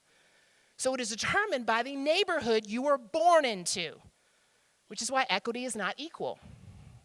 And if you go further than that, we go into historical trauma, hundreds and hundreds of years of racial trauma and other types of structural violence that change access to resources, right? And then we go, I don't know how to talk about that, right? So where do we start? Where do we start? They started doing research. They did it through what's called the Behavioral Risk Factor Surveillance System, run by the Center of Disease Control. Basically, they look at what help actually helps. Okay? And so what they found was 4 things. I'm going to focus on 1. But the 4 are, number 1, when you teach social emotional competence and hope, you actually decrease problems in physical health, you increase positive mental health, you actually increase the likelihood someone will be able to stay in the workforce.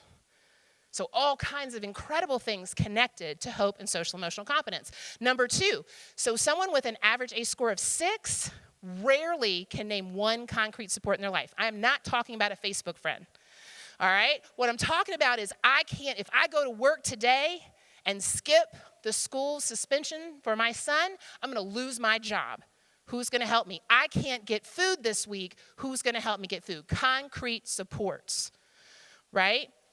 Number 3, community reciprocity. The way I know how to explain this is Mrs. Jones, right? So Mrs. Jones is sitting on the front porch, right? And Jason is walking towards some other boys smoking cigarettes or something else. And she starts walking, and then she's like, hey, Jason, I know you, I know your mama. Don't you walk over there. Right? How many people had a Mrs. Jones in your neighborhood? 100%. And then the whole community got involved in your resilience. You may not have seen it that way, right? We don't have that anymore in a lot of communities. We don't have that support. Our services are in a room away from the community. We got to go back to community schools and back into the community. And finally, social bridging, which is us. So let's say that I have had a negative experience. So I'm a social worker. When I went into high schools, they're like, oh, you're a baby snatcher. I'm like, damn, no, I didn't think of it that way. They're like, no, that's not what you are. It's okay, you might be cool, but that's what you are. And I'm like, awesome. Okay, so I had to rebuild connection to those kids, because even though I didn't baby snatch in their neighborhood, that's how they associated me, right? So social bridging is once somebody's been through, they've gone through their social emotional skills, they've worked through hope, they've gone through their concrete supports, they've gone through their primary network support in their community, they got to raise their hand and ask help from a system, and it's scary. I've been to 504s as a parent, and I'm an educated PhD, and I have cried, and I have felt helpless in a system I know. So it takes a lot of confidence. So here's the place that we need to do all 4, but here's the place we got to start. How do you integrate social emotional learning? So in 2 minutes, I'm going to tell you how to do this. It's going to be really, really fast. All right, so here's the 3 things I already told you about. You got to figure out how do you actually help people feel connected, loved, and valued. And I'm going to say your name wrong. I want to call you like Dr. Terracotta, and that's not right. That is not your name. Okay, all right, thank you for that. So when you were talking about the social entrepreneurship, I'm like, oh my gosh, that's attachment and belonging. Like they come up right in the flipped classroom. That's it. So it's not necessarily about going and doing a whole bunch of new stuff. It's inventorying what do we do now to create belonging in our school, in each classroom, with our classroom management strategies in our school, right? And then actually, do you know that the average person can only name 3 emotions? Happy, sad, scared. Do you know how many emotions there are based on the newest research from Dr. Brene Brown? 87, man, 87. So we have to help people actually, because if I asked a quick question here, you don't have to raise your hand, but raise your hand if you, in your childhood, prior to the age of 12, were taught an emotion language, were taught how to talk about emotions, and were taught as a child that someone that was an adult would listen to how you feel and care about it. How many of you were taught that? I got 1. That's awesome. 2. Awesome. 3. Awesome. I got 3. Maybe 4. Some of y'all are arguing about whether that's what happened or not. That's okay. All right? So here's the thing. In general, people are not taught this. So we got to help. And it doesn't have to be like a whole lesson plan. Because I went in and I said, oh, I'm going to get teachers to write whole new lesson plans. That did not go over well. Right? So it was, okay, I'm taking a math quiz. I sat in a collab classroom, taking a math quiz, and the majority of kids failed the math quiz. All right? And so the teacher gets up to demonstrate the problem, and the kid's going, I'm frustrated, I don't get it, I'm frustrated, I don't get it. So the teacher taught it 5 different ways. What was that teacher missing? The kid's saying, I'm frustrated. They can't learn when they're frustrated, so how are you dealing with the frustration? But the teacher had never been taught to do that. The teacher was taught how to teach it 4 different ways. Right? So we got to go back to that. So then teaching them how to regulate emotion, direct mindfulness skills, and then you get to that next step of having them know how to respond instead of just react to emotions. So you can write me. I'll be happy to give you. This is from Community Resilience Initiative. We got 42 ways to build resilience. You get kids to tell you stories. You get classrooms to tell you stories. You get staff in your school to tell you stories. And it works, right? And you get the resilience skills they already have. On the Community Resilience Initiative website, which is a nonprofit that comes out of Walla Walla, Washington, I'm not connected to it, but I've worked with them before, they have a deck, like 52 cards in a deck, 10 ACEs, 42 resilience skills. It's amazing. All right, I'm at Tom. I'm going to show you one last thing. So if you heard me when I accepted the award earlier, this is my favorite definition of leadership, okay? It is anyone who takes responsibility for finding the potential in people and processes and develops that potential. That's education, right? And education, even though the jobs used to be about brains, everything now, I'm working in high-tech companies, guess what they want? Soft skills. I hate that freaking word, but that's what they want. It's soft skills. I call them complex skills. And if we have got to coach and train programs in schools, and so that's what the honor I've had to do recently is create programs where I create cohorts in the school and I teach them how to integrate social emotional learning. We build it together as a cohort, and then they develop a peer coaching program, and they teach the next cohort. And the last one I did, we even had the 8th graders teach the 3rd graders. So you create all kinds of peer coaching support to teach these concepts. That's what we've got to figure out is sit together and how are we going to integrate this stuff. And it's super freaking messy, but that's where the magic happens. All right? Thank you very much for listening to me today. I appreciate y'all. I appreciate y'all.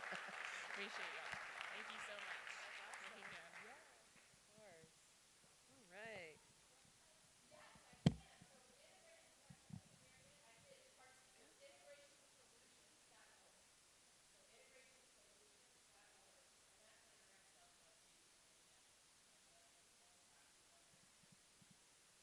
Awesome. Thank you so much. One more time, round of applause. Thank you.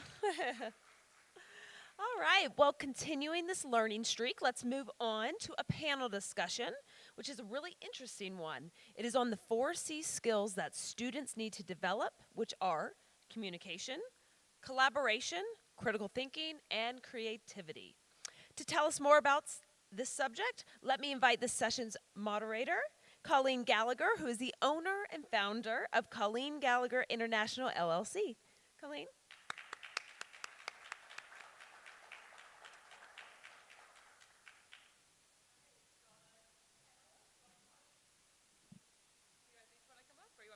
I can introduce you once you're up here? Yeah, either one.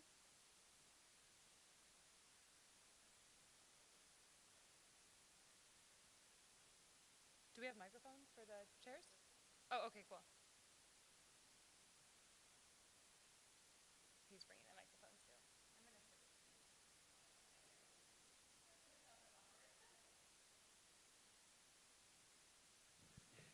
Thank you.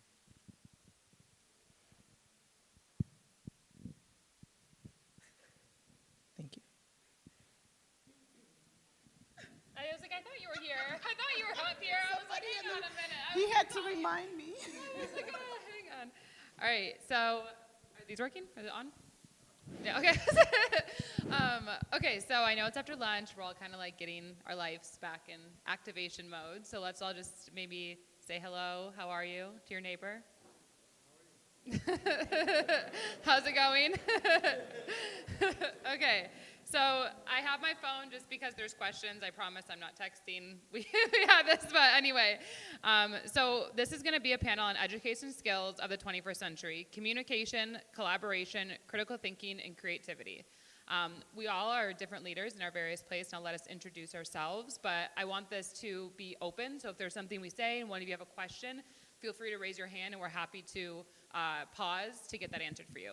So if you guys want to just all introduce yourself. Hello, I'm Dr. Natasha Half-Kenny. I am an administrator in the Boston Public School System. I am also the CEO and president of Melanin Scholars, LLC, and Melanin Scholars con una voz, Incorporated. Thank you. I'm Priya Karthik. I'm the founder of Inspire Academy, where we do communication and leadership coaching for youth, adults, and also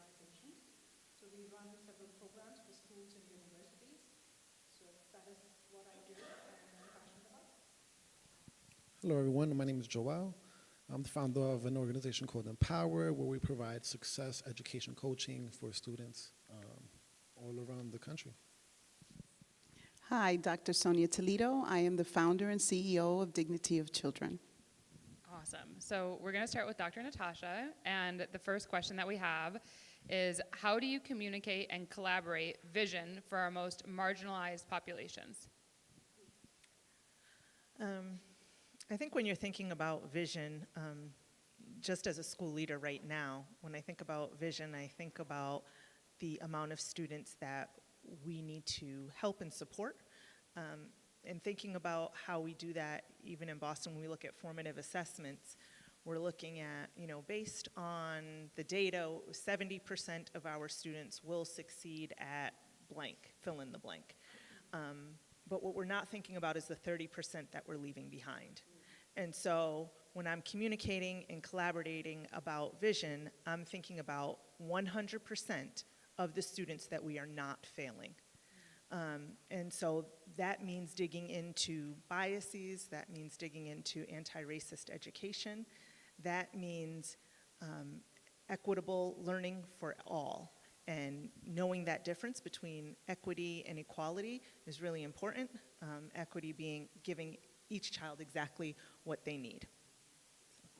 Thank you. I love that. And I think it was really important from what we just heard about equity as well and kind of the zip code. So it kind of falls right into what we just heard. And so let me get my phone here. All right. Priya, I'm saying it right? Okay, I was get nervous. Sorry, I messed up. I was like, okay, so the question for you is, what are the biggest problems that we have today in terms of communication, and how can we fix it? One thing that all of us need to address is communication. I'm not going to give a very long explanation here. I'm going to address two major issues. Communication is a two-way street. It's just not about me speaking. Right now, it is a two-way street. Even though all of you are silent right now, you're listening, and that is part of communication.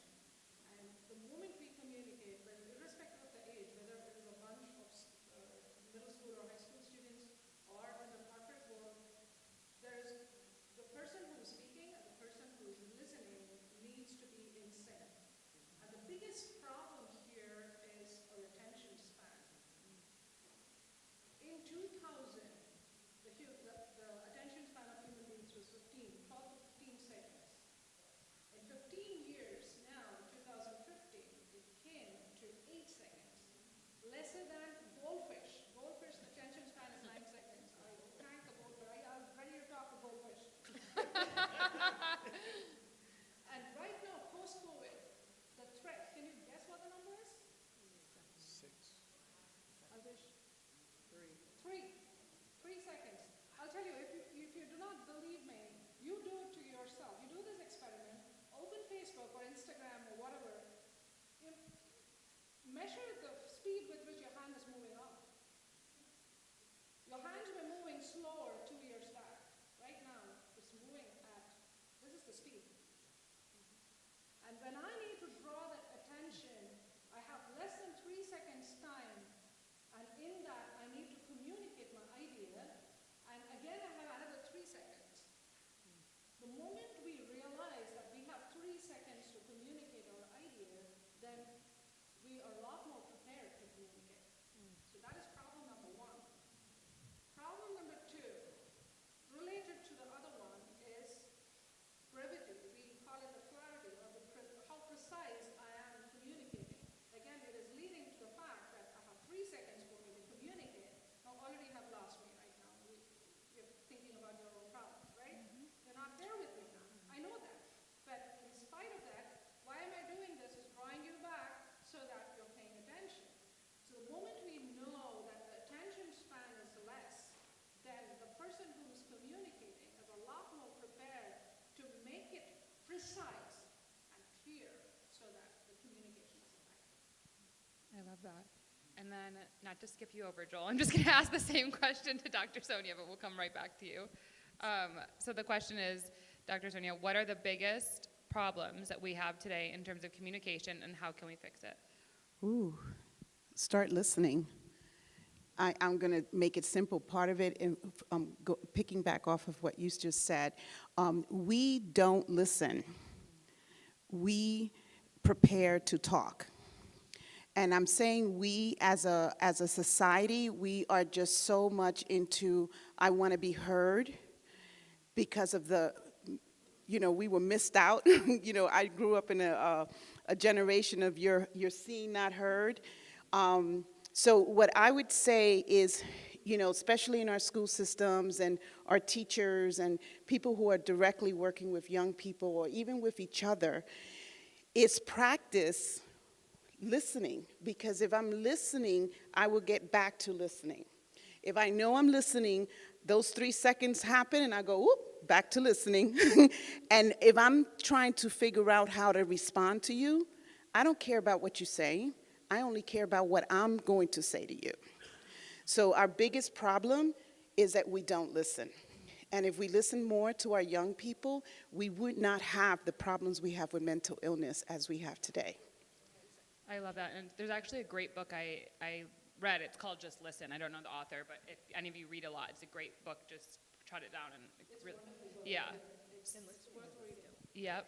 So I was just saying, listening is a skill, right? When you think about it, like hearing, many of us have been born with hearing, but actually listening to process instead of listening to reply is definitely a skill. And then Joel, our guy, our anchor here, thank you.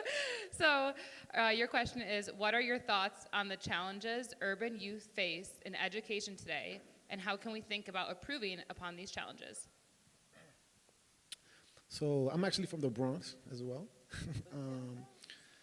And so I would say when it comes to the urban youth, let's say population, I think, let's say for example, when I was growing up, I was exposed to a lot of gang violence. A lot of my friends that I went to, let's say, middle school with ended up either dropping out or going to jail or a whole bunch of bad things, right? So I think, I would say apart from the whole community aspect of improving the overall community, which is a large, task in itself, I would say within our schools, especially let's say in a post-COVID environment, I would say I think attention is a big factor.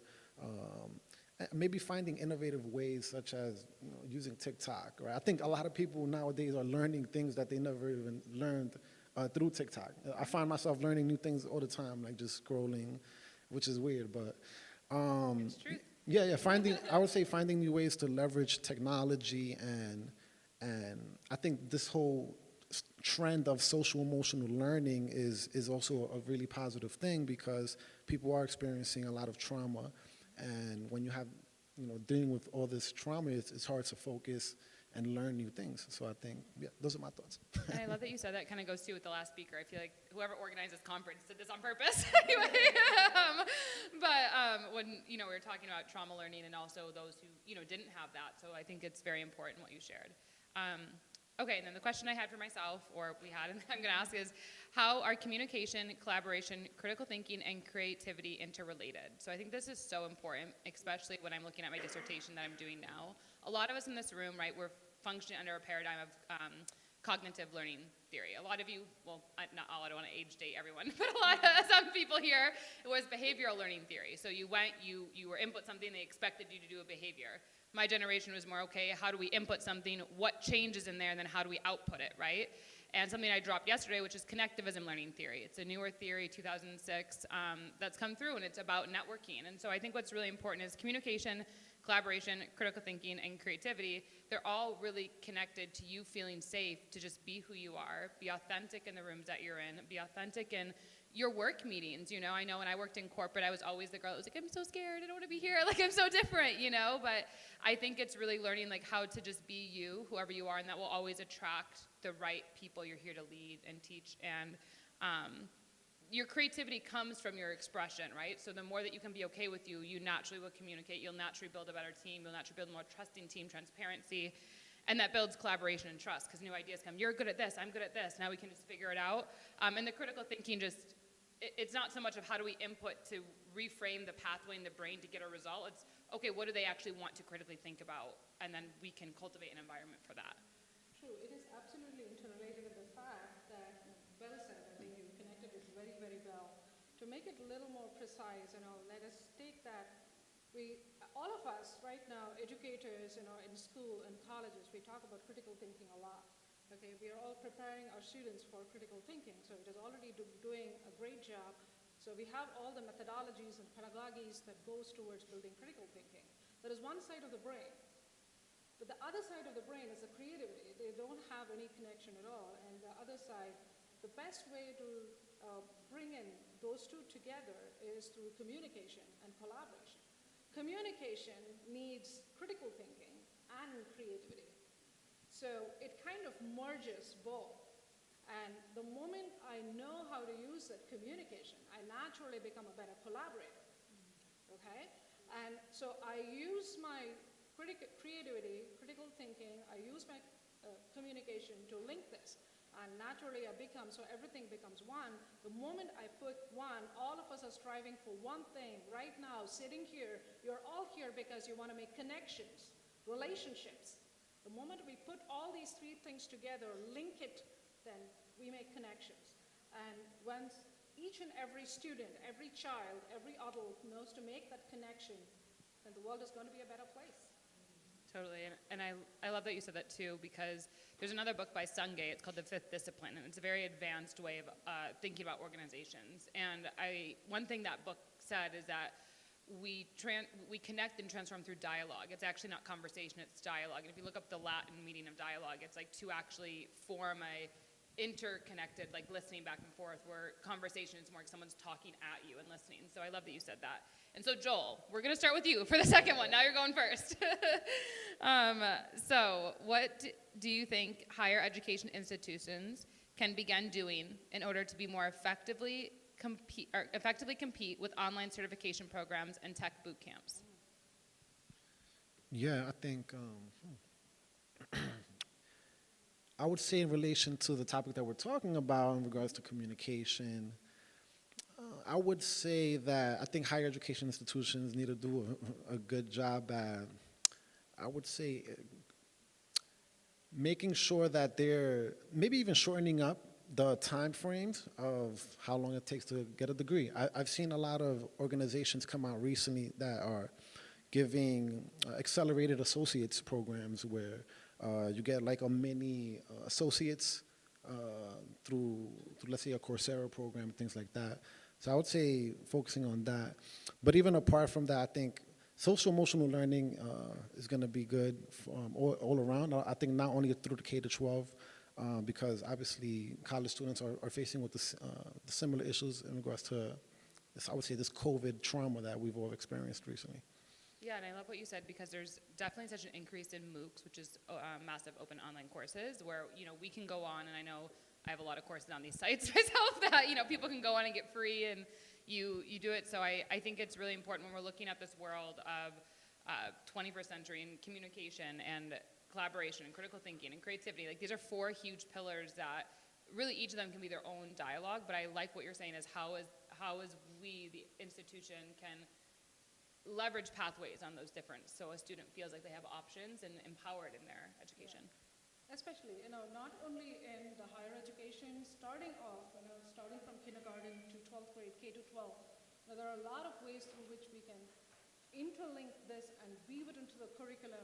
All of you are right now curriculum designers and educators who can bring all these three things together, weave it into the curriculum, then we are a lot more prepared for the future.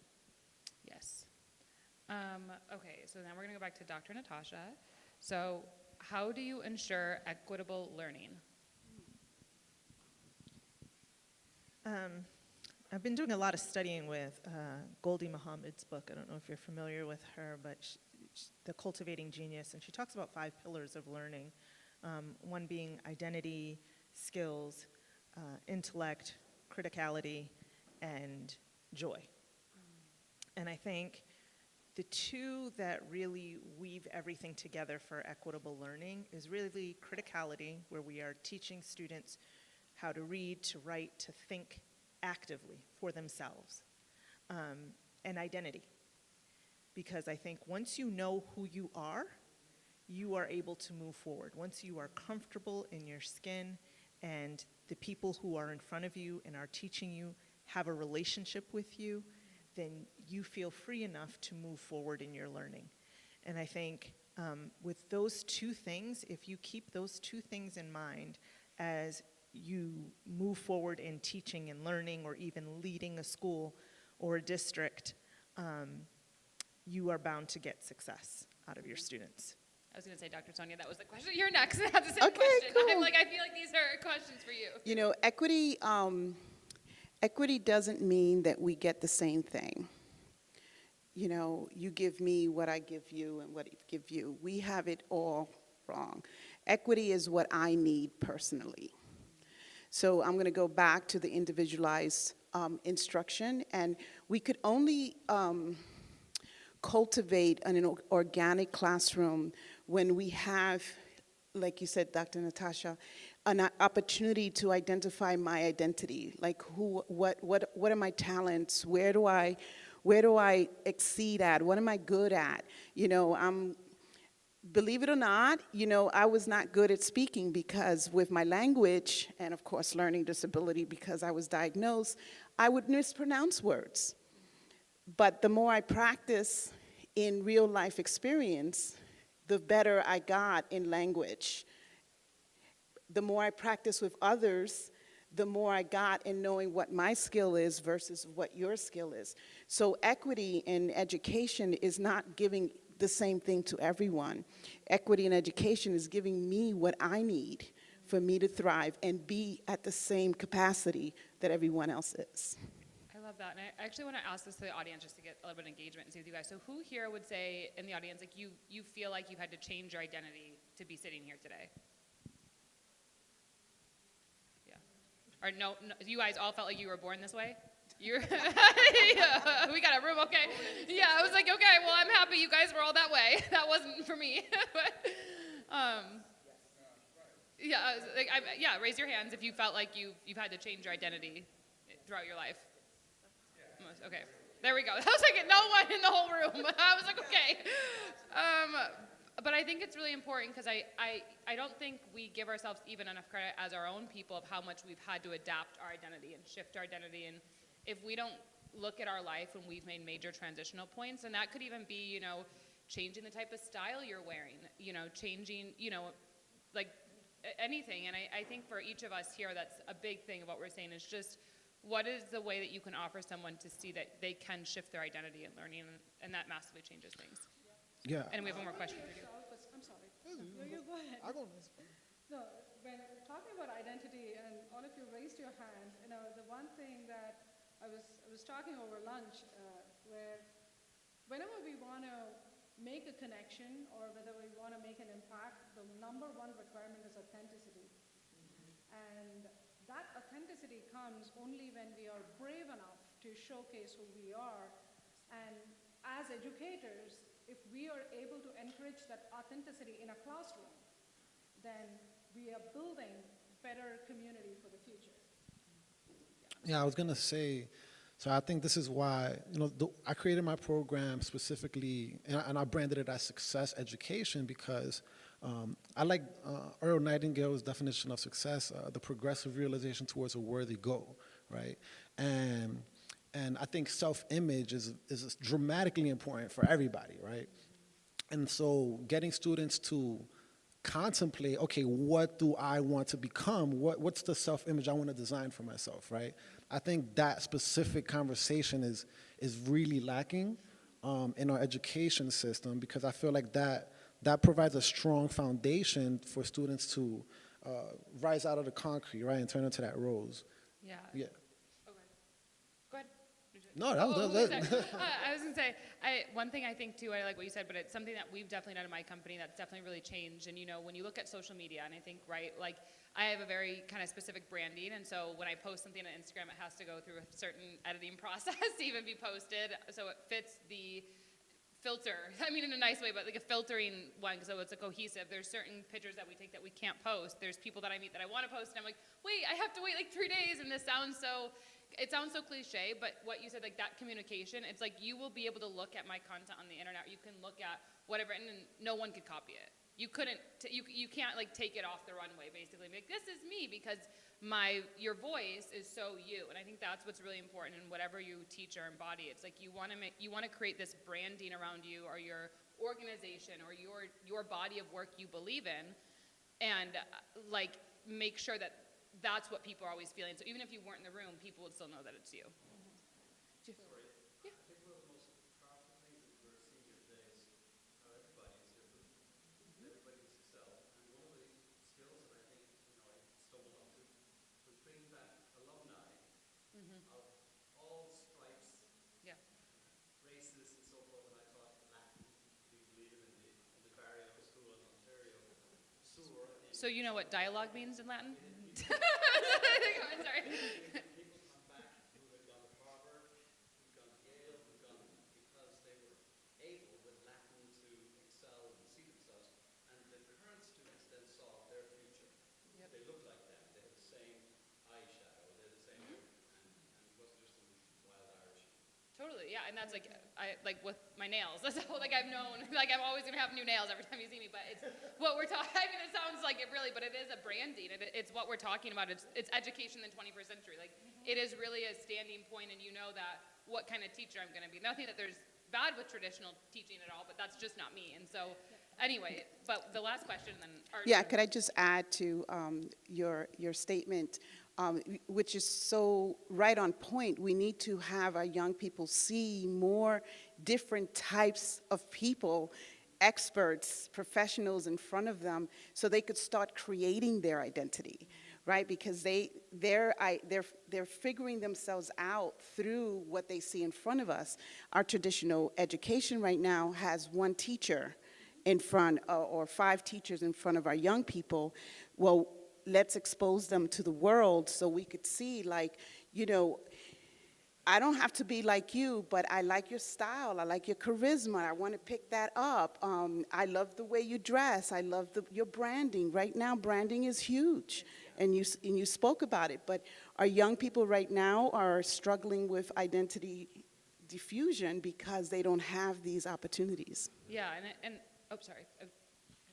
Okay, so sorry, last question for you, and then I'll just say one thing on what you said to wrap it. But I think it's important as teachers, no matter what it is, like even if you are like a lifestyle teacher, or you're more of a math teacher, like I can tell one of my math teachers, I really liked her, she's my favorite algebra teacher. She had these glasses that were so pointy and specific, and whether I liked her because she was math or the glasses, but I always remember, But that's who I went to, and so I think like when I said identity, which everyone here was just born that way, I'm very impressed to be in your presence.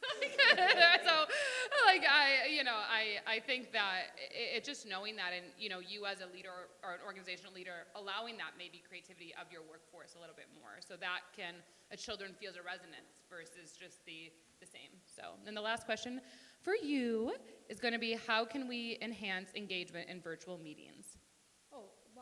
Yes, right, post-COVID, everybody is talking about virtual meetings.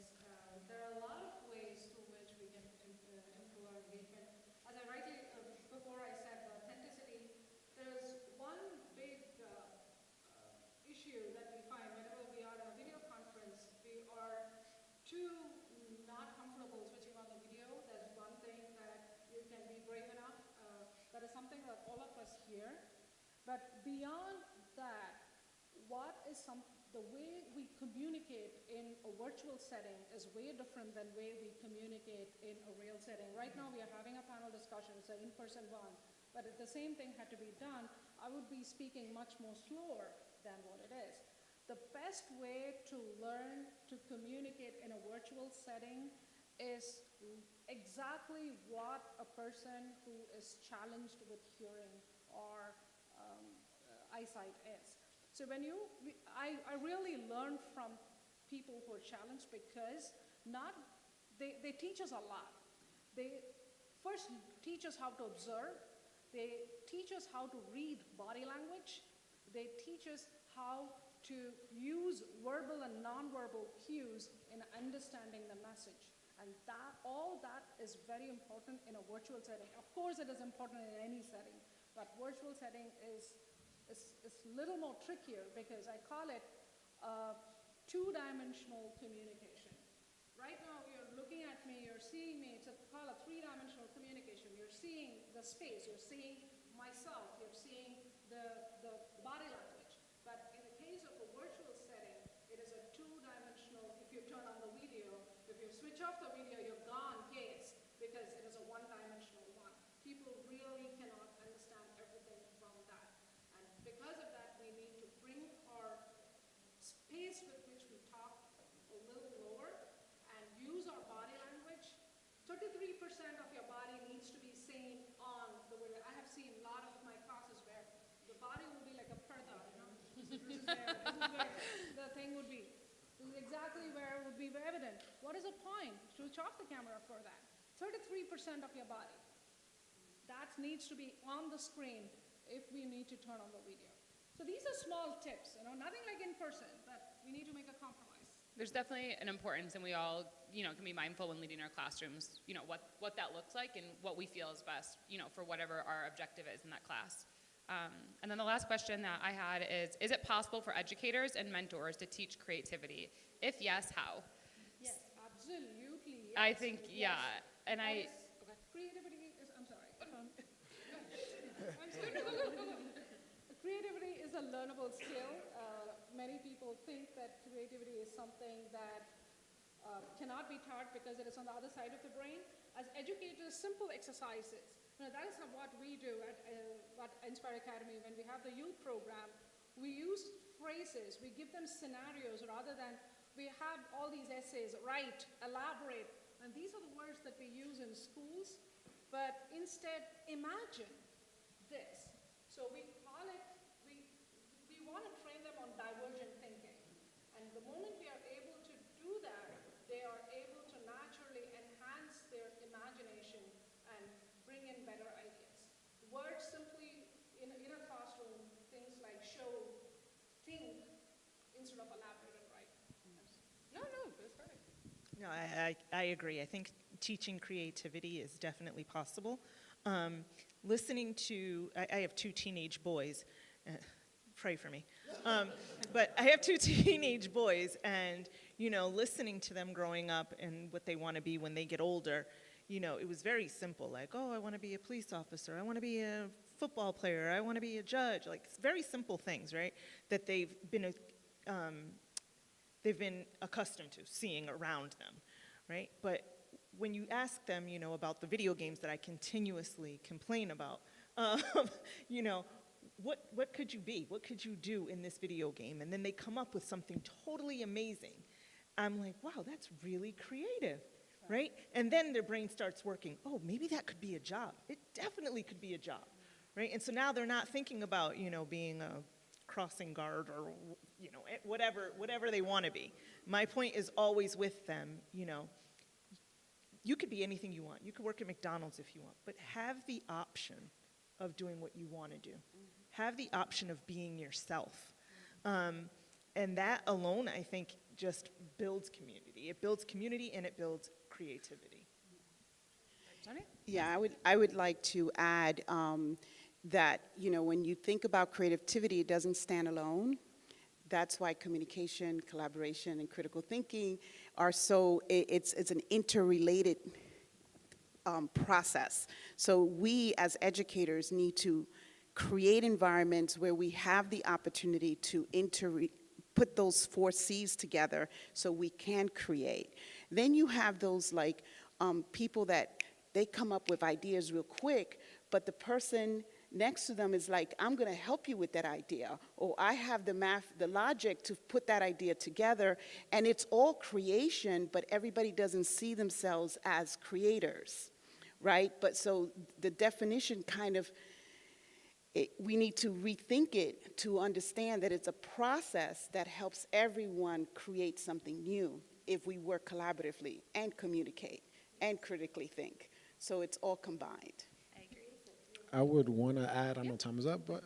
no, you can do it, and then we'll have one question. Got it. So I would say facilitating the question of, I'm big on vision, right? So giving the students an opportunity, or even your colleagues or your family members, right? But obviously students right now, right? the opportunity to think about, okay, what's my vision? What do I want? Again, back to the self-image thing. What is it that I want to create for myself, right? And constantly having that on the forefront of your mind, right? And so having that conversation, allowing students to have the time and the space and to actually engage in that type of exercise, right? And bringing that up, ever so maybe every once a quarter, right? Bringing them back to that, right? So that helping them stay on track and towards success in their academics, right? So in regards to creativity, so those are my thoughts. Yeah, I think I would add to that, just saying the 4 C's, adding that last C of being change. Because I really think once you integrate all of those 4 C's, you have to expect change. Yeah, I like that too. Does anyone have any questions?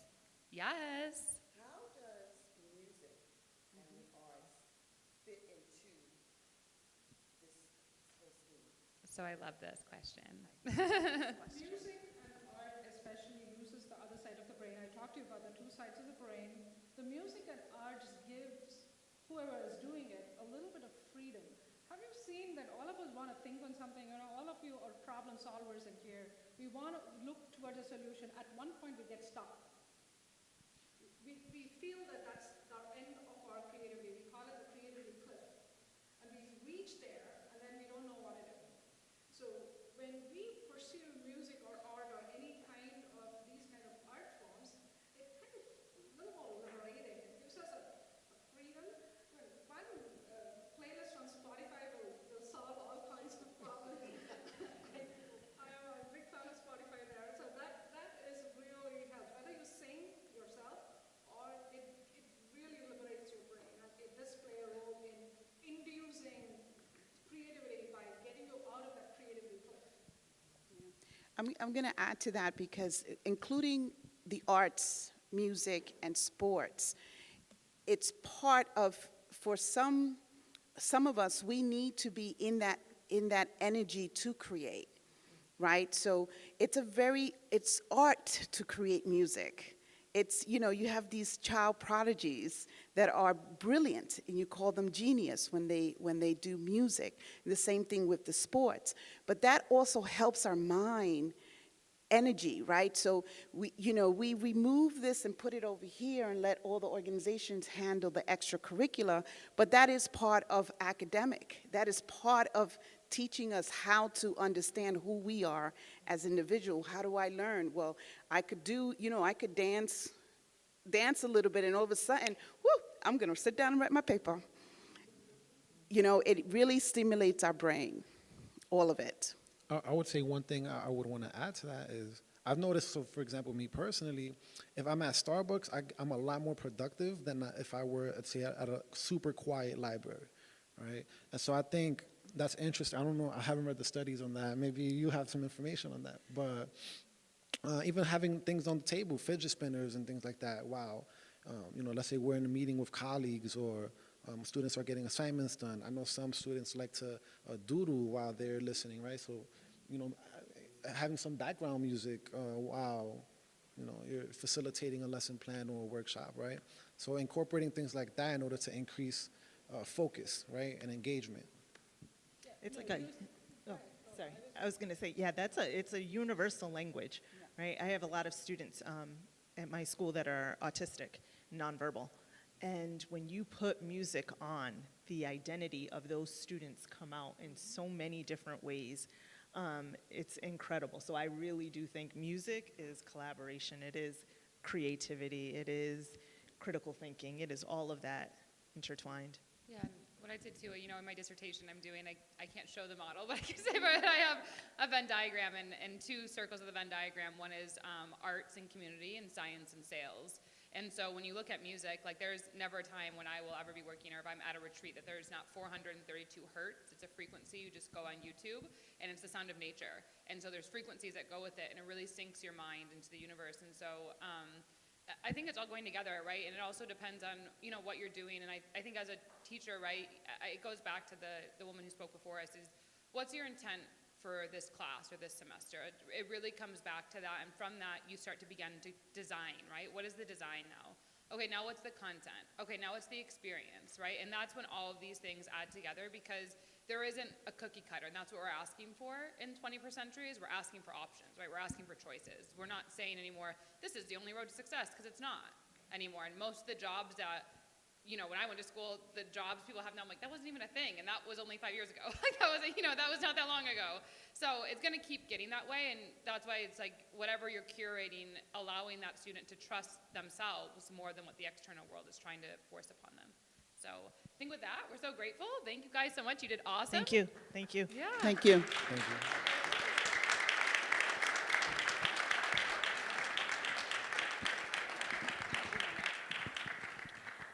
Thank you so much, panelists, for sharing your thoughts and research with us.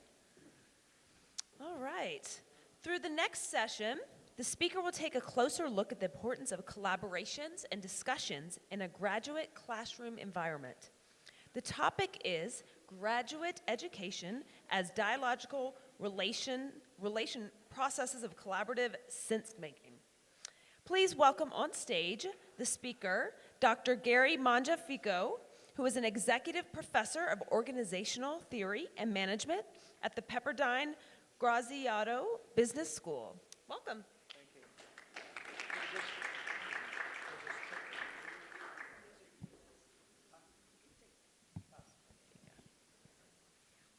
Thank you. Thank you. Could continued listening to that panel for quite a while. There was some pretty fascinating discussion. So the title was a long one, and I got kind of bored reading it. You know, so really, what I want to talk about perhaps is a bit of heresy in education, but I want to talk about how do we fundamentally begin to shift our education. As a graduate professor, we find ourselves spending a lot of time trying to teach our graduate students how to be present with other people.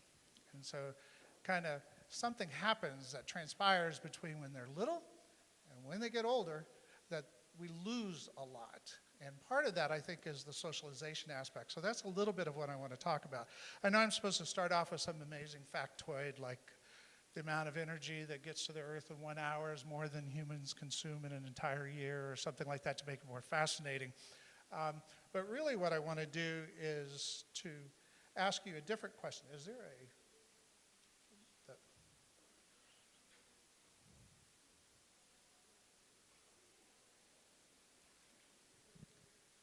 there like a clicker, the PowerPoint, or?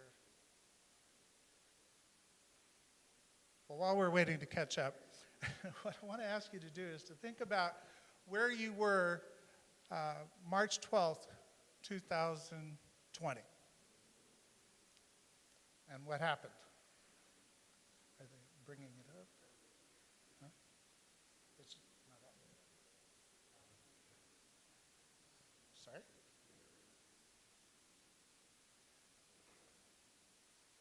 Okay.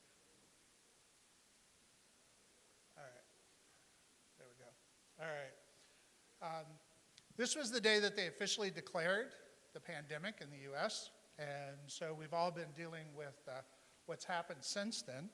And if we go on to think about those things, right, the quarantine, the isolation, we've also dealt with an enormous amount of death and loss in the country, and I'm speaking more from a US domestic perspective. People have worked from home, children out of school. I've had graduate students who have attended online, maybe some of you have done it, you know, attended an online seminar or whatever, and it's a mother or a father, and they've got 4 kids over here on the side sitting on the couch or studying at the dining room table while they're trying to go to graduate school. There's been a lot of social disconnection. There has been a lot of increase in social dialogue around racism and oppression. That has happened in the last 2 years, and it's happened during a time, interestingly enough, when we have been most socially disconnected. A lot of fatigue, exhaustion, acrimonious politics. Now we have the crisis in Ukraine that's happening and so forth. So this is sort of the backdrop of what's taking place, and then people show up to school. So what it means is that I think there's been so many conditions, so many crisis situations that we have had to deal with, that our students have had to deal with and so forth. So many competing views, so many cultural dynamics and so forth. I really appreciated what Dr. Toledo had to say while she was up here, particularly around how do we see ourselves in the collective and so forth. And when we look at the consequences, these are the consequences in business. So there's been a staggering turnover, right? We've heard about the Great Resignation and all that kind of stuff. And that happens to be a bit of my focus because, of course, I do graduate business education. That turnover results in a cost to employers of 1.5 times an individual salary to replace them. So for everybody who leaves a job, it takes about 1.5 times their salary plus a year to get them back up to speed. And we've had now more people leave in a shorter amount of time than ever before. So when we begin to look at the consequences of all of this, and we begin to look at the burden socially and so forth, what we realize is that in education, as in many places of leadership, reality doesn't always meet with our plan, right? We can develop these really incredible plans, nice, smooth objectives, and so on and so forth, and then reality hits and it's a whole lot messier. And so we have to start to ask ourselves, I believe, what is needed. Now, I'm particularly focused on graduate students, and I started to think, well, I realize there's people from, K through 12 here and undergrad and so forth. But I think to kind of get to graduate school, you have to go through K through 12. So I really think that some of the principles I'm going to talk about apply no matter what level of education you happen to be particularly focused on. But I think we're not often asked as educators how we can best respond to our students. We're often asked, how do we deliver our education in a quality manner? How do we keep our accreditation? How do we hit certain objectives and so forth? But we're not often asked, how do we best serve the people that we educate? And I think that this is a little bit of a dilemma because I believe what it does is it perpetuates the economic model of education that we have. We do not have a system that's designed for quality. We have a system that is designed to maximize efficiency and scale for the most that hits a reasonable level of accomplishment. And that is not a system that we're finding is very sustainable. We have, and certainly economics play a very, very big deal when you go to different communities, different centers and so forth, right? Different urban centers versus more rural and so forth. So we have what has been built as a result of sort of what we could call plantation capitalism, a system for efficiency and scale, not a system that focuses on children. And we continue to perpetuate that, and we do that even in graduate school, right? You come into graduate school or you come into college and so forth, and there's one person talking to a lot of you. That kind of looks like a CEO and all the employees, or a manager and all the employees. This is very much an economic model that we take. Consequently, in economics, what do? We try to bring our most rational process to move through things at the largest scale the most efficiently that we can. And I'm wondering if we don't need to rethink this as a responsiveness process where the leader's role, and then, if you will, the educator's role, actually begins to shift and needs to shift to one of creating relational community. Now, this sounds kind of strange. I didn't go to graduate school to learn how to be in relationships. And I would argue it's just the opposite. In fact, what we find is that the people who tend to be most successful are, in fact, the people who can build relationships and be able to sustain relationships. There is always a leadership book in the top 10 bestsellers every year. A leadership book and a diet book.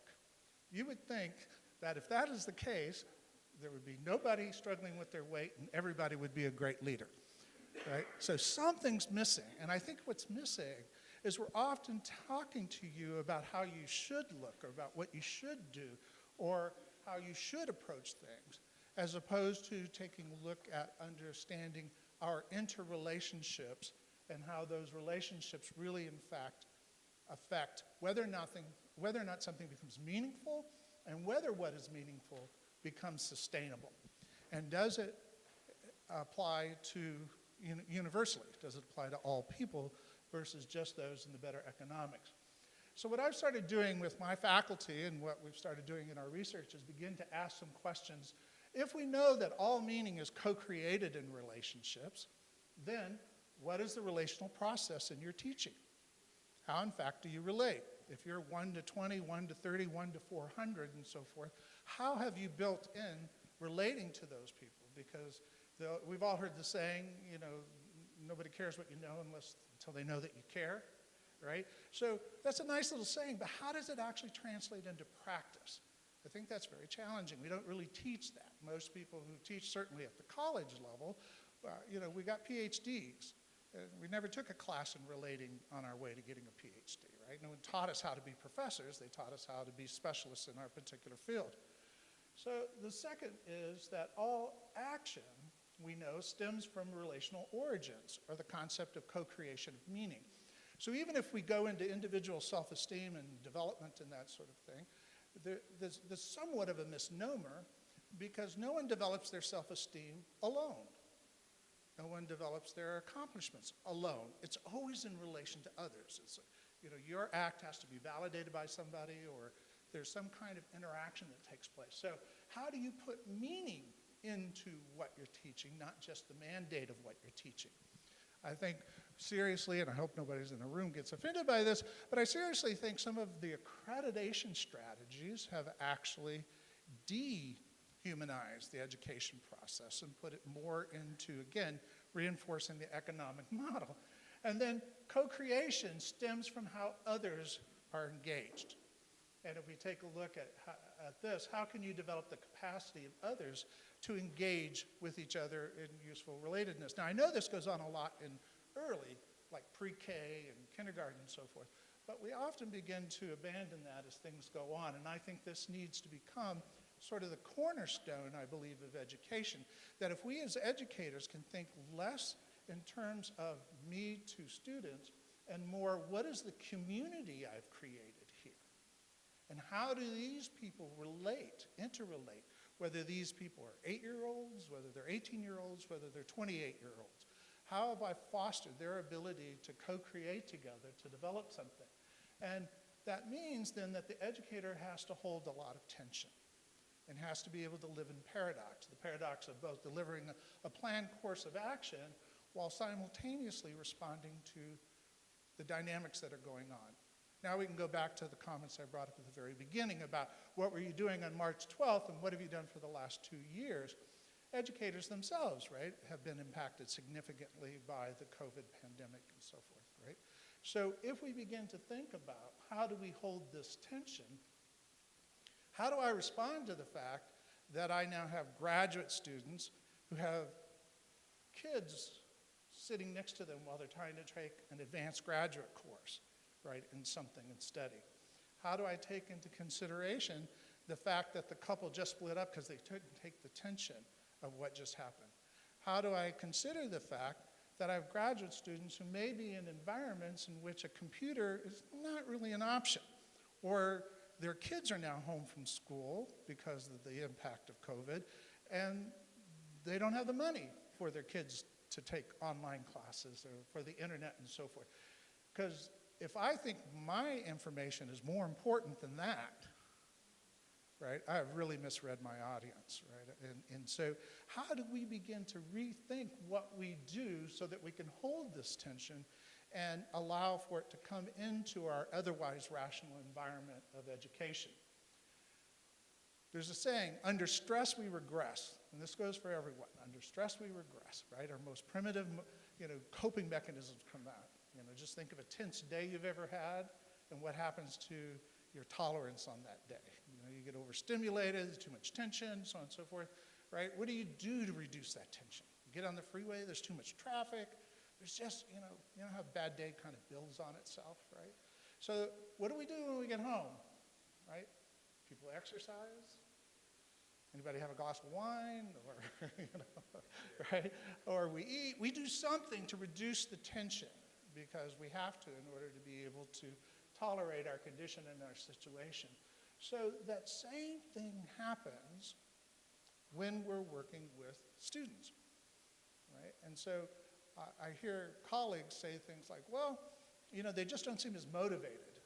We walk 6 miles through the snow to get to school and all that kind of stuff. And, having problems is not, unique to this generation, but it is unique to them.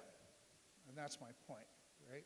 Is how can we begin to look at the repercussions of what has happened so that students take greater risk with us. I think our grading system says don't take any risk.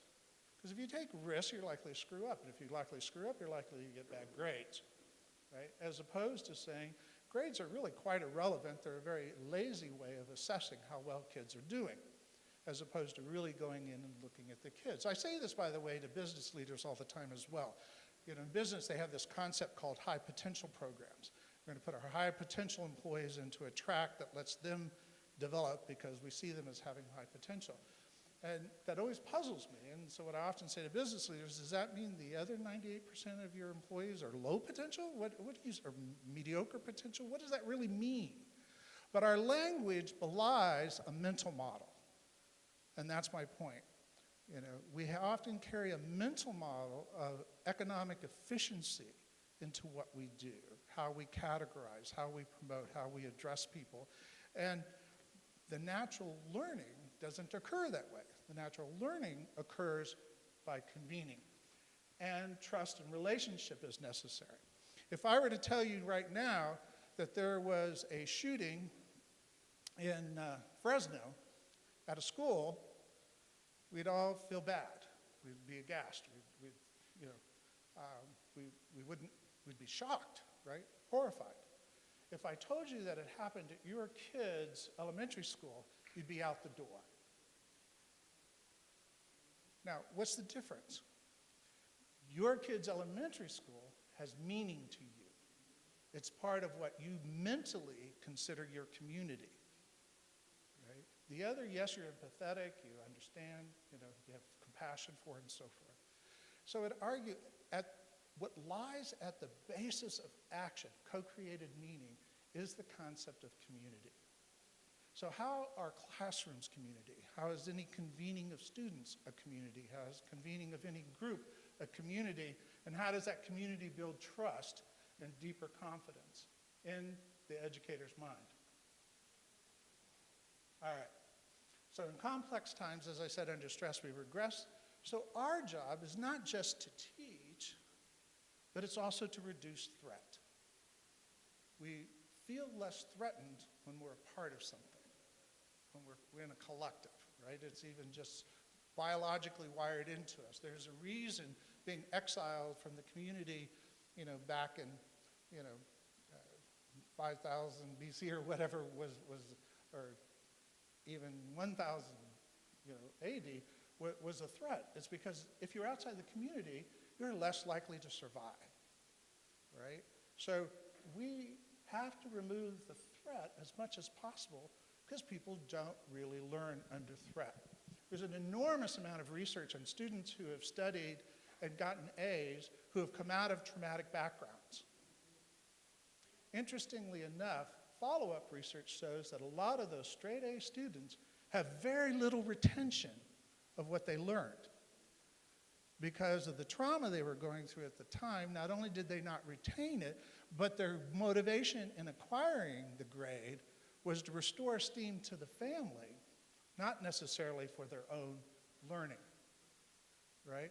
But by all of our measurements and so forth, they did a great job, we did a great job.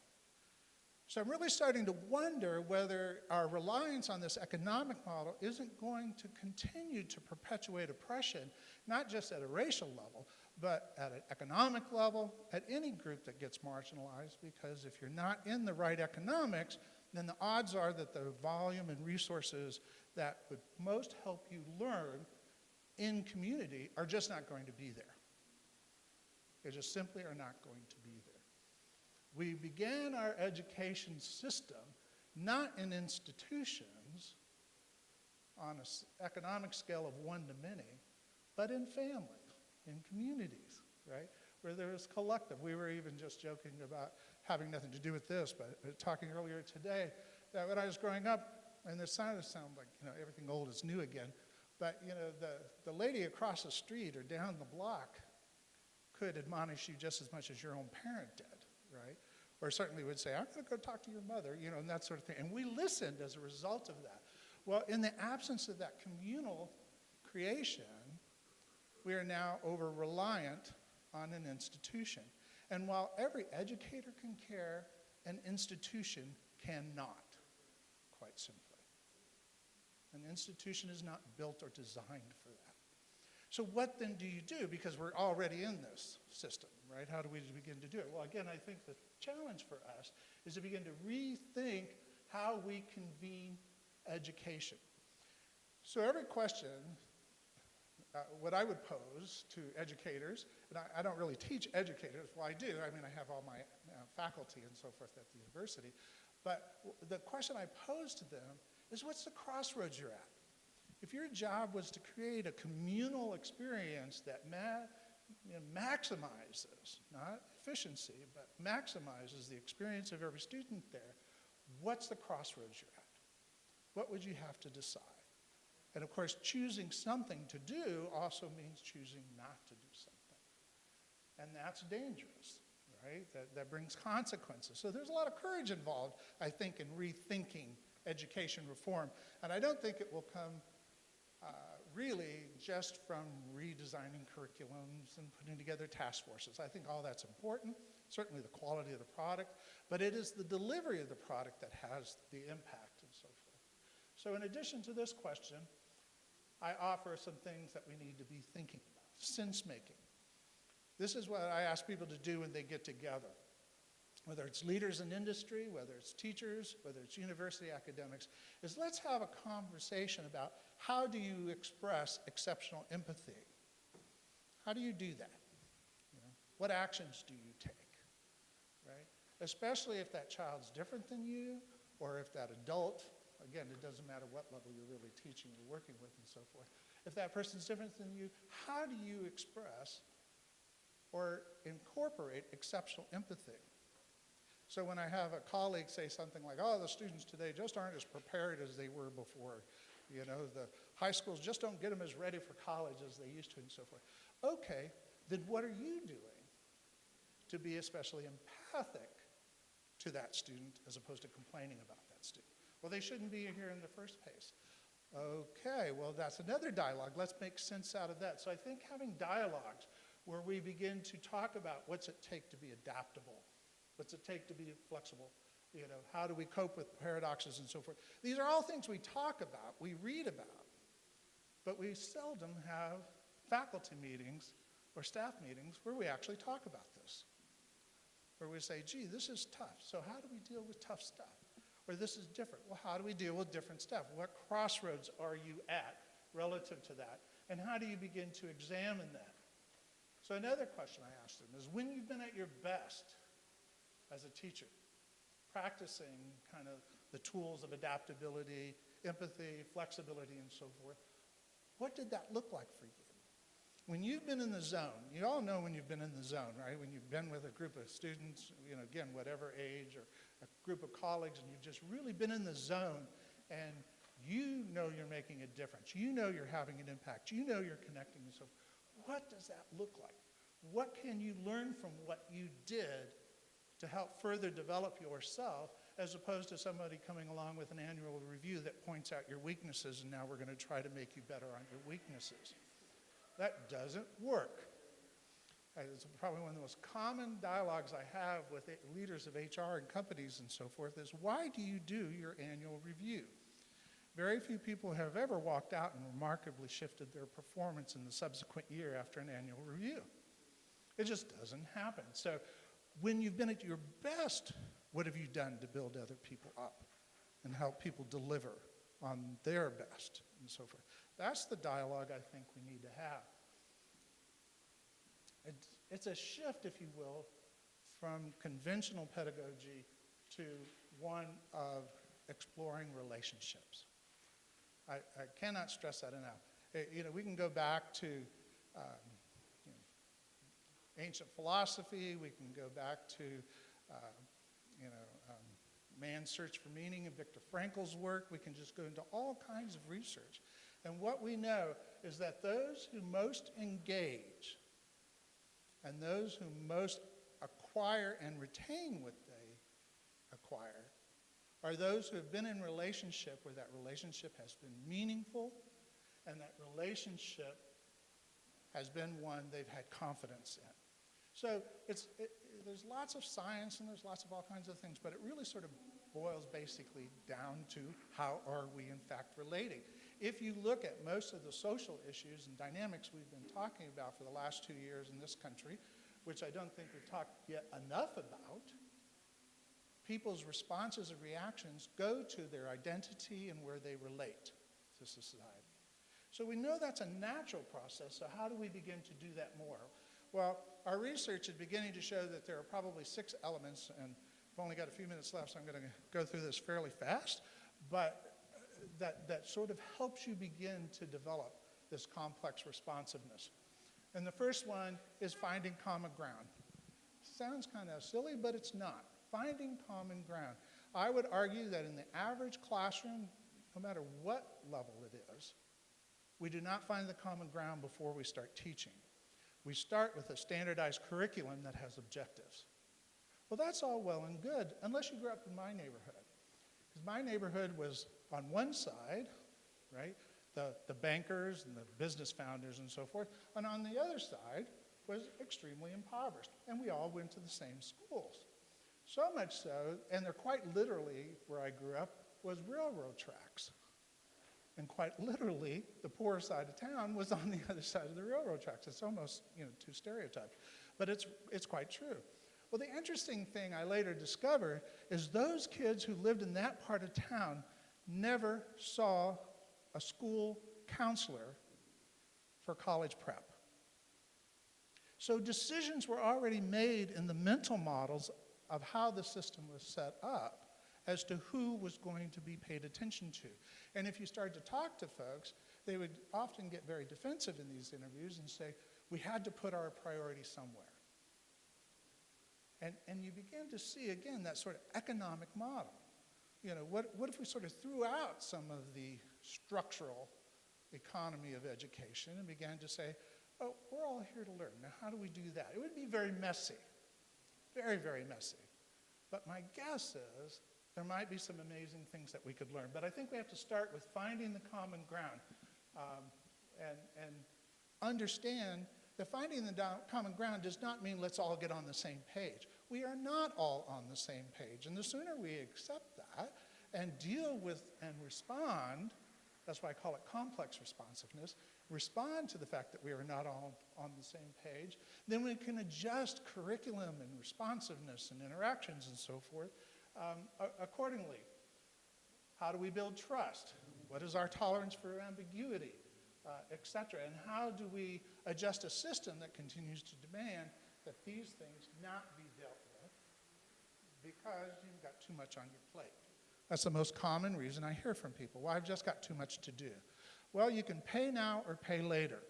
And as someone who teaches graduate school and business leaders and so forth, I cannot tell you how many times or how much time we spend trying to remind people at the end of the day, you're not leading a business plan, you're leading a group of people.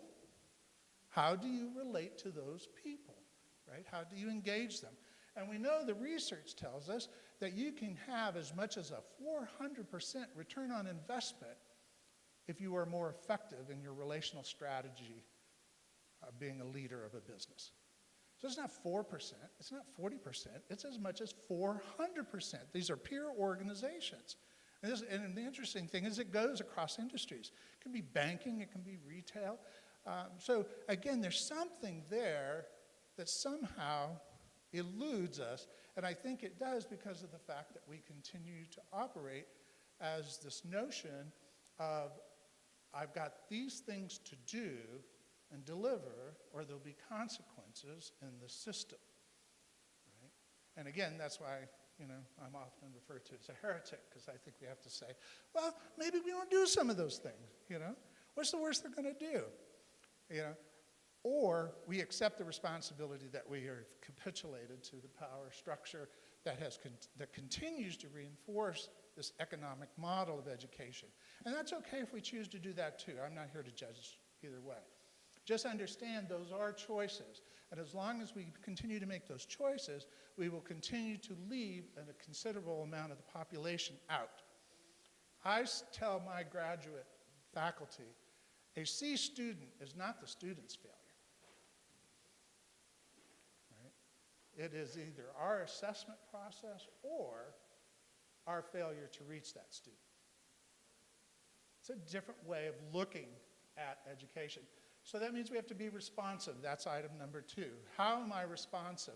And I have to look at my grading. How's my grading responsive? How is my understanding responsive? Oh, I've got so many papers to grade, I'll never get through it if I take that approach. Well, pay now, pay later. You know, if you want to complain about social ills in the society, well, you can complain about it. Or you can intervene early to begin to see if there's some structural shift that can take place and so forth. Be intentional, not consequential, right? And not intentional just with objectives that are rational based on curriculum. Intentional about what's the relationship I want to cultivate with you for you to learn most effectively. And I say this ironically even as I stand up here talking to you without knowing you, right? Or having a kind of a different dialogue or convening with you. All right, so things we have to think about is to pay attention for divergent experiences. The system is built for the average. And if you're an educator, I know you've had a math class, and so what's one thing we know about the average? It doesn't exist. It's a mathematical computation, right? So if we build a system for the average, because that's the most efficient, then probably those who are further along will get bored, and those who are behind will never catch up. And there's other stories we could go into about that. But understand that we as educators are never neutral. We are always having an impact. If we walk too fast past a classroom or a group of people and so forth, they notice that.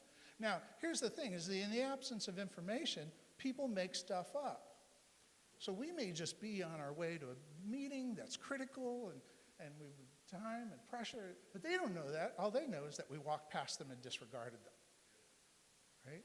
So how do we pay attention at almost a sort of superhuman sort of way to the circumstances?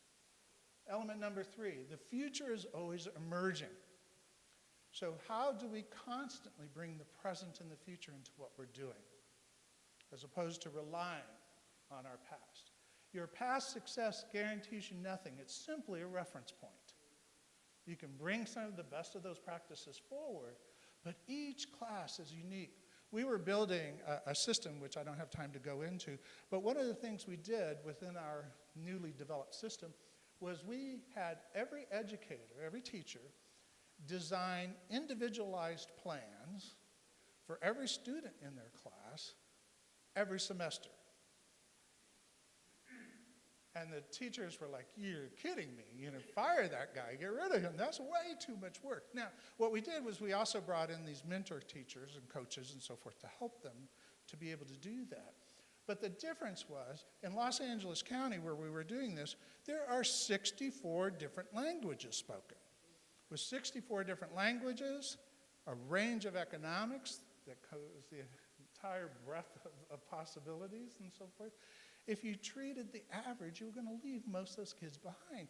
And in fact, 56% of LAUSD students do not graduate on time. And I don't think that's unique just to that urban setting and so forth, right? So how do we begin to recognize the future is constantly changing and that change is inevitable? So how do we bring that into every event? Oh, I'm getting the nose. So change is inevitable, but this brings my other question. Most teachers have never been taught how to lead change.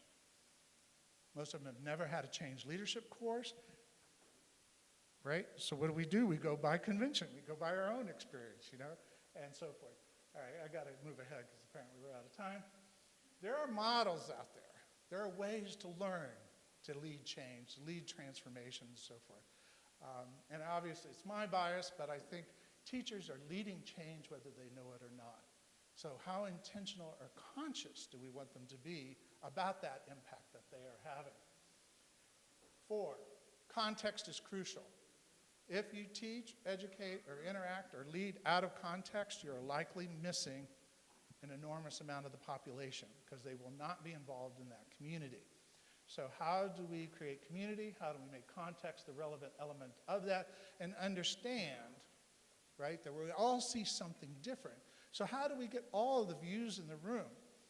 How do we get the gifts from the margin in the center of the room, right? How do we get all talent present in that room?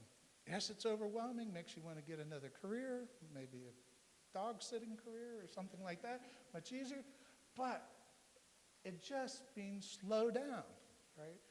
Take the time, pay now, pay later. It's up to us as educators.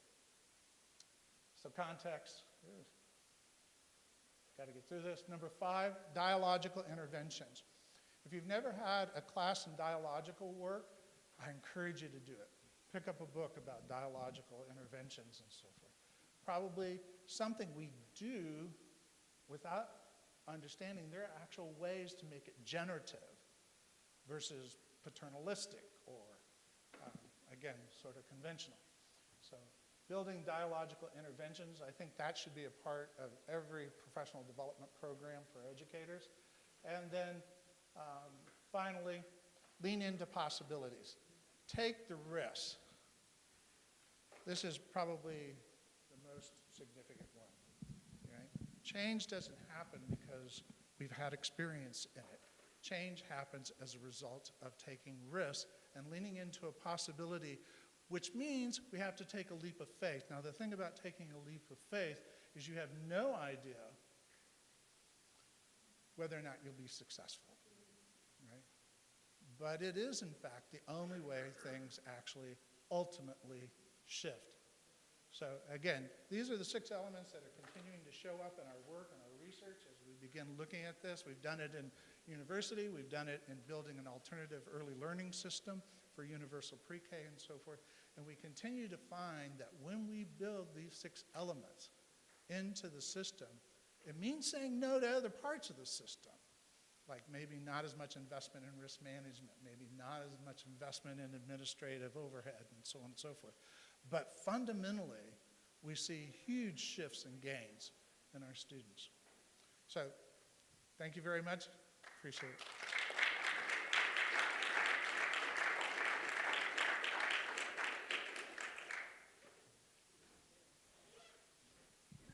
All right, thank you so much. All right, well, we are going to take a quick tea break so we can re-energize and get ready for the next session. If we can meet in about 20 minutes, we'd like to start at, that would be 3:50. Try and catch up a little bit. So yes, we'll see you in about 20 minutes. Thank you.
All right, we're going to get back to it. So welcome back, everyone.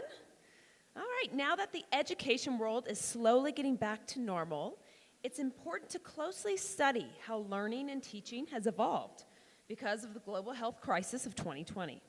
Focusing on learning loss due to school closures and how we can better prepare for such challenges, the speaker will talk about the way we move forward from here. Let's find out more about the topic, the impact of the pandemic on the education system, lessons learned from a global crisis. From Dr. Tony D. Johnson, President of Captivate Perspectives and the Chancellor of the Institute for Lifelong Learning and Workforce Innovation. The stage is yours.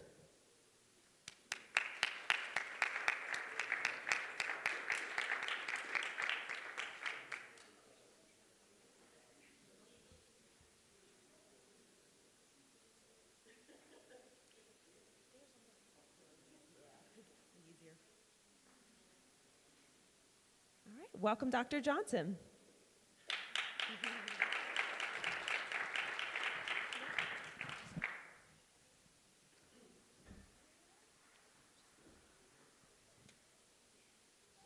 Hello, everyone. I am a former K-12 teacher and former dean, so I might do a lot of call and response. So if you can work with me, that'll be great. I'm also coming to you after lunch and before the end of the day, so I got to kind of keep it lively to keep you all engaged.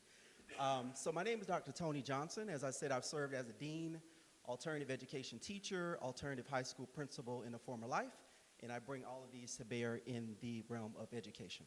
And that is, of course, my picture that I paid for. Alrighty, so the impacts of education. What we know about the global pandemic is that there are a couple of things that have been impacted, right? Both technology, some of the things we saw in our student behaviors, attendance, some perspectives parents may have. Yes? Oh, thank you. You're great. Thank you. See what happens when you just rush? You're just like, oh my gosh, jacket's tough. Thank you so much. Parents' perspective, educator impacts, communication, and student outcomes. So, okay. So technology. We know that there are a lot of students who did not have technology at home, right? So very quickly, school districts as well as colleges and universities had to quickly purchase a lot of technology, right?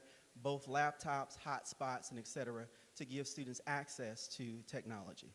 And although we know that the digital divide exists, I'm not sure if we knew to what magnitude until the pandemic hit, and we had to quickly redirect some of those resources to purchase technology for students to have access to that. But also what we learned is our teachers were not necessarily as ready and trained to use technology in an effective way for instruction, right? So I think we kind of knew teachers had varying levels of technological experience, right, and expertise, but I'm not sure we knew until quickly we had to pivot to online instruction, right? So what we found is that quickly school districts also had to quickly train teachers on not necessarily putting the technology in their hands, right, but how to use it effectively for students to learn, right?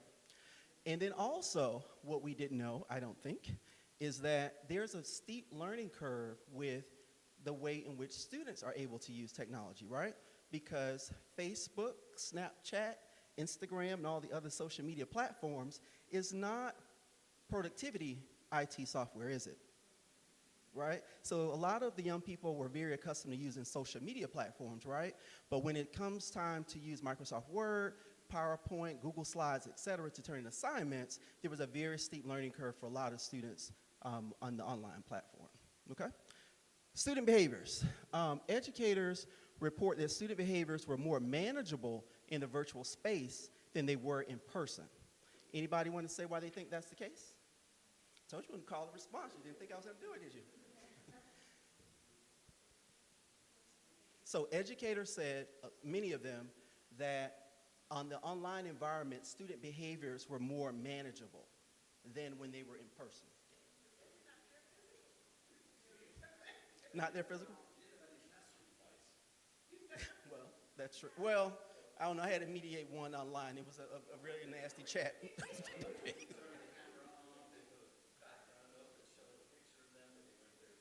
Uh-huh. Right. Yes, ma'am.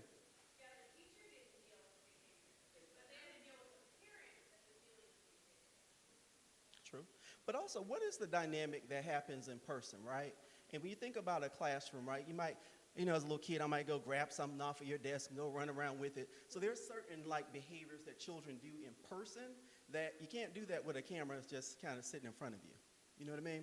So some of those kind of in-person behaviors that kind of distracted from teaching and learning significantly decrease in the online platform, okay? Some students' confidence bolstered quite a bit. There's a lot of research that says some of them were quiet students were more vocal online. Why do you think that's the case?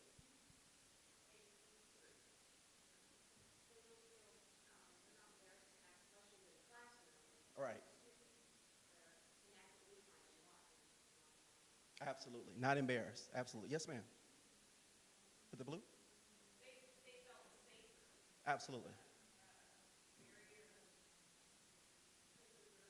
Absolutely. Absolutely. And attendance increased exponentially online. Why is that? Right, absolutely, right? The whole getting dressed, walking to school, catching a bus, or whatever, parent taking them to school, that factor was eliminated. So that meant that all students had to do is roll over, log on to the laptop, and you're on, baby. All right? So we saw some increases in student attendance as well, which is great. Uh-oh.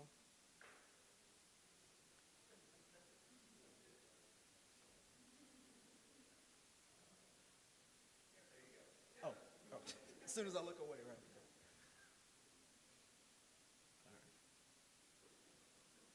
All right, there we go. Also, highly motivated students also increased their learning, and the quality of their projects that they submitted were even of higher quality in the online environment. And why is that the case, you think?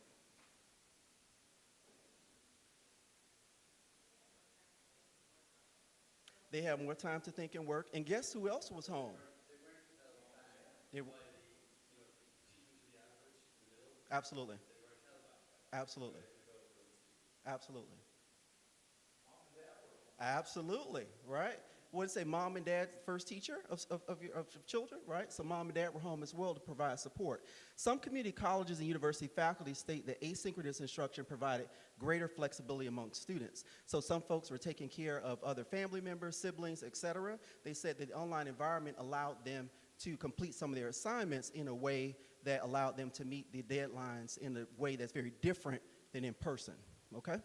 Students state that they felt more ownership of their learning, right? Where they were able to feel more empowered by having ownership in their learning as well.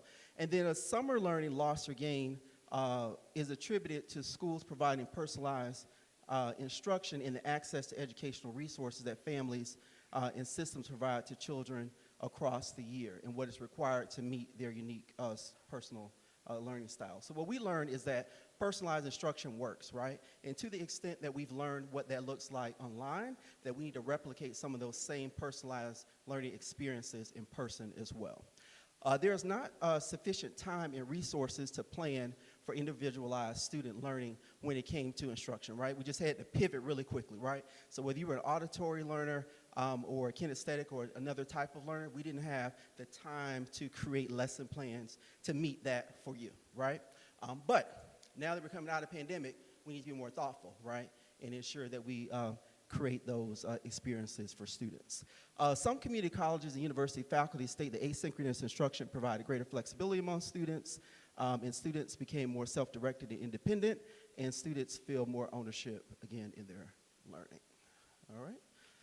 All right, students said in several studies that guess what? They did not like emailing their instructor to ask a question, right? Because after you send the email, you have to wait, right, for a response. And if there are 35 of us in this section, 35 of us in this section, 35 of us in this section, and one instructor, right, the instructor has to get through all of those emails. So students said they really, really did not like the lag and delay and not getting the immediate feedback, okay?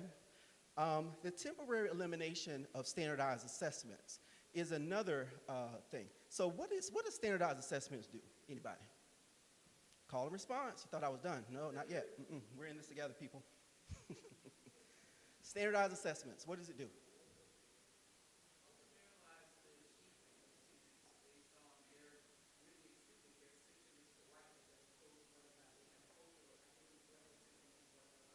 Absolutely.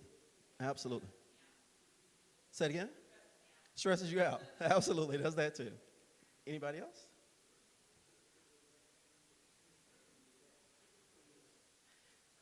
So let me give you a quick example, and this is tied to exactly what you said, ma'am. So in kindergarten, right, I was doing good, playing, doing my little stuff, learning my numbers and alphabets and all that stuff, right? About 2 months to the end of the school year, right, teacher calls my mom in and says, he's not emotionally ready for the first grade. We can't do this. We need to hold him back in kindergarten, right? I'm devastated. I played, I counted, I did the colors. What do you mean? And my mom was like, hey, she's a teacher, she knows best, and that's what we're going to do. So here I go. Did I go into kindergarten again? No, my school had an innovative name. It was called Pre-First, okay? So, true story, people. So I finished kindergarten, and now I'm in Pre-First, right? And all of my other folks who didn't make it to Pre-First are now in the first grade 2 halls over, right? So we're not done. We know Pre-First is you're still not there, right? So time for 3rd grade, right? What happens in 3rd grade? Standardized testing. Boy, I'm scared now, folks. You know why? I already had to do that Pre-First thing, right? And I'm just like, oh, here's Pre-Fourth, right? So what do you think happened when I took standardized assessment? Almost, right under gifted, right? So from there, it put me on a whole nother trajectory. Now I'm on the college readiness track in in the advanced track in elementary school. I go to the college track in middle school and continue the same thing in high school, right? So a standardized assessment in a lot of ways doesn't do what it was intended to do. And it sorts students in a lot of very negative ways. So I said all that to say in the pandemic, when we took standardized assessment out, right? Nobody was coming to the school to do assessments. So what did that mean in terms of how we assess students? Absolutely, it created a level playing field. So what it also means is that now we need to go back to the drawing table and reconceptualize how we're going to assess students moving forward. Okay, does that make sense, folks? Okay, I know I only got 12 minutes and 42 seconds, but who's counting, right? All right. Okay. Student learning. Reduced learning time has likely impeded student learning and affected the development of the whole child. Students have become more self-directed, independent, and improved time management skills.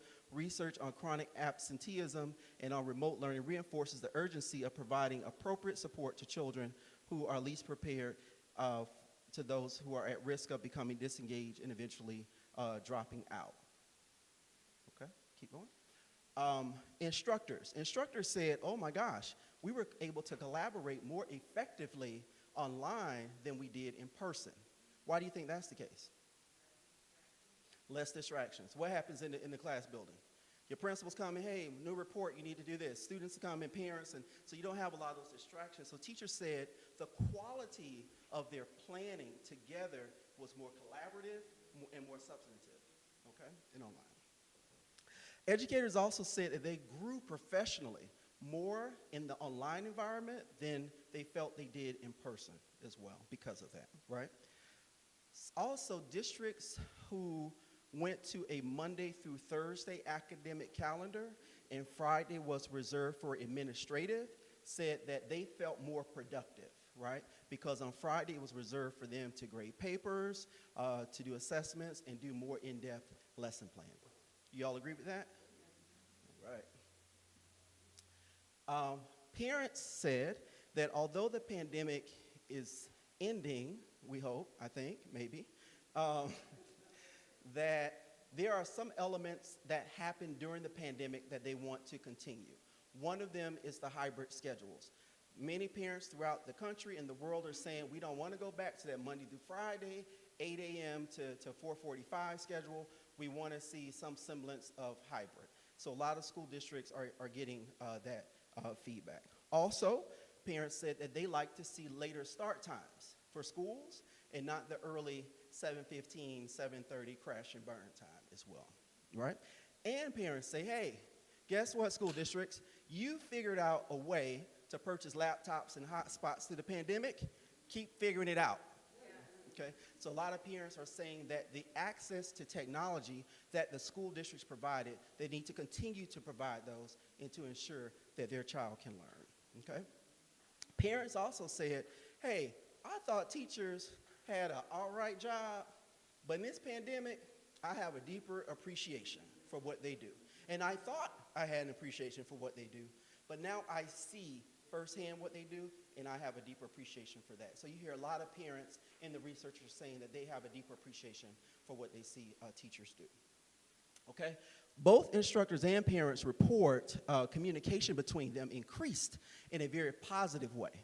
Some of the parents said that prior to the pandemic, when they got outreach from the teacher, it was all about Johnny's bad, Johnny was talking, Johnny didn't do this, or Susan didn't do that. But they said in the pandemic, it was more positive communication. Guess what Johnny did today on the Zoom meeting? He was great, and it was more positive feedback and more quality communication between the parent and the instructor.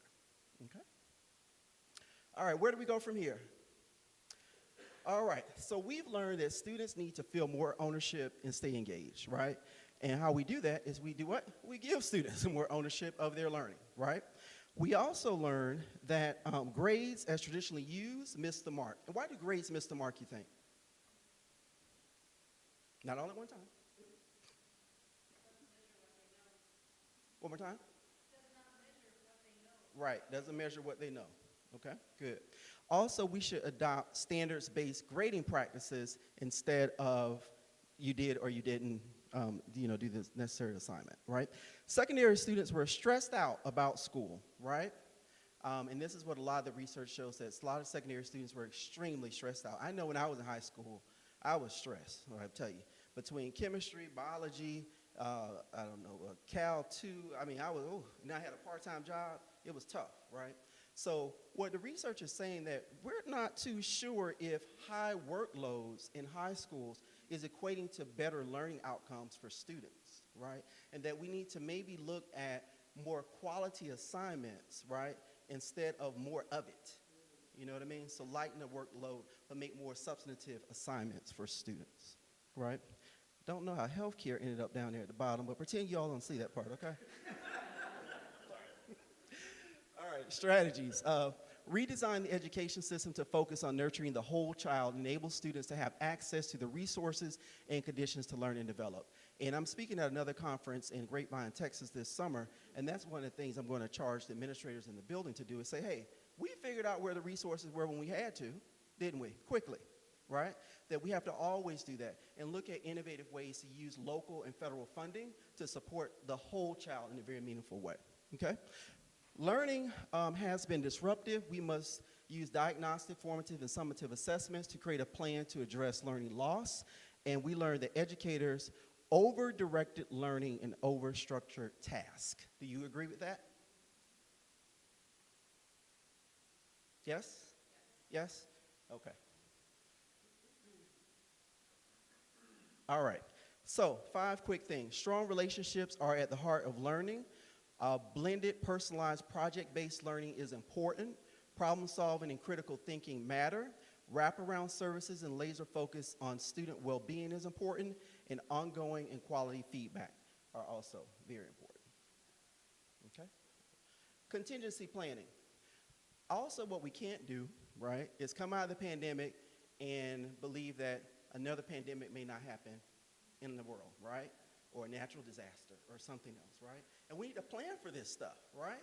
Like, as much billions of dollars that we've wielded towards education during the pandemic, I'm not sure if we plan for if pandemic part 2 or 3 happens, right? And we need to do a lot of contingency planning in education. And also, who suffered the worst was low-income students, right? Low-income students didn't have the same resources, not necessarily the quality of professional development of its teachers, so a lot of low-income students really suffered quite a bit, so we need to solve for their learning loss, for sure. Uh-oh. Okay. All right, also, I would say maybe I received this 10% of my K-12 experience. We must explain to students the why, right? What is the learning objectives of this unit? What are the goals? And guess what? Let's show the students what an exemplar looks like for this assignment and what does non-mastery look like for this assignment, right? Because then students will have what? A clear vision of what they need to achieve, okay? Prior to the pandemic, grades were used to reward and punish. We learned that grades were not enough in the pandemic to motivate students to complete assignments and to strive to do well. I couldn't tell you the amount of Zoom calls I've been on with teachers and students where the teacher would threaten the grade and the student would log off.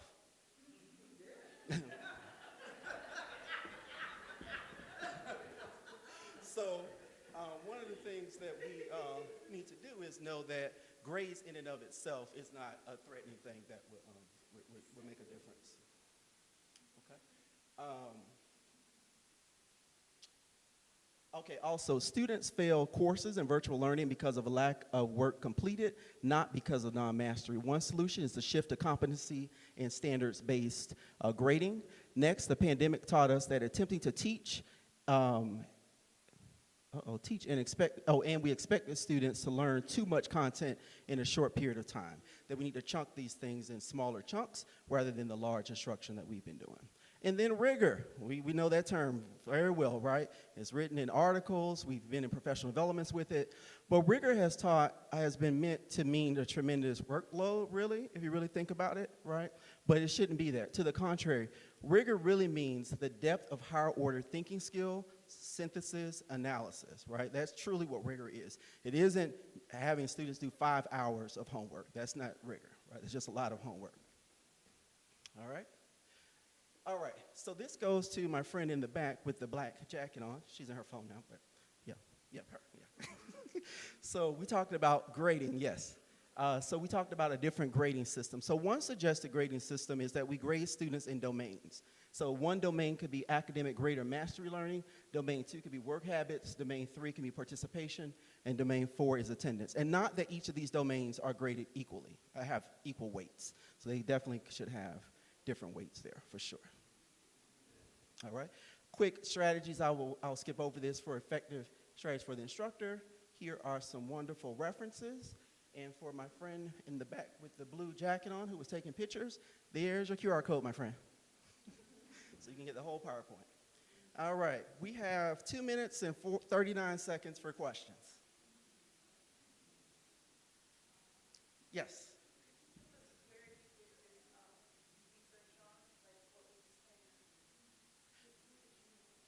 No, I didn't do the, thank you for that. I would definitely take pride in doing the research myself, but I did not. So if you check out my reference links, it has all the research studies on those reference links. Yep.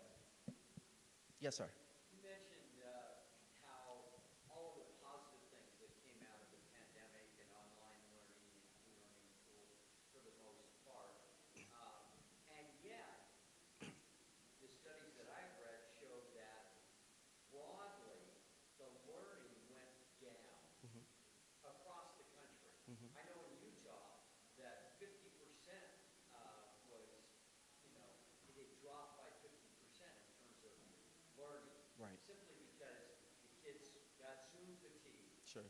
They ran out of the room. They were playing video games on their smartphones while they're supposed to be listening to class. Sure. So the actual learning gains went down. I don't know if my apocryphal information is accurate or not. I want your opinion on it. No, it's definitely accurate. So what you will notice about all of the slides was it was about things that we saw and learned. No slide said that students' learning increased in the pandemic. None of them said that because it was good. But we did learn things about teachers. We learned things about parents. We learned things about student behavior. So those were the learnings that this focused on. But to your point, I think studying education phenomena 2.0, right? We need to see how can we transform to do a high-quality learning environment so that academic achievement also increases virtually. Absolutely. We need to start a work group on that, I think, my friend. Yeah. Yes, ma'am.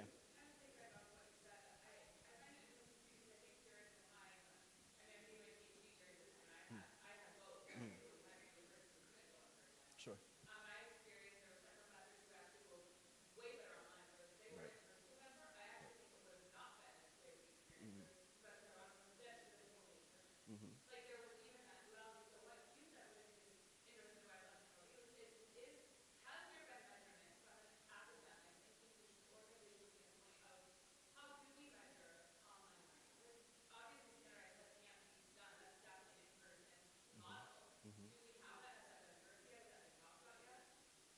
So there's a couple of things embedded in what you said. So one, there is research out there about which instructors can pivot to online and have increased outcomes on online, and I think we need to really study that, right? Like, because I've heard some folks say an instructor in person was subpar, but they went online and they just kind of blossomed, and we need to see why is that the case? What were the salient characteristics there?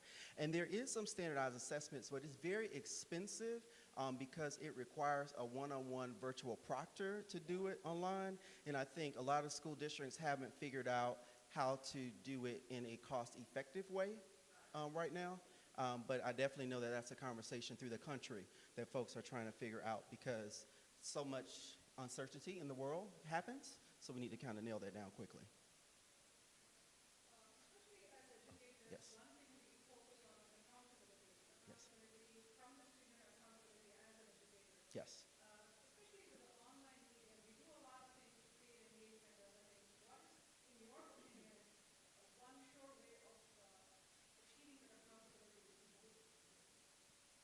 I think making sure that students are clear of the expectations that we have of them, and also making sure we have high quality professional development of faculty.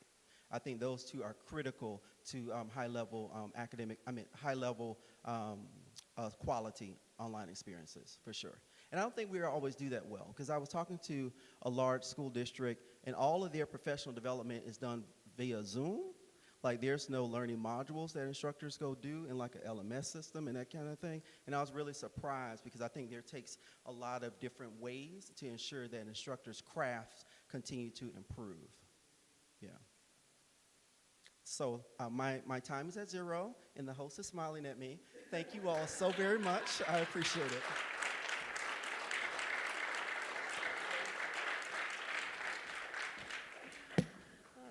Thank you so much, Dr. Johnson, for that refreshing take and summing up such an important subject for us. All right. Well, for the last session of the day, we are changing things up a little bit with a fireside chat. Here, 2 renowned experts will have an interactive discussion on the subject, education reform strategy, focusing on the demand side of education, especially strengthening the motivation of girls in traditional cultures. While children have the right to education, it's a sad fact today that there are more than 72 million children of primary education age who are not in school right now. Focusing on ending this dropout crisis and improving girls' education, the speakers will talk about their experiences and the success of their initiatives in India. Let me welcome on stage Lawrence Chickering, founder, president, and board member of Educate Girls Globally, EGG, and Angela Taiji, who is the executive director and CEO. Welcome them onto the stage.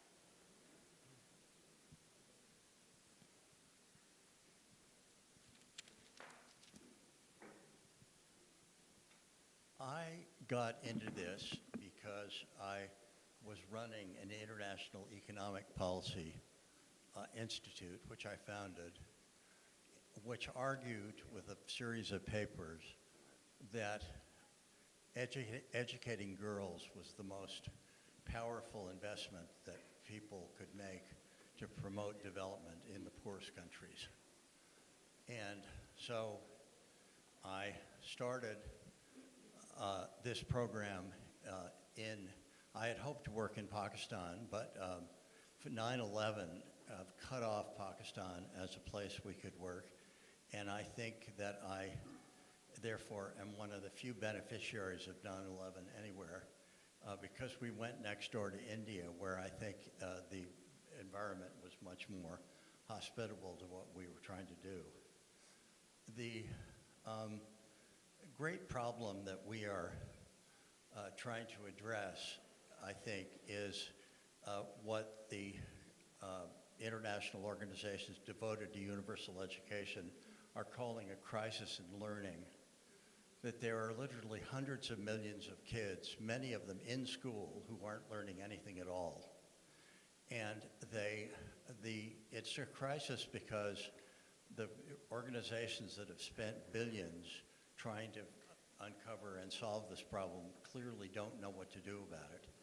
And so we, and a lot of people really understand that a major part of that crisis in learning is the problem of girls and of cultural systems that keep girls down, that assign them to low status roles.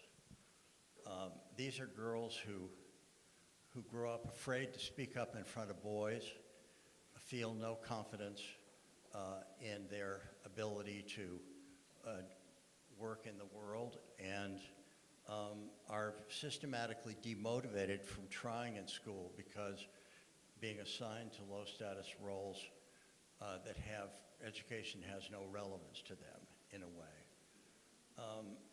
We've decided to focus our efforts on promoting change in government schools because that's where all the scale and sustainability are, and because many people looking at this challenge across the world, including the United States, don't think that government schools are reformable, that the resistance to reform is too great, and so on.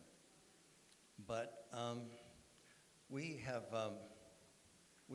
developed a powerful methodology for reforming government schools by focusing on the motivation of kids rather than on the school itself. We do things on the school side, but the motivation, the low motivation of girls is what we focused on. And we did this through an institutional innovation called Girls' Parliaments, which are centers for training girls as leaders and learners.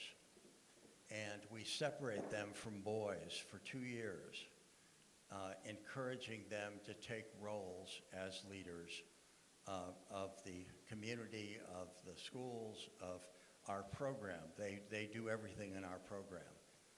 And during the course of the 2 years, the change in self-confidence of the girls who could barely look up in the beginning, becomes so powerful that it is astonishing, the transformation in this. And we knew that the extent to which this happened. I went to a meeting with Angela a couple of years ago in northern India, to a girls' parliament meeting, and it was all in Hindi, so I didn't understand any of it. She understood it all, but she turned to me at a certain point in the meeting and she said, "They want boys in the girls' parliament." And I was kind of shocked at this, and I said, "Well, how many boys are we talking about?" She went back to them in Hindi, and the answer that came back was 50-50. They don't want any advantage in numbers. They're ready to go toe-to-toe with the boys right now. And the result of this is an astonishing demonstration of the empowerment of the most traditional girls in rural India, which happened finally after years of hoping the government would notice what we were doing in their schools. The head of one district went to a conference of girls' parliaments, and he watched the girls stand up and demand accountability from village elders, from the government, and even from the police. And he told Angela at the end of the meeting he wanted our program in every school in his district, which meant expanding from 25 secondary schools to over 1,000 schools.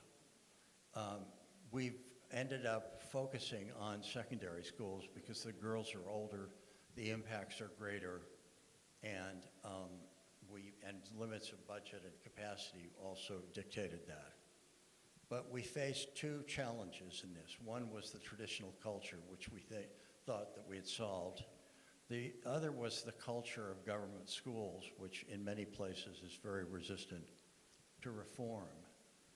But that's why it took so long for us to get into the government system. Once somebody in the government system saw that miracles that we produced through the program, we found that news spread throughout India, really, word of mouth, with, by testimonials. Nobody had seen the program, and everybody wanted it.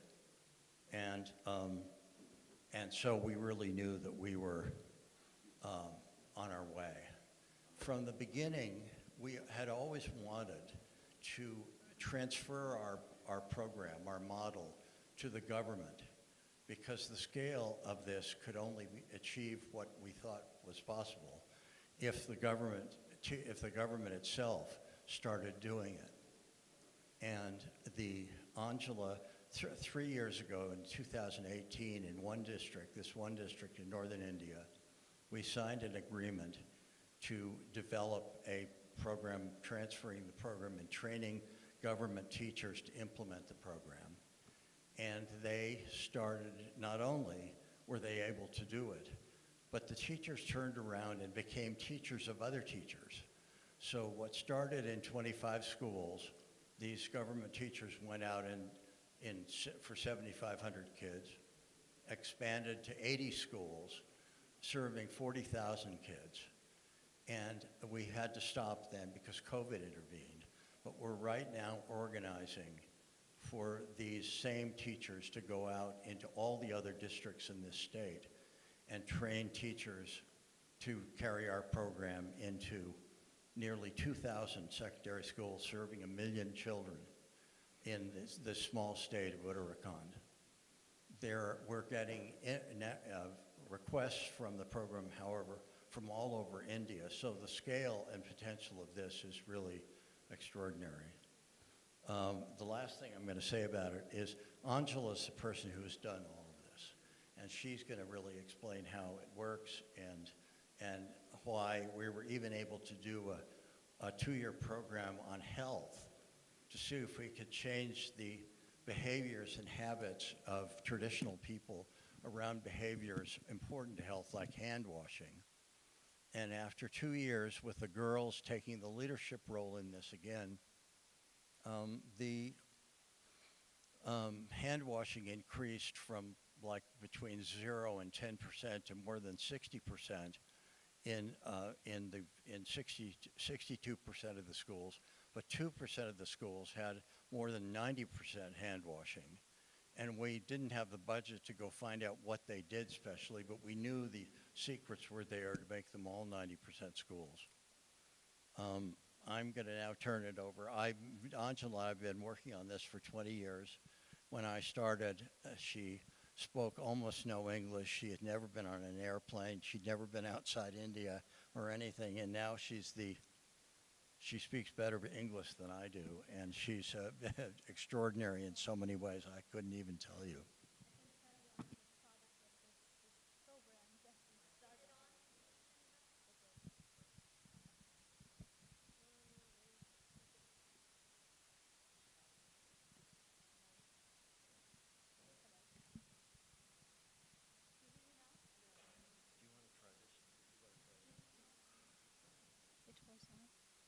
All right, I'll take this one. I'm sorry. Okay, so I can say that I am actually the product of this whole program, because whatever we are doing right now, and for the last 2 decades actually, is all about transformation. And how it begins? It all begins with creating a sense of ownership. And I heard since morning, I've been in this room listening to all the great presenters, and I heard them talking about so many things that are common to our program and so many challenges that we addressed through our program, and in fact we were able to resolve those. And that's the reason why we are here, to talk about our story and see, is there a synergy? Is it possible that we all can work together to bring those solutions to the schools in the US, as we are already planning to expand in the schools in US and Bulgaria. We are in the process of doing that. But then we are here to talk to you and open to having any kind of partnership with you all, any kind of association with any of your organizations and corporations. You are all most welcome to join hands with us in expanding our program to the US schools.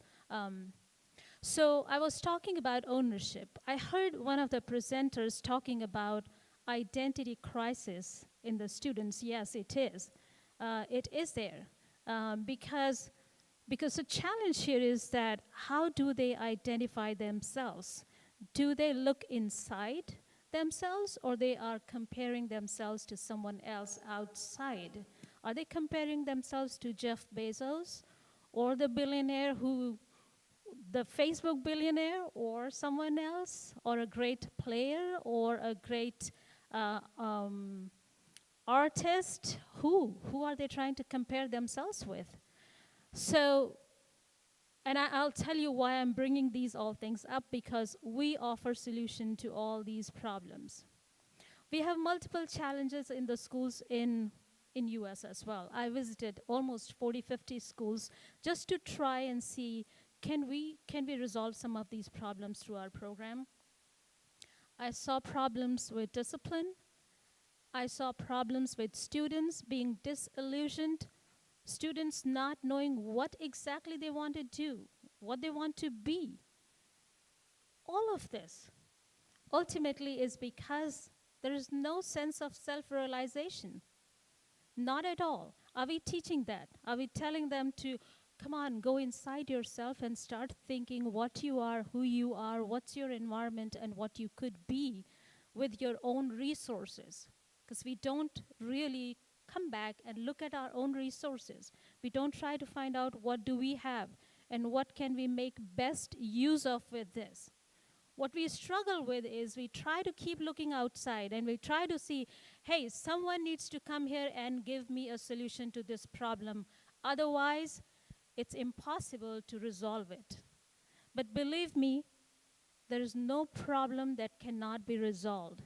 And we have done it, and we have not done it by providing our resources or external resources to these students, to these girls, to these parents, to these teachers. No, we don't give them anything.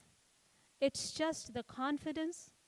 It's just the way we tell them to look at their problems, to address their problems. Come on, go inside yourself. That's where you'll find the solution to your problem. Believe in yourself, and you will ultimately get together, have a sense of ownership of your problem, your solution, your school, everything. You can get rid of indiscipline in the school. We talk about bullying in the schools. I recently was talking to someone in California Department of Education, and they have, I don't know how many, but at least millions of dollars set aside to address the problem of bullying in these schools. And I'm just thinking, why would you need millions of dollars to get rid of this problem? That's there. The resource is sitting inside your school. Come on, get everybody together and tell them this is your school, this is your problem. You sit, you find out a solution to this problem, and they will be able to do it. I remember my initial days, and that goes back to 2001 or around 2002 when I did not really know how to start this program, how to start creating this model that we have right now. That's popularly people call it empowerment model with zero currency. I had no idea what to do, but then the way I designed this model was I started visiting people. I started living with them. I started sleeping, eating, spending time with them. And I'm talking about going to cities, going to rural areas, going to villages, and spending days and nights with them. That's how I realized what the actual problem is and how can we address these issues. And the only thing that I could figure out was bring them together, create a community, make them feel that they are part of this community. So I remember when I conducted my initial meetings with my team, and we went to schools and conducted the meetings, and those were government school campuses, and when we would ask them, Okay, whose school is this? They would talk about problems. Teachers speaking against the parents, and parents talking against the teachers. Everybody just blaming each other. The same I'm seeing here. If there's a problem, everybody thinks someone else needs to fix this. Parents, teachers are not doing great job. Teachers, they say parents are not cooperating, they're not giving time. Students sitting in the middle confused. Who's going to resolve it?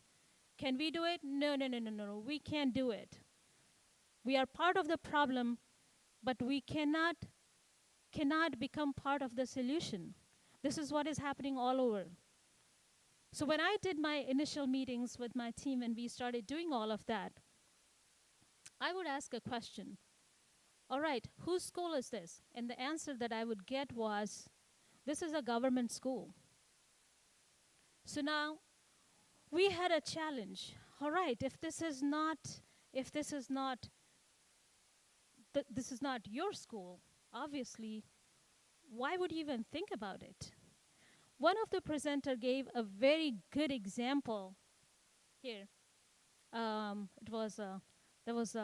If there's a shooting in Fresno school, then okay, fine, it's a news for you. But then if it's a shooting in a school where your kid goes to, you'll run right out of the door in a minute. Why? Because you have a sense of ownership of that place. Your child is in that school. It's that feeling that makes you find out a solution. You'll rush to that school. And same happened. So our training programs, people say, hey, what do you do in your training programs to change the culture in the school? From them saying this is a government school to saying this is my school. That's all we do.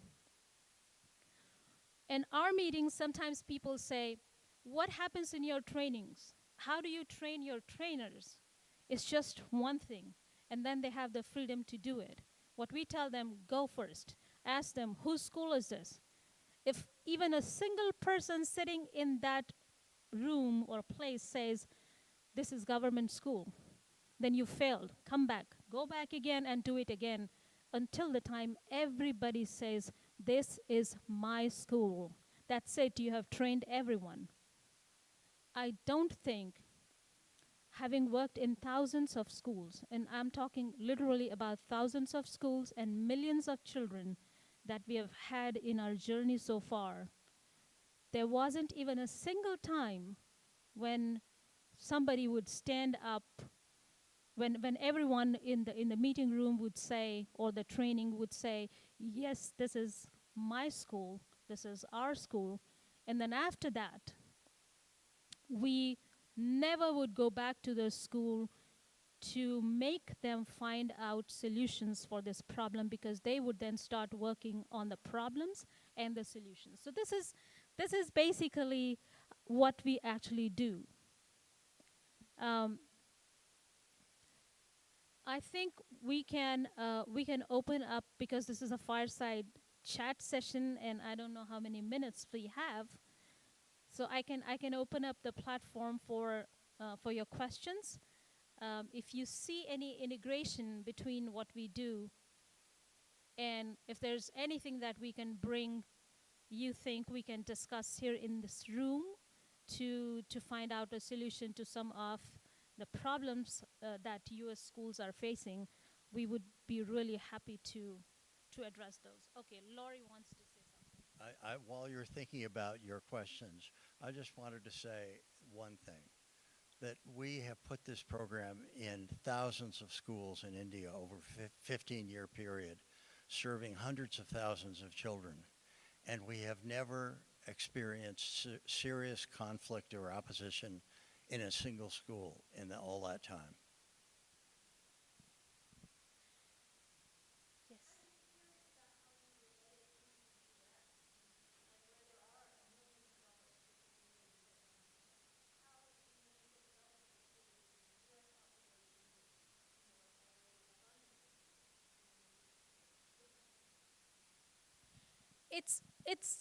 It's still this. it's still same. It's not going to be any different. It's not about the millions of dollars out there, because the millions of dollars will not resolve the problem. That's not what's going to help you find how to change bullying in schools. It's basically, again, bringing the people together and telling them it's a problem, it's connecting, it's creating a community that thinks that this school belongs to us, a community of practice, I would call it that way, that thinks the school is mine, parents being part of that community, teachers becoming part of that community, students becoming part of that community, and even members from the outside community. Even they can come in and become part of that community inside the school. When they all sit together, when they all believe that this school belongs to us, we must change the culture in the school. Who can then stop them from looking at the solutions?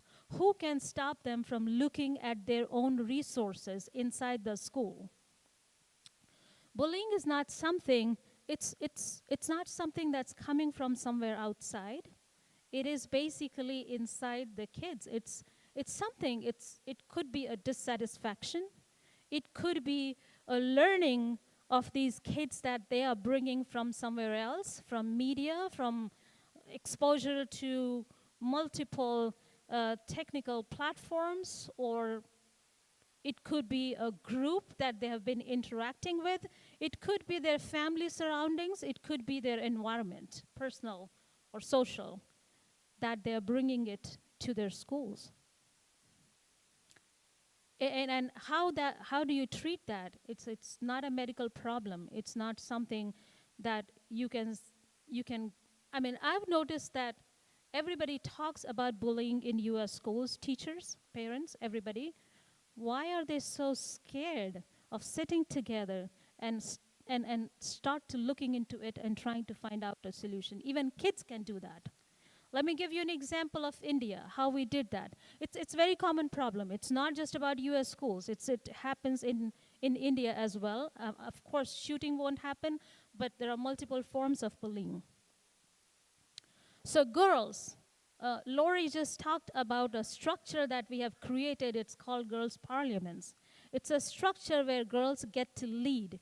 And I'm talking about a country which literally in these in Indian culture, in most of the rural areas, girls still are not allowed to speak openly in front of men or boys. They don't have that kind of freedom.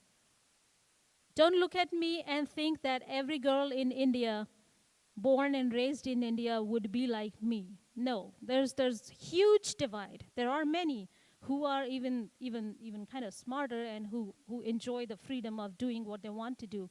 But there are more than those who do not really have this freedom. Even more than men. There are very few that actually enjoy this kind of freedom. But there are more girls that still are stuck. But think about these girls I'm talking about. These girls, when we start our program in these schools, they become open. They get the confidence to speak up. And they speak about their problems. They are the ones who literally dictate the school management committee meetings. They are the ones who tell their parents that they're going through different kind of problems. Whether it's indiscipline. It's a very common phenomena in India. Used to be super common when I was maybe 20 years old. It still is. That's another form of bullying where boys can tease girls wherever and whenever they want. Look, she's nodding her head because she has gone through that. So me, even somebody would come and slap at my back. This was very common. Somebody would come and pass a comment. That was common. And it still is in some of the schools that we work, in many of the schools. And girls were always scared of boys. They can do anything, they can say anything, but girls have to be shy, girls' parliaments.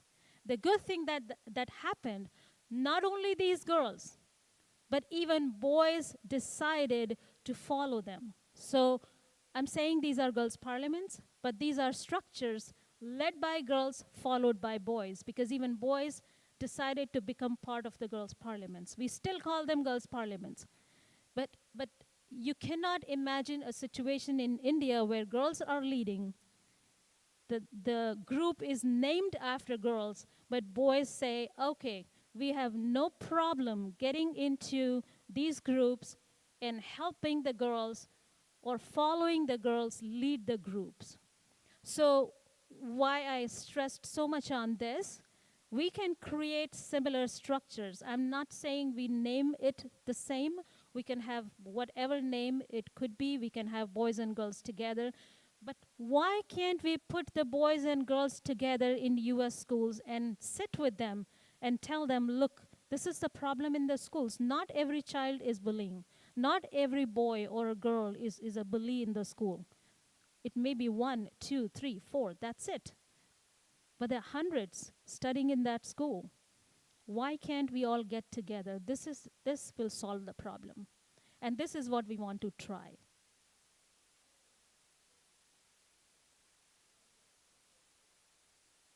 Okay.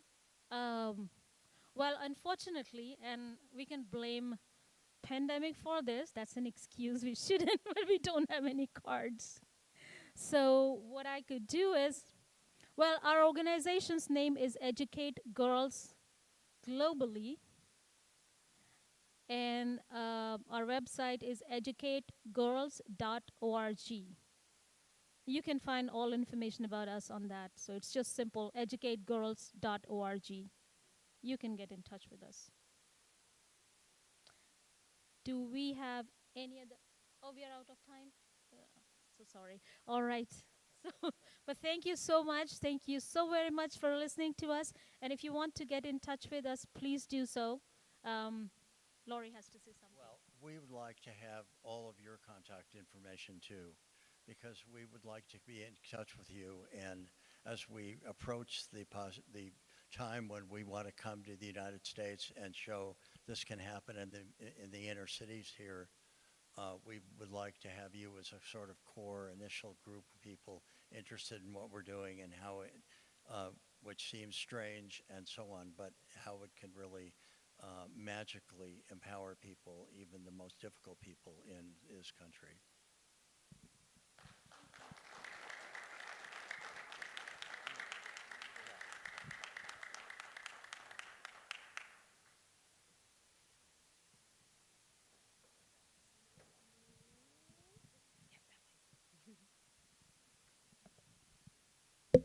All right. Well, thank you so much.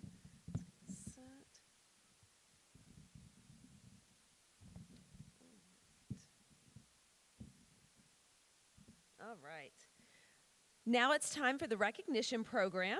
Today we feel thrilled and honored to spotlight visionaries on our global platform. These individuals and organizations have gone above and beyond to improve learning and teaching models, all of which we have had a huge impact on the lives of young learners. To present the awards, I would like to welcome on stage Martin Rowinski, CEO and co-founder, Boardsea, and author of The Corporate Matchmaker.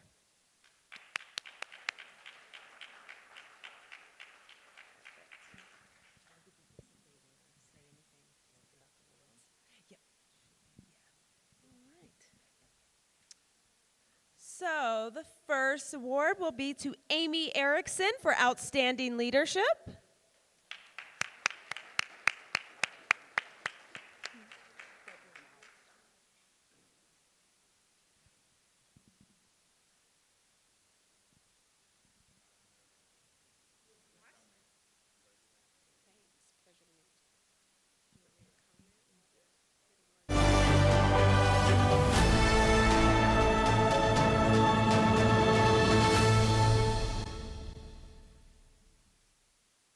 Well, this is fun.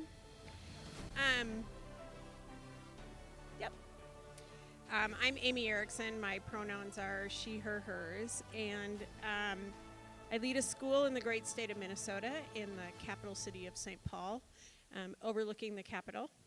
And education and other industries have been in a state of urgency, emergency, and triage. We might say for the last 2 years, but I would argue longer than that. And I just appreciate Education 2.0 bringing together this visionary group of forward thinkers so that we can know that A, we're not alone, and B, that there's a culture out there that's moving in the same direction that we are as leaders. So I appreciate this very much and share this honor with my entire team at Upper Mississippi Academy.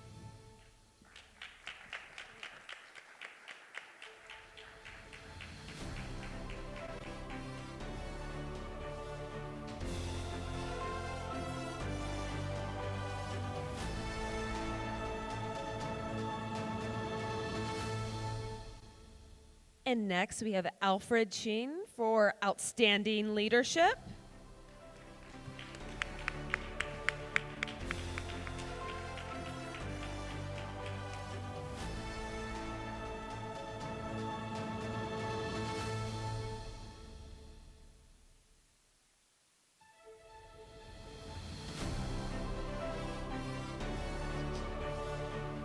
Hello everyone, my name is Alfred, coming from Canada, Vancouver. Tomorrow I have, I'm talking about like more regarding the after-school program, like tutoring program. So I come to this room tomorrow at 11 o'clock. Thank you everyone, have a good day.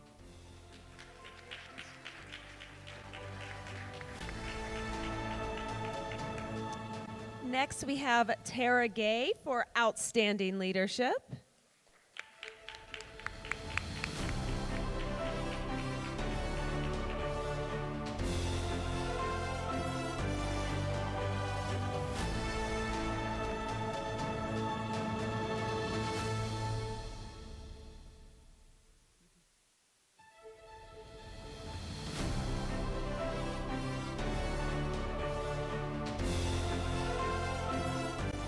Thank you.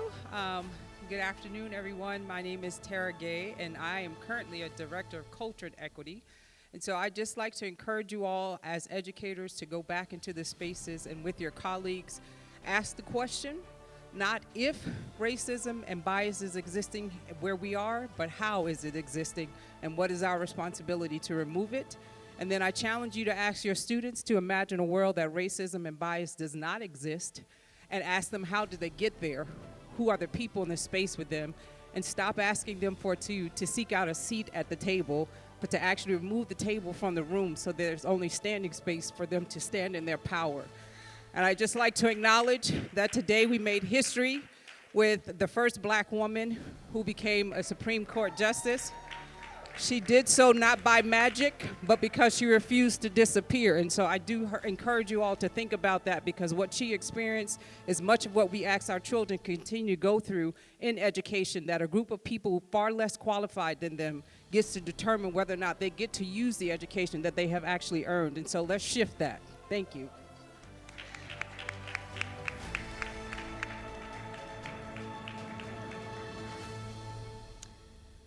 Next, we have Jeremy Taylor for Outstanding Leadership.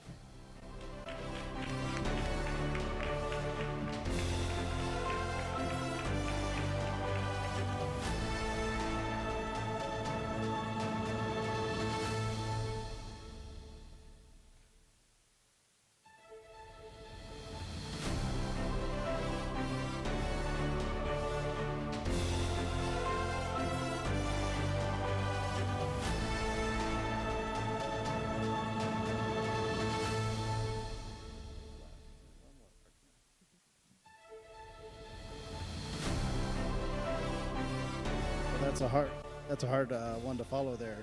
I was sitting at the table thinking, I hope I'm not next, and then my name's called. But anyway, great recognitions, and I work for an organization that it has those same values in working with early childhood. And I'm privileged to work with Shine Early Learning and the work we do with Head Starts in state systems around the country, and trying to challenge barriers to access for children, and the work that we do, trying to break that. And I'm just privileged to have a great team that I work with, and I'd be remiss of not missing my wife and family, and the sacrifice and that she does so I can do this work and travel and do all the things that I do. So thank you all.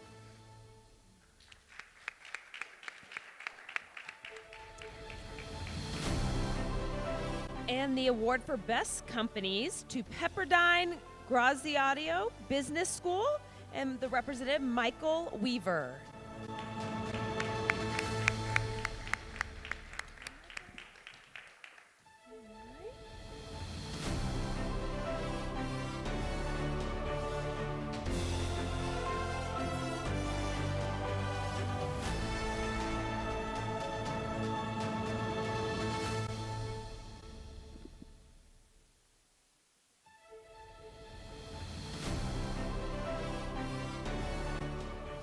Thank you so much. On behalf of President Gash, the President of the University, our Dean, Derek Van Rensburg, I gladly accept this award for Pepperdine University. I am the actual Associate Director of Graduate Education for the Business School, Mike Weaver. So thank you all so much for being a part of this organization, this great week together, and thank you for the award.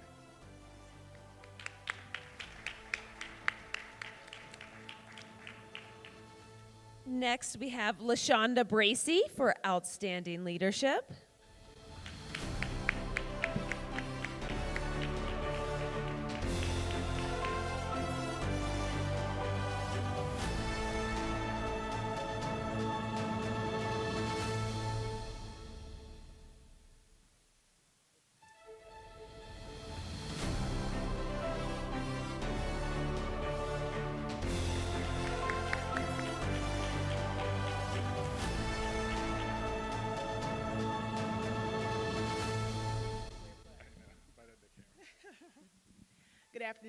Good afternoon, everyone. My name is LaShonda Bracey.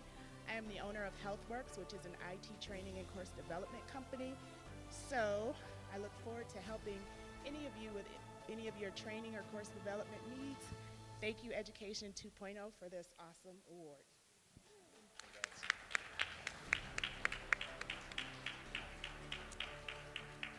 All right, next we have for Best Companies, TUIX International Education, and the representative, we have Alfred Sheen.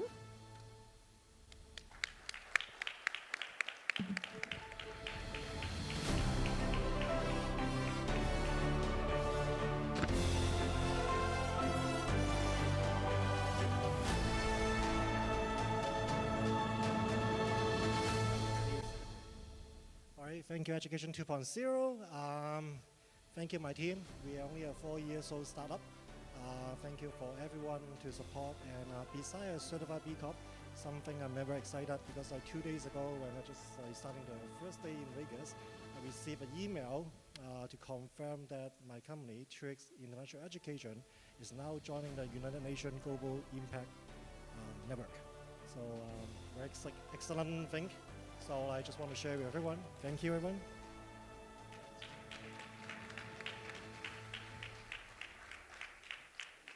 And next we have Radwan Chowdhury for Outstanding Leadership.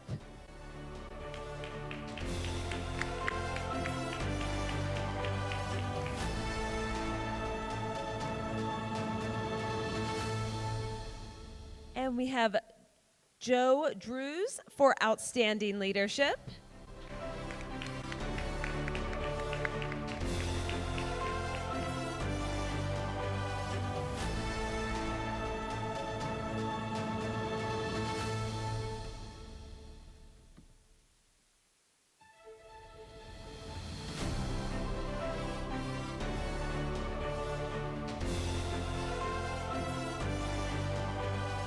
Hi everyone, my name is Joe Drews. I'm the founder of Drews Multimedia. I help revamp learning and development departments across all sorts of different corporations, just changing their thinking of what learning can be and using a lot of the strategies I've heard this week and will use more. I did want to take the time one thing that I wanted to mention is my wife and I have 6 kids and we had to homeschool them all once we went into COVID. And I just wanted to take the time to thank all of you educators because without you guys, it would not have been an amazing experience for our children and for just to be able to learn with them and be with them and just saw the amazing teaching that happened. So thank you very much for that.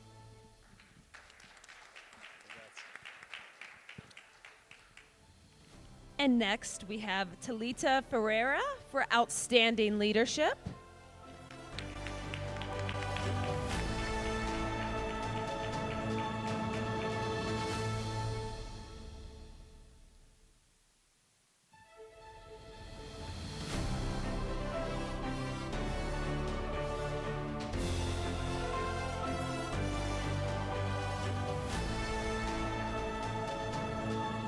My name is Talita Freira. I am a Brazilian pharmacist, and beside of that, I am entrepreneur, research, professor, and other things.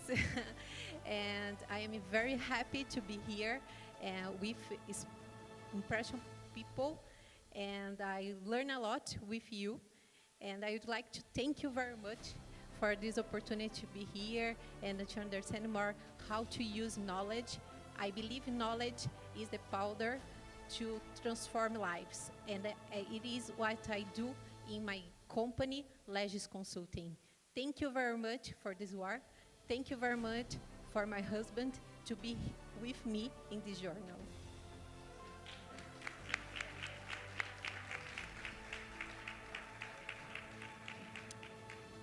And next we have for Best Companies, peerassessment.com for Hot Rocks Consulting.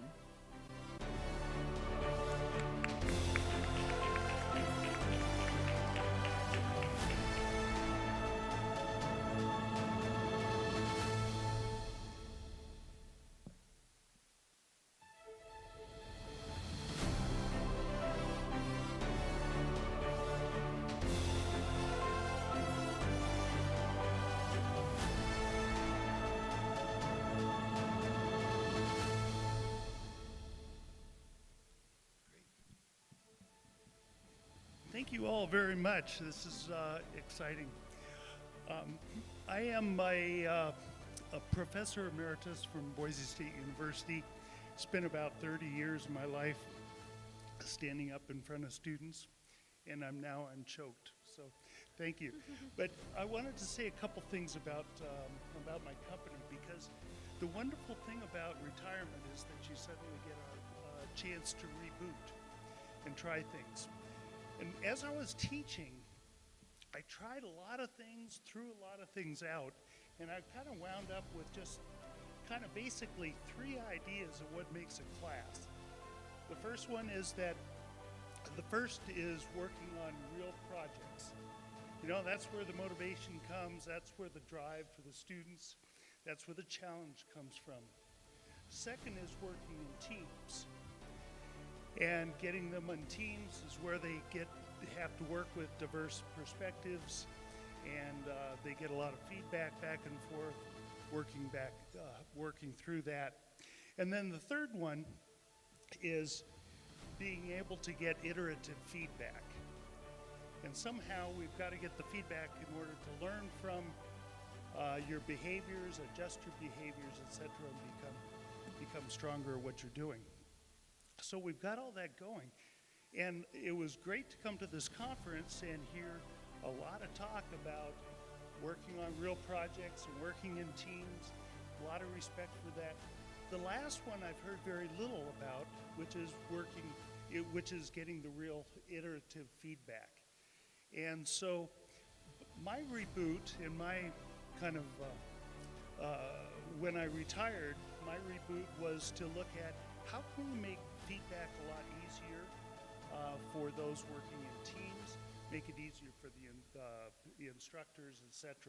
And so that's what I did. So peerassessment.com is that product, and what it allows you, an instructor, to do in about 5 minutes to be able to set up a peer assessment, run that, and then the system runs the peer assessment for you. It takes all that information though, and it immediately gives that back to the students. So the students are actually getting that peer feedback in a personalized report for them. And then they can make those changes. So now it's very much easier to have iterative peer assessments so that they can learn from that and adjust their behaviors. So I want to thank you all for the award, and all the best.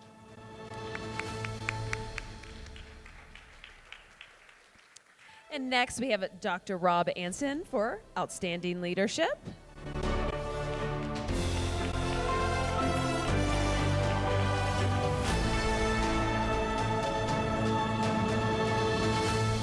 I only had one speech, so I'm going to have to give that again. Thank you all.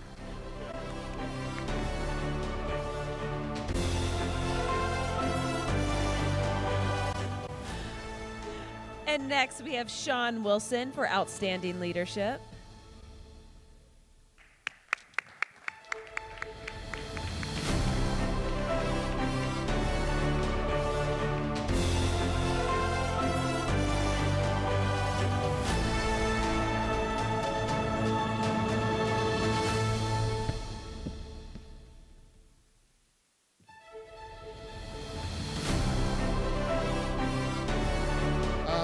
So firstly, thanks to 2.0, Education 2.0. Back home, my colleagues, my peers, without them, leadership is nothing. And if you ask them anything about me, they will tell you there are 3 A's by which I live, and that is authority, accountability, and also there's another A I can't remember, but it has something to do with the ability to get your job done. So at the end of the day, I'm really appreciative of this opportunity, and I think I represent a really great group of folks. So authority, accountability, and then there's one other one. Thank you.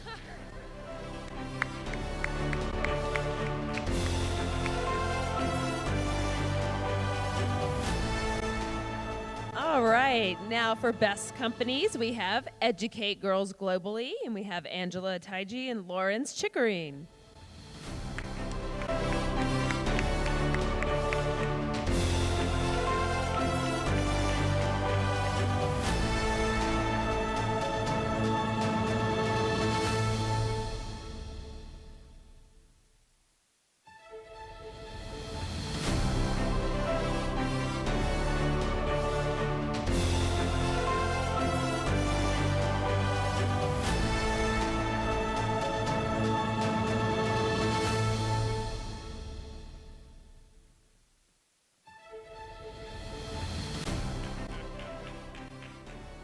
Thank you very much. This has been a great honor. We've learned an enormous amount,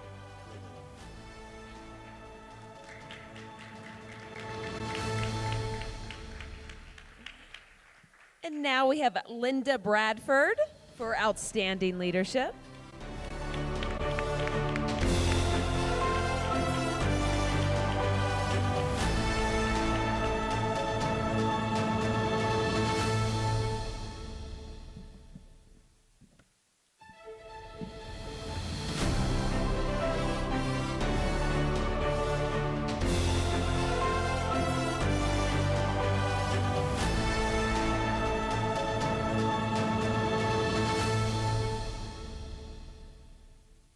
Thank you so much. It's really an honor to be with you today. I've noticed how caring and loving and concerned each and every one of you is, and I'm just honored to be part of that community. I'm the founder and president of a company called The View, Virtual Immersive Educational Worlds, and what we are trying to do is change the face of education. We are your metaverse story. We are your place for learning in the metaverse. So go ahead out to 3dmeet.com and check us out. We're very excited to bring something that's really alive for the students online. Thank you so much, Education 2.0.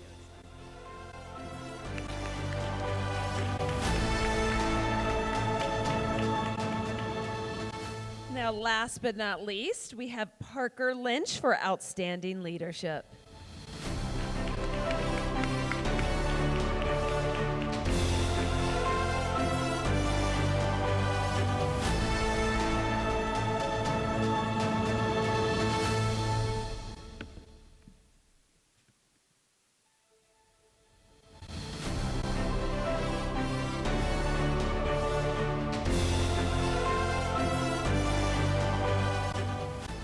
Hi there, I'm Parker Lynch.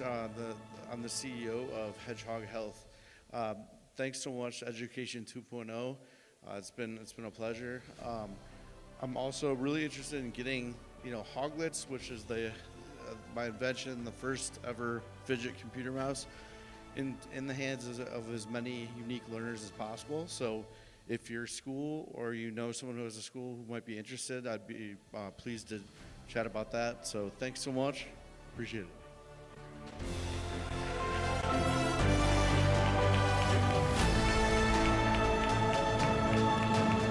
And actually, I fooled you. We have one more. Save the best for last, I guess. For best companies, we have Dr. Adita Nagrath.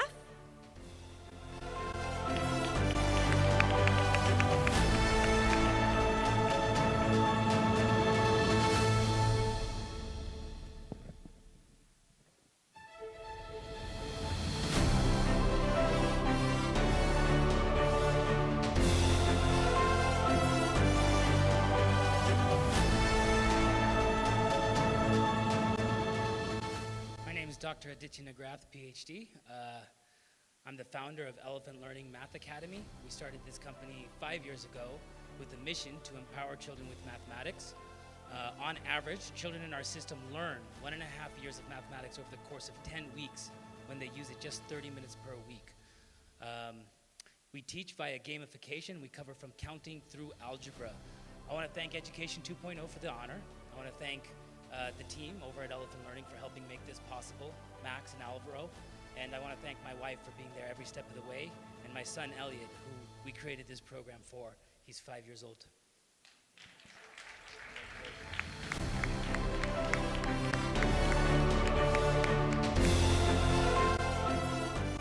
We actually have one more.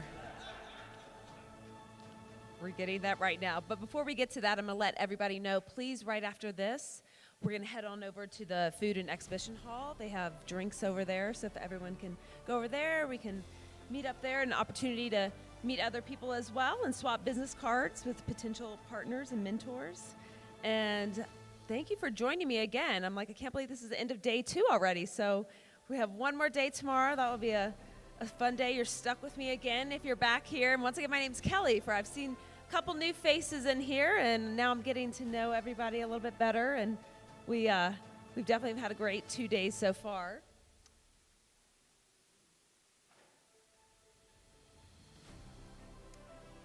And now, last but not least, we have, for Outstanding Leadership Award, coming from the back, Miss Deborah Oliver.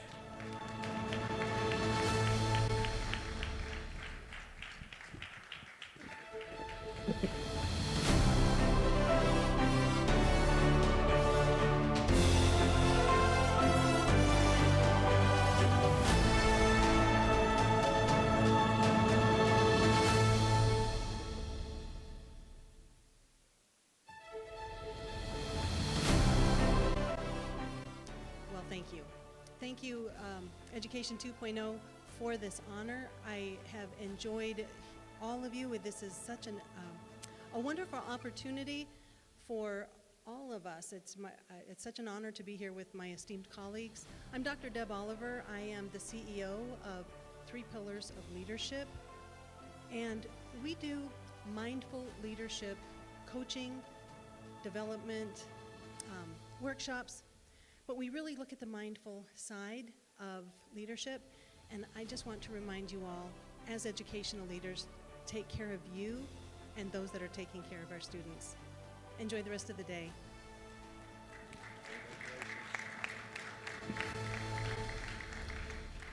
Awesome. Well, it's been an incredible day, too, and I assure you tomorrow's going to be just as good. And thank you so much, and everyone have a great night. Please go over for drinks right next door. Have a great night, people.